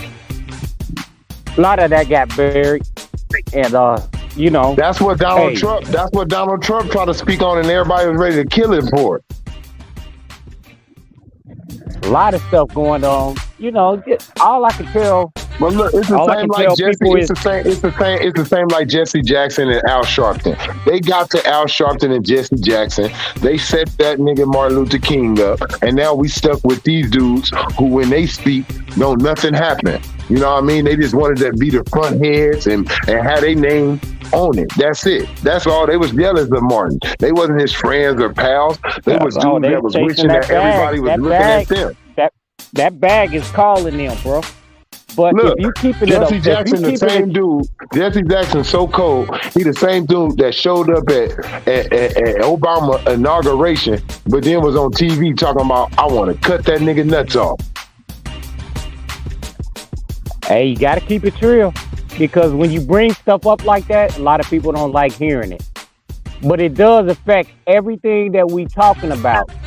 The one thing that the white man figured out, to where they don't have to look like the bad guy no more, they figured out if we leave the black people alone, they'll turn on each other.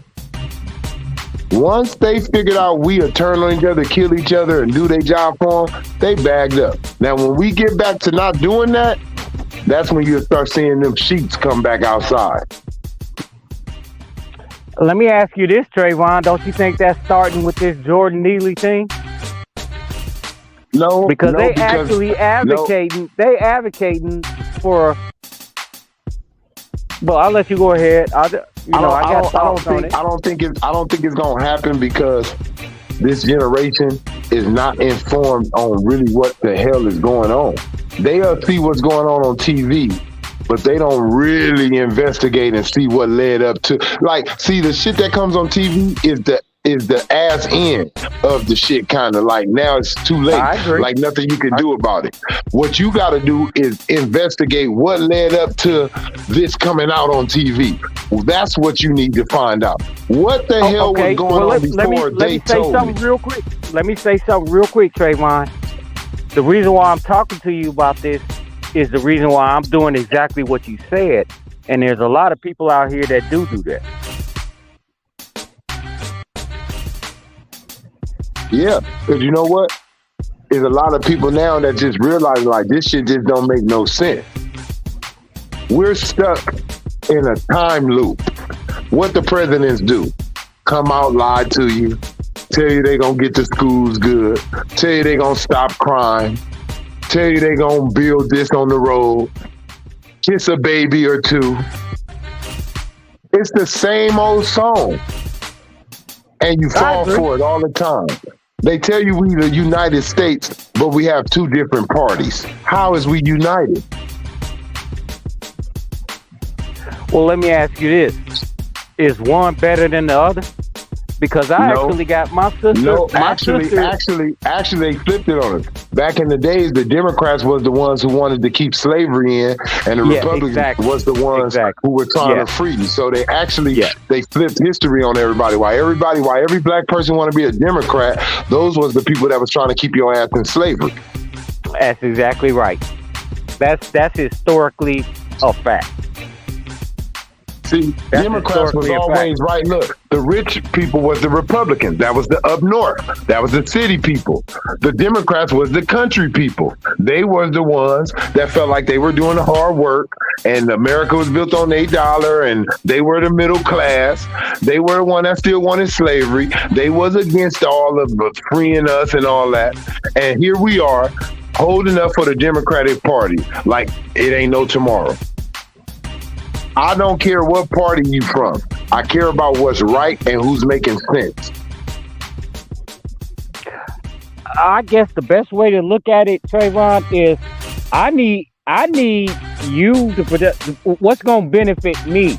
I don't give a damn if you Democratic, Republican, or Independent. That's a fact. I need somebody to benefit what I'm talking about. We not gonna never have the right leader, right? And I'm gonna tell you why. Because back in the day, the people didn't choose who was your king or your leader. God did. He anointed who was gonna be the leader and made sure that they made the right decisions. He knew that they was gonna be a person of God and make the right decision. Nowadays, everybody who wins the presidency has some crookedness going on. Something to where somebody got one up on them. I'm going to tell you what I believe. That time when that dude hopped the gate and made it in the White House and was a room away from Michelle Obama, I believe that was to get Barack Obama in line. They was letting him know, if you don't do what we say, we can let you get touched. Do you know a lot of people don't talk about that? There's a whole lot of stuff we don't talk about. Out of all the years that we done seen presidents, with all this technology, how the hell somebody get over that gate, past the line, past all the goddamn guards that's walking across the lawn, past all the guards that let the goddamn door, all these Secret Service motherfuckers that special ops, special private secret, don't know what the hell they did in their life. How the hell you get past dog sniffing, walking past Army motherfucking guards, security gates, electricity shit? Like, wait a minute. This was planned out to let Obama get scared, to let him know play ball. You can be touched. You can be touched. And no other president ever had that type of moment at the White House.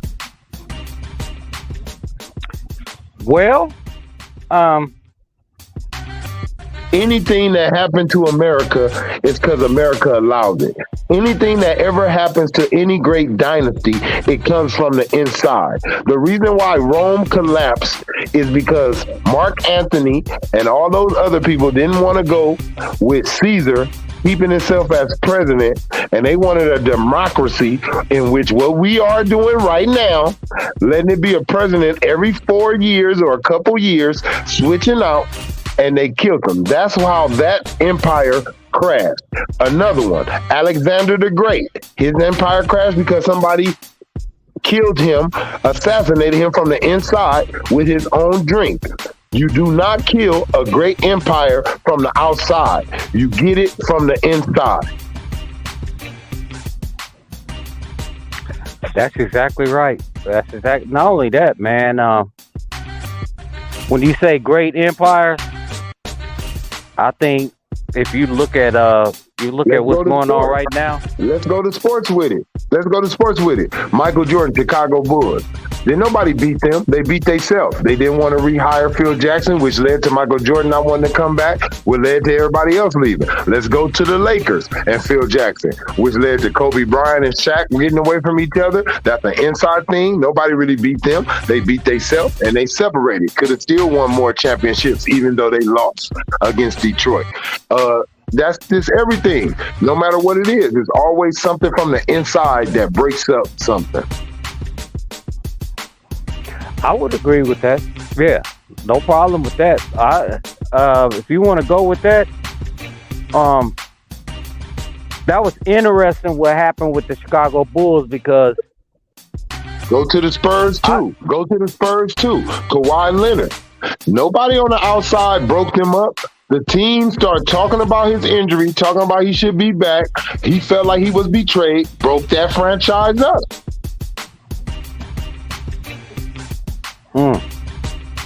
Do you think that happened with because I thought Let's go to Golden State. Nobody beat them. Inside job. Draymond Green called KD a bitch. Disrespect him in live TV, live game. That was an inside thing. That wasn't outside. Let's go for this year. Draymond Green punched Jordan Poole. It's not crazy that Jordan Poole has the biggest collapse. I mean, come on. I was getting ready to go to the Golden State, but you already took care of that one. That's what I'm saying. You can name this with anything right now. Go with Kmart. Go with Circuit City. Why do all these companies get bought out? Something goes wrong in the inside. Some type of big investor buys out. to where they can't keep afloat. They got to sell everything. Come on, man. Everything gets destroyed from the inside.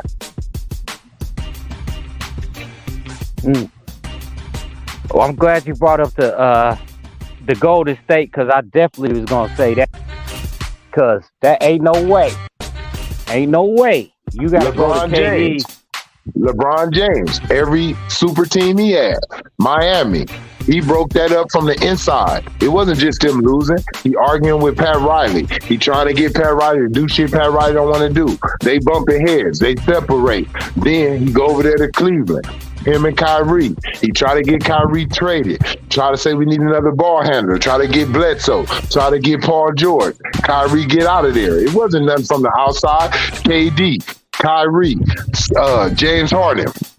Nobody beat them and made them separate. It's all inside stuff. Kyrie Irving, he don't want to take the shot. James Harden leave. Then the Brooklyn Nets, they want to chastise Kyrie. He leave. KD don't want to be there unless Kyrie there. He leave. Everything inside. Well, I'm looking at that. Is he gonna do the same thing with the Lakers? I mean, you could tell he was on his way. When they didn't do the trade with Kyrie, you could see he was ready to check out after he broke the record. But then Yeah, that's the reason why I asked you that. Yeah, That's the reason why I asked you that. when he seen the Lakers playing good and seen that the players was playing up to par, and he seemed like AD was getting more credit, he said, let me come on back and steal some of this. You know what? Like I say, Trayvon, I don't have a problem with the Lakers franchise. I know what Lakers. LeBron James is the superstar that started all of the interview bombing. You never used to see players do it that much. I never seen Michael Jordan interrupt Scottie Pippen getting interviewed if he had a great game. I never seen him interrupt Steve Kerr or anybody who was the player of the night. I never seen Kobe Bryant come interrupt Shaq. If they was right there next to each other, it's because that's how they wanted it. I never seen Kobe interrupt Paul Gasol or Lamar Odom. But here come LeBron James. Always got to have his name in some mix. If they want to celebrate Austin Reeves, if they want to celebrate Austin Reeves, if they want to celebrate Dennis Schroeder, here come LeBron James. What up, boy? Yeah, they want to celebrate D-Ray. They want to celebrate AD. Bro, let it be about somebody else sometime.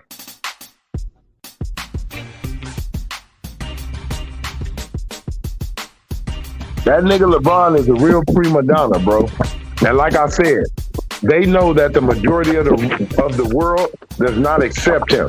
If Kobe Bryant, Michael Jordan, Magic Johnson, or anybody else would have broke that record and showed up at the Super Bowl, they would have got a fucking standing ovation.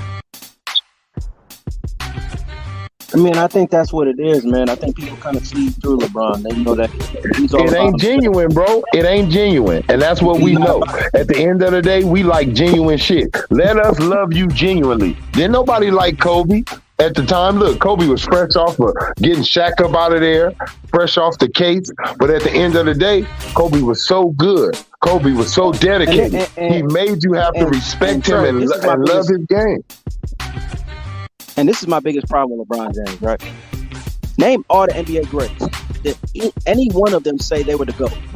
No, they didn't. They let people do the talking for them. When you come out and say you're the best player of all time, they let their game do the talking. Yeah, they let their game do the talking.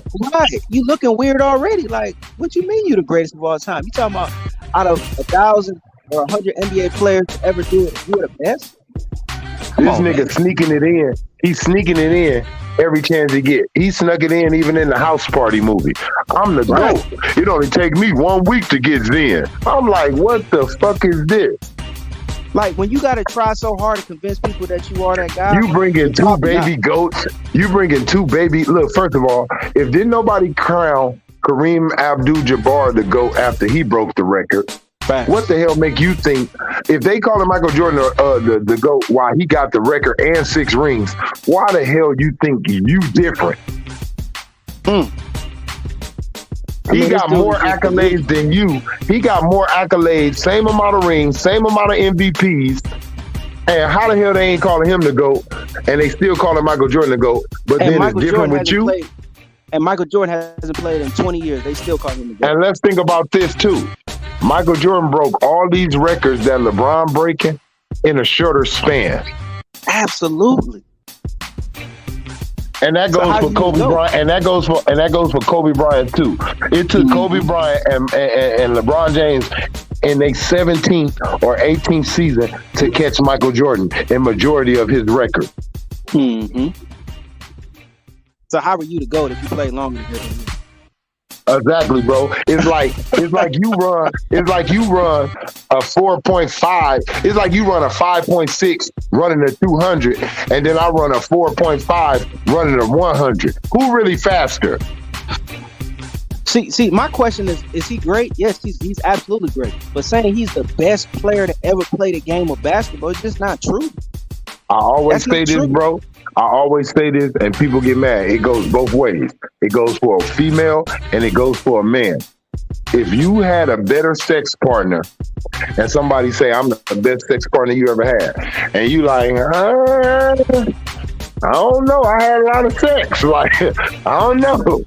I seen better. I had better. I'm not going to let you convince me just because you want to say it is.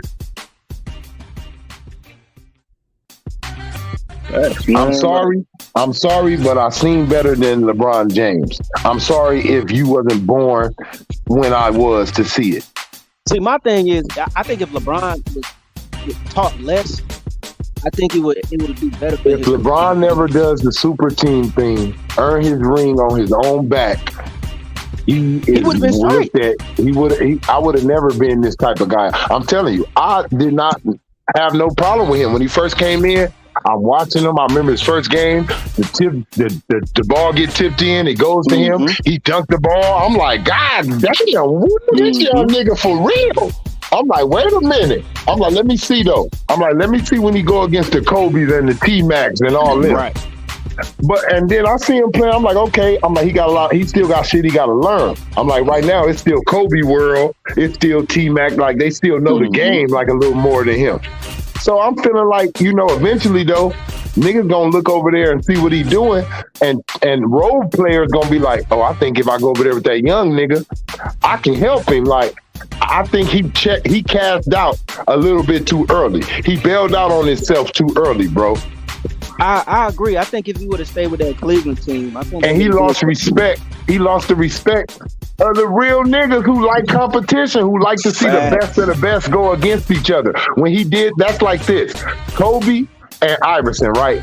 Kobe, we can know Kobe was the best student. He was the real basketball student, all in. But Iverson had the streets, nigga. In the eyes of the streets, Iverson was better than Kobe in the early years. You know what? Let me say this, fellas. Why do they disrespect Dwayne Wade? I'm talking about on a basketball level. I ain't talking about. Let me ask y'all this. Because if you look at Dwayne Wade was already established before LeBron even got there. He wanted to. He actually taught LeBron how to win. So it's the narrative, bro. It's the narrative. They have to on the back burner. If they talk about D-Wade how they supposed to, they cannot be talking about LeBron how they are now. Fact. Cause ain't no way you can disrespect the dude. Look, they talk about everything in LeBron's career, right? Everything, high school, straight in the NBA, everything. But why they leave out that? Why they leave out that Olympic team? They leave that Olympic team out because that was all about Kobe. Yeah. No, it's just disgusting because LeBron was on the Olympic team before Kobe got there. He wasn't winning nothing. As soon as Kobe got there, LeBron never won. LeBron never won in the Olympics. So you could say when Kobe came, it changed everything because Kobe said, we got to do all the little things. We got to dive. We got to do this. Like, they're trained different. He knew how they play basketball overseas. He came from over there. Right. So why is Kobe disrespected? Why is Dwayne Wade disrespected? And we bring because up of that case, bro. When Kobe Bryant caught that case, bro, they could never make him the face of the NBA because the white America would never let a dude who have a case like that slide. They will never accept him to be as big as Michael Jordan or even LeBron James now because he does not have that squeaky clean record. Kobe Bryant, they had to move away from him, and it was like business. I'm pretty sure they told him all the reasons why, too. Nothing personal, Kobe. It's just this case. Yeah, that's crazy, man. That's unfortunate. They're still holding it against him after all these years. Even now, I hear people talking about the case. When Kobe dead and gone, they still talking about, if the girl was black, if the girl was black, it would have been over with. Over with. No conversation. No phone calls. Nothing. Keep doing a great job. Keep up the good work. Look, they didn't even look. Is Tiger Woods still the face of golf? And he had multiple women he cheated with. Ain't he though? Still the face. He's the Michael Jordan of golf. And he did that. That's crazy, man. Hey, It's almost Dave, like- can I ask you a question real quick? I had to get back on. Had to go in there and there's somebody out there twerking. Shout out to Javon. Somebody out there twerking on the front beach, Panama City. There they go. But anyway, have you ever seen Jordan play? Ever seen what? Have you ever seen Jordan play? No, not up close and personal. No. No, I mean just have you ever did the YouTube thing? Oh yeah, absolutely. Yes, sir. I want to ask you, have you ever seen nobody that great? That dude can play. A lot of people laugh at me, but I think the best basketball player I've seen in this generation is probably Kyrie Irving, who could just do it all. Minus the athleticism. He's very good. He's very good. But I'm talking about looking at the body. No. Do you understand when he jumps? That's a lot of people don't understand that. Like, you play basketball? I'm not sure. I'm gonna ask you. You play basketball? Yes, sir. All right. What leg do you jump off of? You right-handed. Yeah, if he right-handed, he jump off his left leg. Left. Yeah. You ever seen Jordan do it off too? Mm-hmm. Hey, look, I'm gonna say this. I think Michael Jordan can jump off of either leg, both legs, one right, left, and have the same vertical on either leg. That's hard to do. LeBron is probably the highest one-leg, left-leg jumper. Like, his left leg is amazing when he jump. But I'm gonna keep it real. I'm gonna tell you the difference, right? When I could see two dudes do the same dunk, right? I could see Kobe go do a cock back behind the back dunk, and then I could see another nigga do it. It don't feel the same, and it don't look the same. I don't know why. Right. I don't know why. You know why? Because Kobe could do the same thing. But I'm saying it was something like, and no bullshit. It was like Kobe made that shit look. Michael Jordan and Kobe made they dunks look sexy. Like, it was different. It was like, that's what I'm trying to tell you. That shit look sexy, nigga. Like, the way they did it, you went outside and tried to hold your legs like their legs. Try to hold your arms like they on. Trayvon, the reason why it looked like that, because he gave the illusion that he was flying. Yep. And look, that's why it looked like that. And look, and then you seeing it come out of nowhere. You're not even expecting. Yeah, he's jumping. It ain't like it's a fast. It ain't like it's a fast break or a lob. You like he didn't cut through three people. I thought he was fit to like stop and pop. He just said fuck it. He just took flight. That's what it make it look like. Real talk. If y'all don't believe me, go back and stop motion and look how them dudes jump like that. When I see dudes, and I understand what these players be saying. I understand Mario Chalmers. when he say players don't fear LeBron, I know what he mean in the difference. I seen niggas stick Kobe, and I seen niggas stick Mike, and I seen them spook. Like, Lord Jesus, don't let this nigga score or make me look stupid. Shit.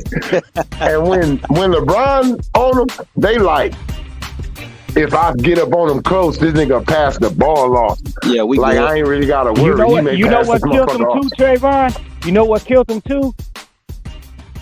I played with people. I can't stand Jimmy Jackson. I played against his ass. He could do that. He could hit that at will. When they can hit it at will on you, that's demoralizing. Real talk. Man. Look, when you know you over there playing your best defense, and he can hit it at will. When you playing your best defense, you know you like, I'm all over this shit. Oh yeah, and he pop you it ain't down. going nowhere. And this nigga still pull the shot off and still make it. Knock it down. And you look back and that shit, look, it go through the net. Look, it go through the net. He so going smooth. up the court looking at you like I it go told through you. the net so smooth, it don't even make the net move, right? Yeah. And when you look back at him, all you see is the bottom of his Nikes and shit Yeah, running he's the other walking way. down the court saying, "What you gonna do?" You like, And look, wait a and the minute. other nigga, look, your teammate like this. The ball. Get Why the the ball. hell you ain't like, stop it? Look, you Why the like hell shit. you I don't ain't know if I stop can. Look, I don't know if I can keep that shit up like he doing. No. He knocked it down and said, "What you doing Hey, over look, there?" I seen LeBron James. Look, I'm not gonna lie, bro. I fucking lost my mind. I was like, Kobe cold than a motherfucker. I seen Kobe and LeBron going at it. This when LeBron was young, still in Cleveland. The Muppet shit was going on. I seen LeBron guard Kobe in the post so good. I'm talking about all over him. I'm like, oh shit, Kobe. I'm like, Kobe, don't shoot it. He on you. Like, I ain't gonna lie. I'm like, Kobe, he on that shit. Don't shoot it. He gonna block it.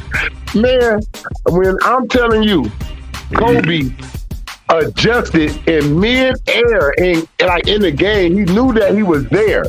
He didn't even full extend to shoot the shot. He halfway let his arm go, like barely flicked it, and made it float so high in the air that it could touch the light. The shit came down and didn't even touch the motherfucking net. I said, God, you seen LeBron James look at that shit and then look back at Kobe like, that's some bullshit. Like, nigga, that's some bullshit. Like, I had him. I was like, see, when a nigga make buckets on you like that, and you played your best defense, that's demoralizing, my man. It makes you say, it make you say, fuck it. It don't matter what I do. That's real basketball. I seen Shane Battier stick his fingers in Kobe Bryant eyeball face, like where he can't see the rim, right between his arms. In this day and age, if a nigga did that, a player gonna flop and act like he got poked in the fucking face. I seen Kobe just knock the shots down. Boom. Boom, boom, and shake his head and say he can't guard me. And then I seen Kobe. You want to say the worst? He may be taking some of the worstest shots, but out of anybody else in the world, he the only one that can make them.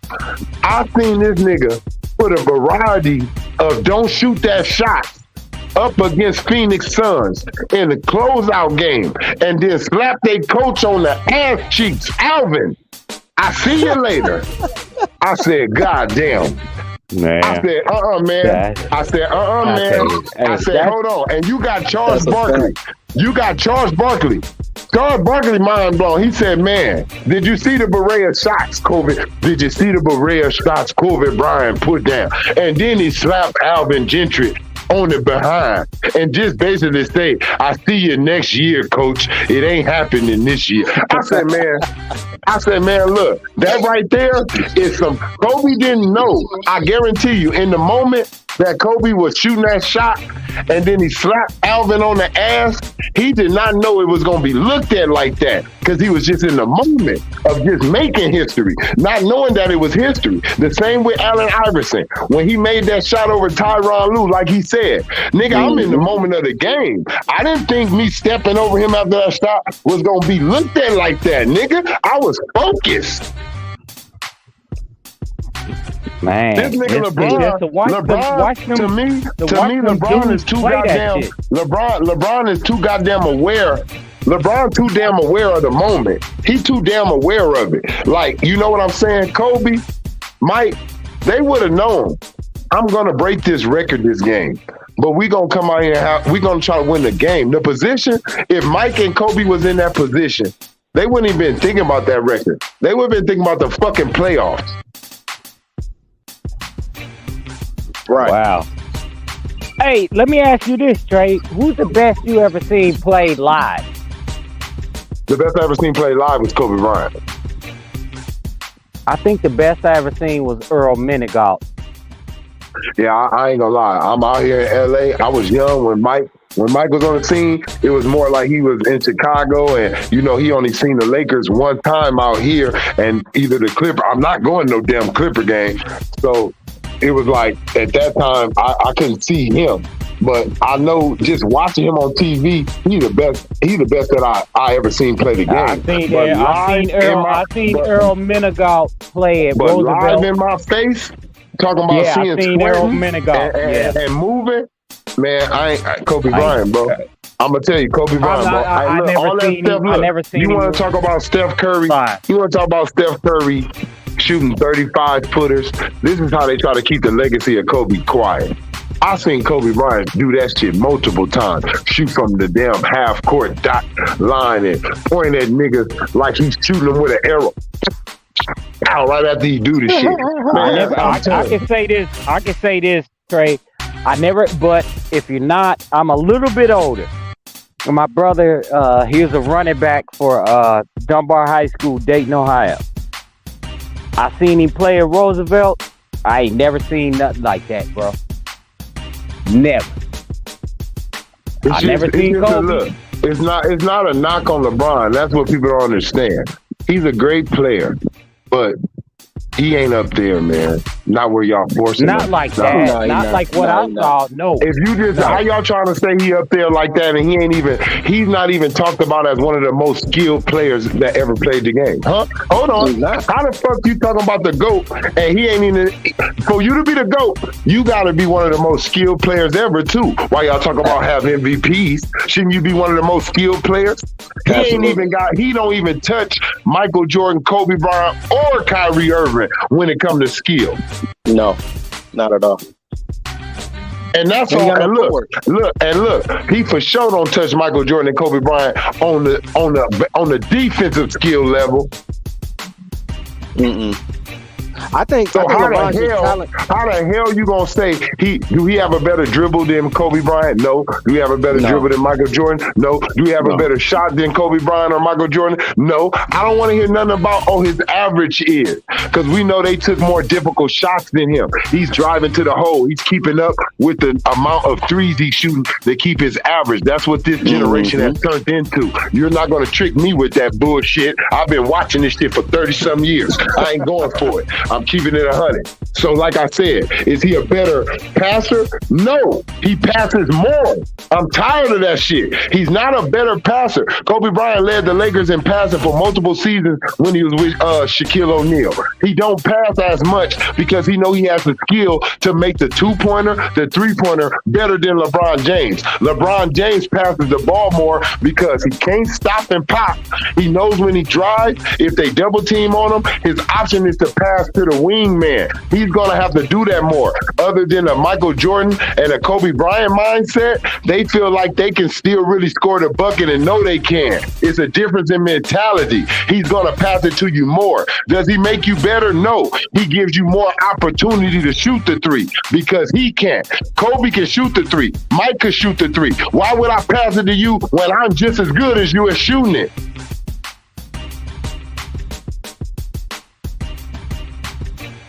Is he a better defender? Well, I think so, because he can defend all 5 positions. No, he can't.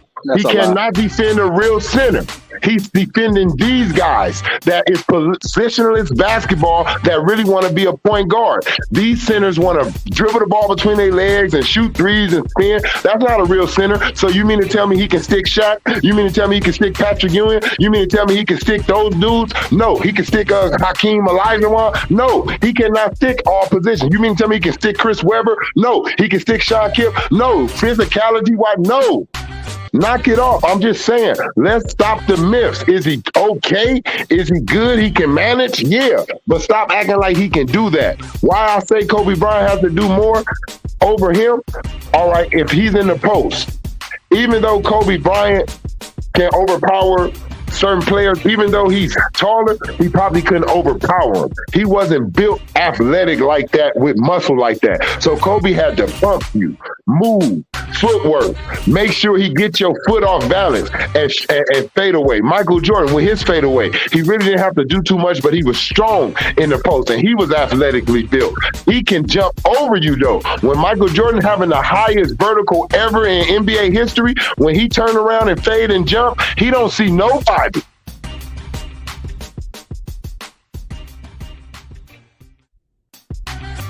If you look at LeBron James shot and his shot chart, his shit ain't too far from Giannis Antetokounmpo. Like I said, he just shoots more than Giannis. Giannis know he can't shoot and really don't want to. LeBron know he can't shoot and don't give a shit.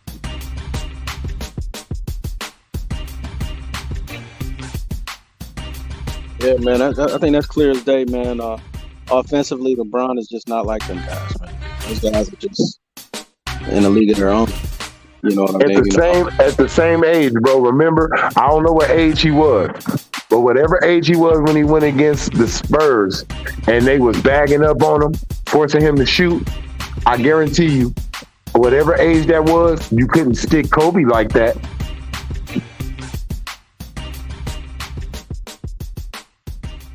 Everybody knew let LeBron James shoot the ball if you want to win. Force him to shoot. Mm-hmm.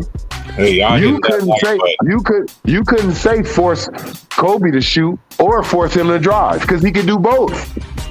And he gonna embarrass you. Yeah, y'all hit that like button, man. Y'all hit that like button, man. I'm about hit to that press like that, button, man. You ain't get ready to come on about 5:30. I ain't watching no fucking lottery draft shit. They already know who's gonna go.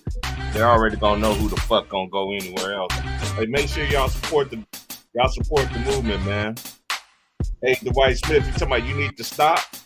This is one thing about y'all people talking about we need to stop. I don't know what you're talking about. I just came back in here, so I know you ain't talking to me. So let me just guess. You probably one of them LeBron James super fan. You know what I'm saying? You sleep on his doorstep or your slippers or his shoes or all kinds of. I don't even know what the hell you talking about. I know he said something about LeBron when I came back, and I was like, "Dennis, so you need to stop. You need to stop what?" You don't like you talking about his team like that. Man, fuck all that. I'm a Laker fan too, but at the same time, I know when they cheating for these niggas though. But when I call it out, I'm a hater though. I'm a hater on my own team. Nah, I don't want it that fucking easy, man. Fuck that. But what's gonna happen this series? What's gonna happen this series? Is you got another clutch client? Is Caldwell Pope all of a sudden ain't gonna be able to make 3-pointers all of a sudden? I'm just asking a question. Jokic is gonna be in foul trouble all the damn time. I'm just asking a question. Are they gonna call it both ways or anything like that? No. Oh man. Y'all don't give it a fuck. It's gonna be the same series it was like in the bubble. They was complaining about getting all the free throw calls and whatnot, and I think the Lakers gonna win by like maybe five games. You ask me. The way the league is gonna be Lakers and Boston to fight for who has the championships in the NBA. You know they tied up at 18 right now. Mm-hmm. Yeah, but yeah, y'all. Hey, what's up, Ace? Before Ace. Yo, what's good? What's good? Hey, I know Ace gonna keep a crumb. You know, I keep this stream up until my next stream though, man. Remember to like, share, subscribe, man. Donate to Old Head Podcast, man. I don't care if it's a couple dollars, man. It will be nice, man. Y'all donate to the, but I don't ask y'all niggas for nothing. I already got this shit already paid for a whole another goddamn year. But then again, you gotta promote yourself though, right? If anybody Yes, else sir. ain't put no money in it, you gotta put your money in yourself. Cause that's what I did for 2 years. And already 2 years. I'm getting close to 500. 500 episodes gonna go crazy. That should be by the time the NBA finals should be over with by that time. Hopefully, to get ready to start by that time. I do that. You never know. But what you got on your what you got about Doc and all these other news and shit like that, and how you feel about your team, Miami Heat, man? I know you talked about it yesterday. I think Miami, we got a good chance to win. I believe it. We're on that revenge tour. Should be able to get that. Only problem I got with Miami, I think they lean too much on Jimmy Butler. I feel like if you take Jimmy Butler out the series, if he gets injured or something like that, I think Miami would be devastated. They need to give him some more help. But Boston is a well-oiled machine right now. They're real confident. They got their 2 stars. They play hard defense. So Miami's going to have to really, really lock in. And they're probably going to have to lean on Jimmy Butler for another incredible performance. You can't always count on that in the playoffs, man. No, we can count on it. We can count on Jimmy Butler having a good series. It's just who's going to go along with him. That's the problem. You can count on Jimmy Butler giving you 55 again?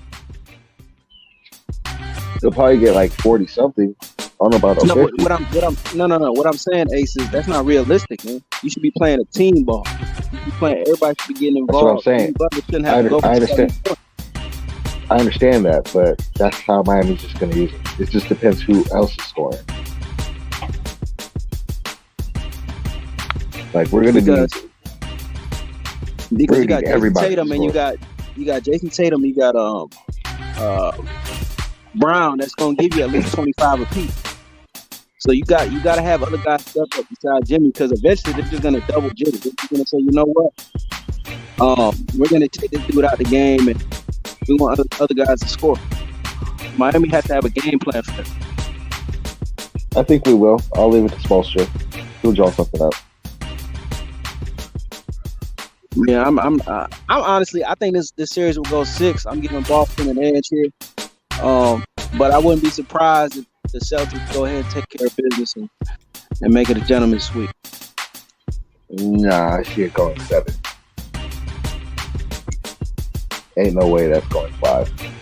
Hell no. Yeah, I see it being at the very worst for the Celtics. I think if they lock in and they take care of it, don't get me wrong, though, I wouldn't be surprised if Miami did go ahead and win this series, but I think the odds right now with the Celtics, the way the league has LeBron and Jason Tatum in their forefronts, I really think that the Celtics are going to move on in this series. We'll see. But I don't believe it. I believe it till I see it. I mean, you saw it last year, right? You're going to have to kill Miami. I'm telling you, Jimmy Butler's on his revenge tour. He wants payback. And he can win whatever he wants, but yeah, you know, he can't do it by himself. Team got to support him, man. Hey, the team stepped up for him during the Knicks series, so come on, man. That's the Knicks I'm talking about, man. When's the last time the Knicks were relevant? And they beat the Bucks too. His team has been there. No. Oh, the Heat. You talking about the role player stepped up. Right? Yeah. You know, but can we really say that Giannis was healthy that whole series? No. You know what I mean? So the Bucks are a different team without Giannis. I think you both agree with that. But I mean, he still played and had a 30-20 game. So I mean, no, I don't. I'm not making excuses for that. But what I'm saying is, if you have Giannis the whole series, do you think they're getting swept in 5 games? Well, not swept, but do you think they're out in 5 games? No, that series is going longer than that. I mean, but still, I got faith in Miami. The odds are stacked against us. I'll give you that. But we've outperformed this year, so we're ready. It's not like this team is a young team that hasn't been there before. It's been to the finals. and it's went to the Eastern Conference Finals last year. It has experience. Almost like I think it's almost the same scenario. Your guy, what's that white boy's name? That got injured. Oh, Hero. He was out last year, wasn't he? Nah, he was injured in the finals though. No, Eastern Conference Finals. He was out, right? Was he? I don't think he was. Yeah, he was out. I think he was out. Was he? Hero was out as well. Oh, and then Jimmy Butler remember had to go 48 in the guard. Yeah. I remember Harrell being injured in the finals.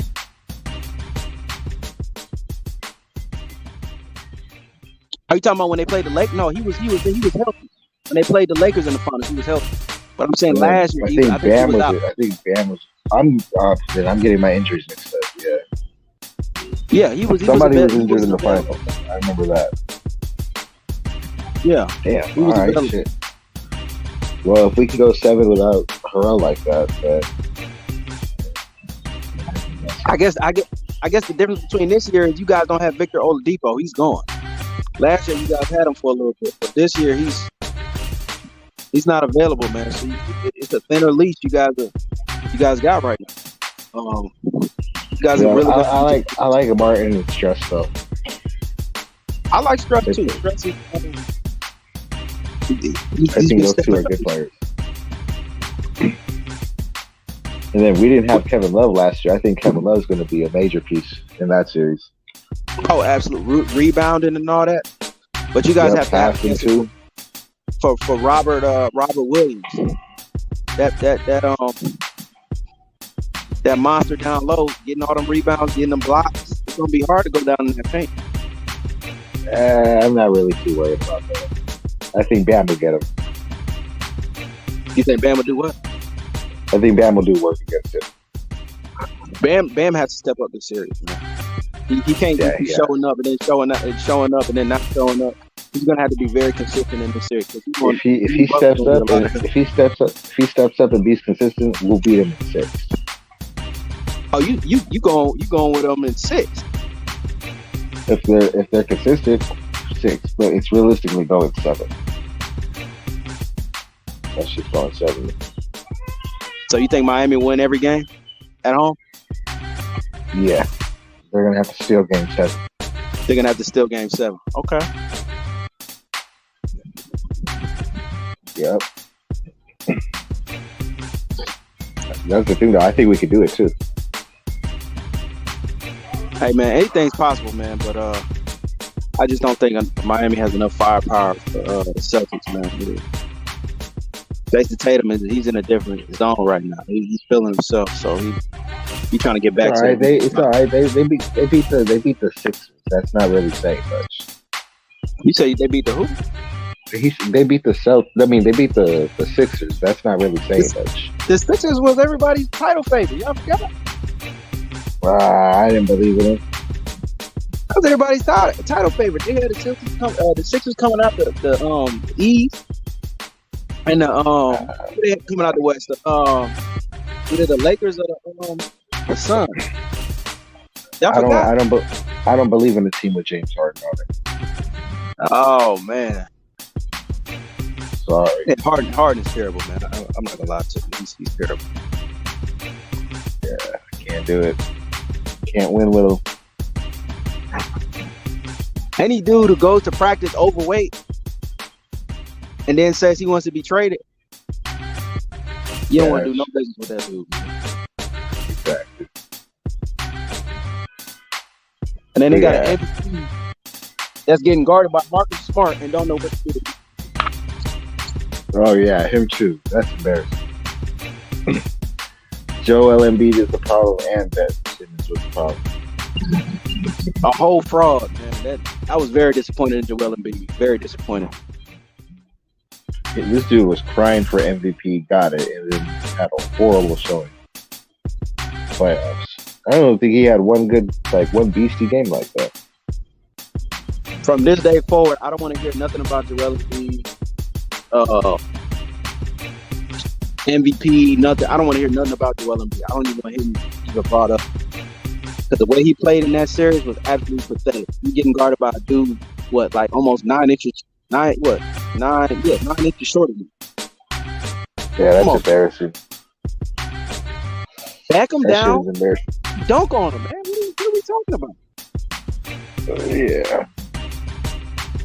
These NBA players But are this series stupid. here, the Celtics and Miami Heat, this is basketball I love. Defensive basketball, you know what I mean? Guys hustling, trying to get loose balls. I don't want to see dudes, just uncontested shots, easy layup. I don't like it. I like these people. Yeah.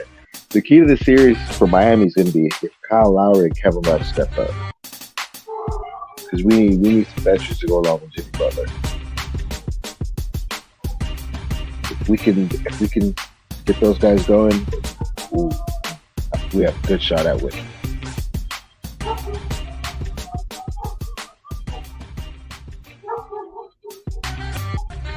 Well, again, like I said, I think Boston is going to be very smart in this series. They're going to double Jimmy Butler. They're not going to let him get going. They're just going to say, you know what? Have Max Strus beat me. Have Kyle Lowry beat me. Have Bam Adebayo beat me. And then they'll conduct business that way. But Boston is on a mission right now. They trying to get Miami out the way. Nah. They could try, but nah. Nope. Oh shit! I'm getting a call. I'll be right back.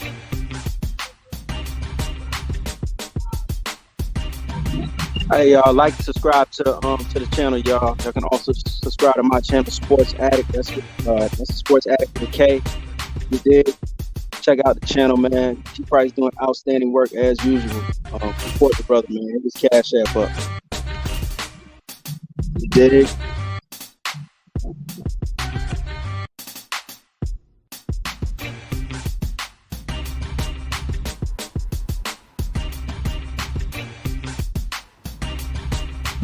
So yeah, I'm here, man. I'm about to get up out of here, man. I'm about to rest up. I'll be back here as soon as the game come on. Game come on in an hour and a half, so I'll be back. Bet I'll be back on, man. Hey, is it cool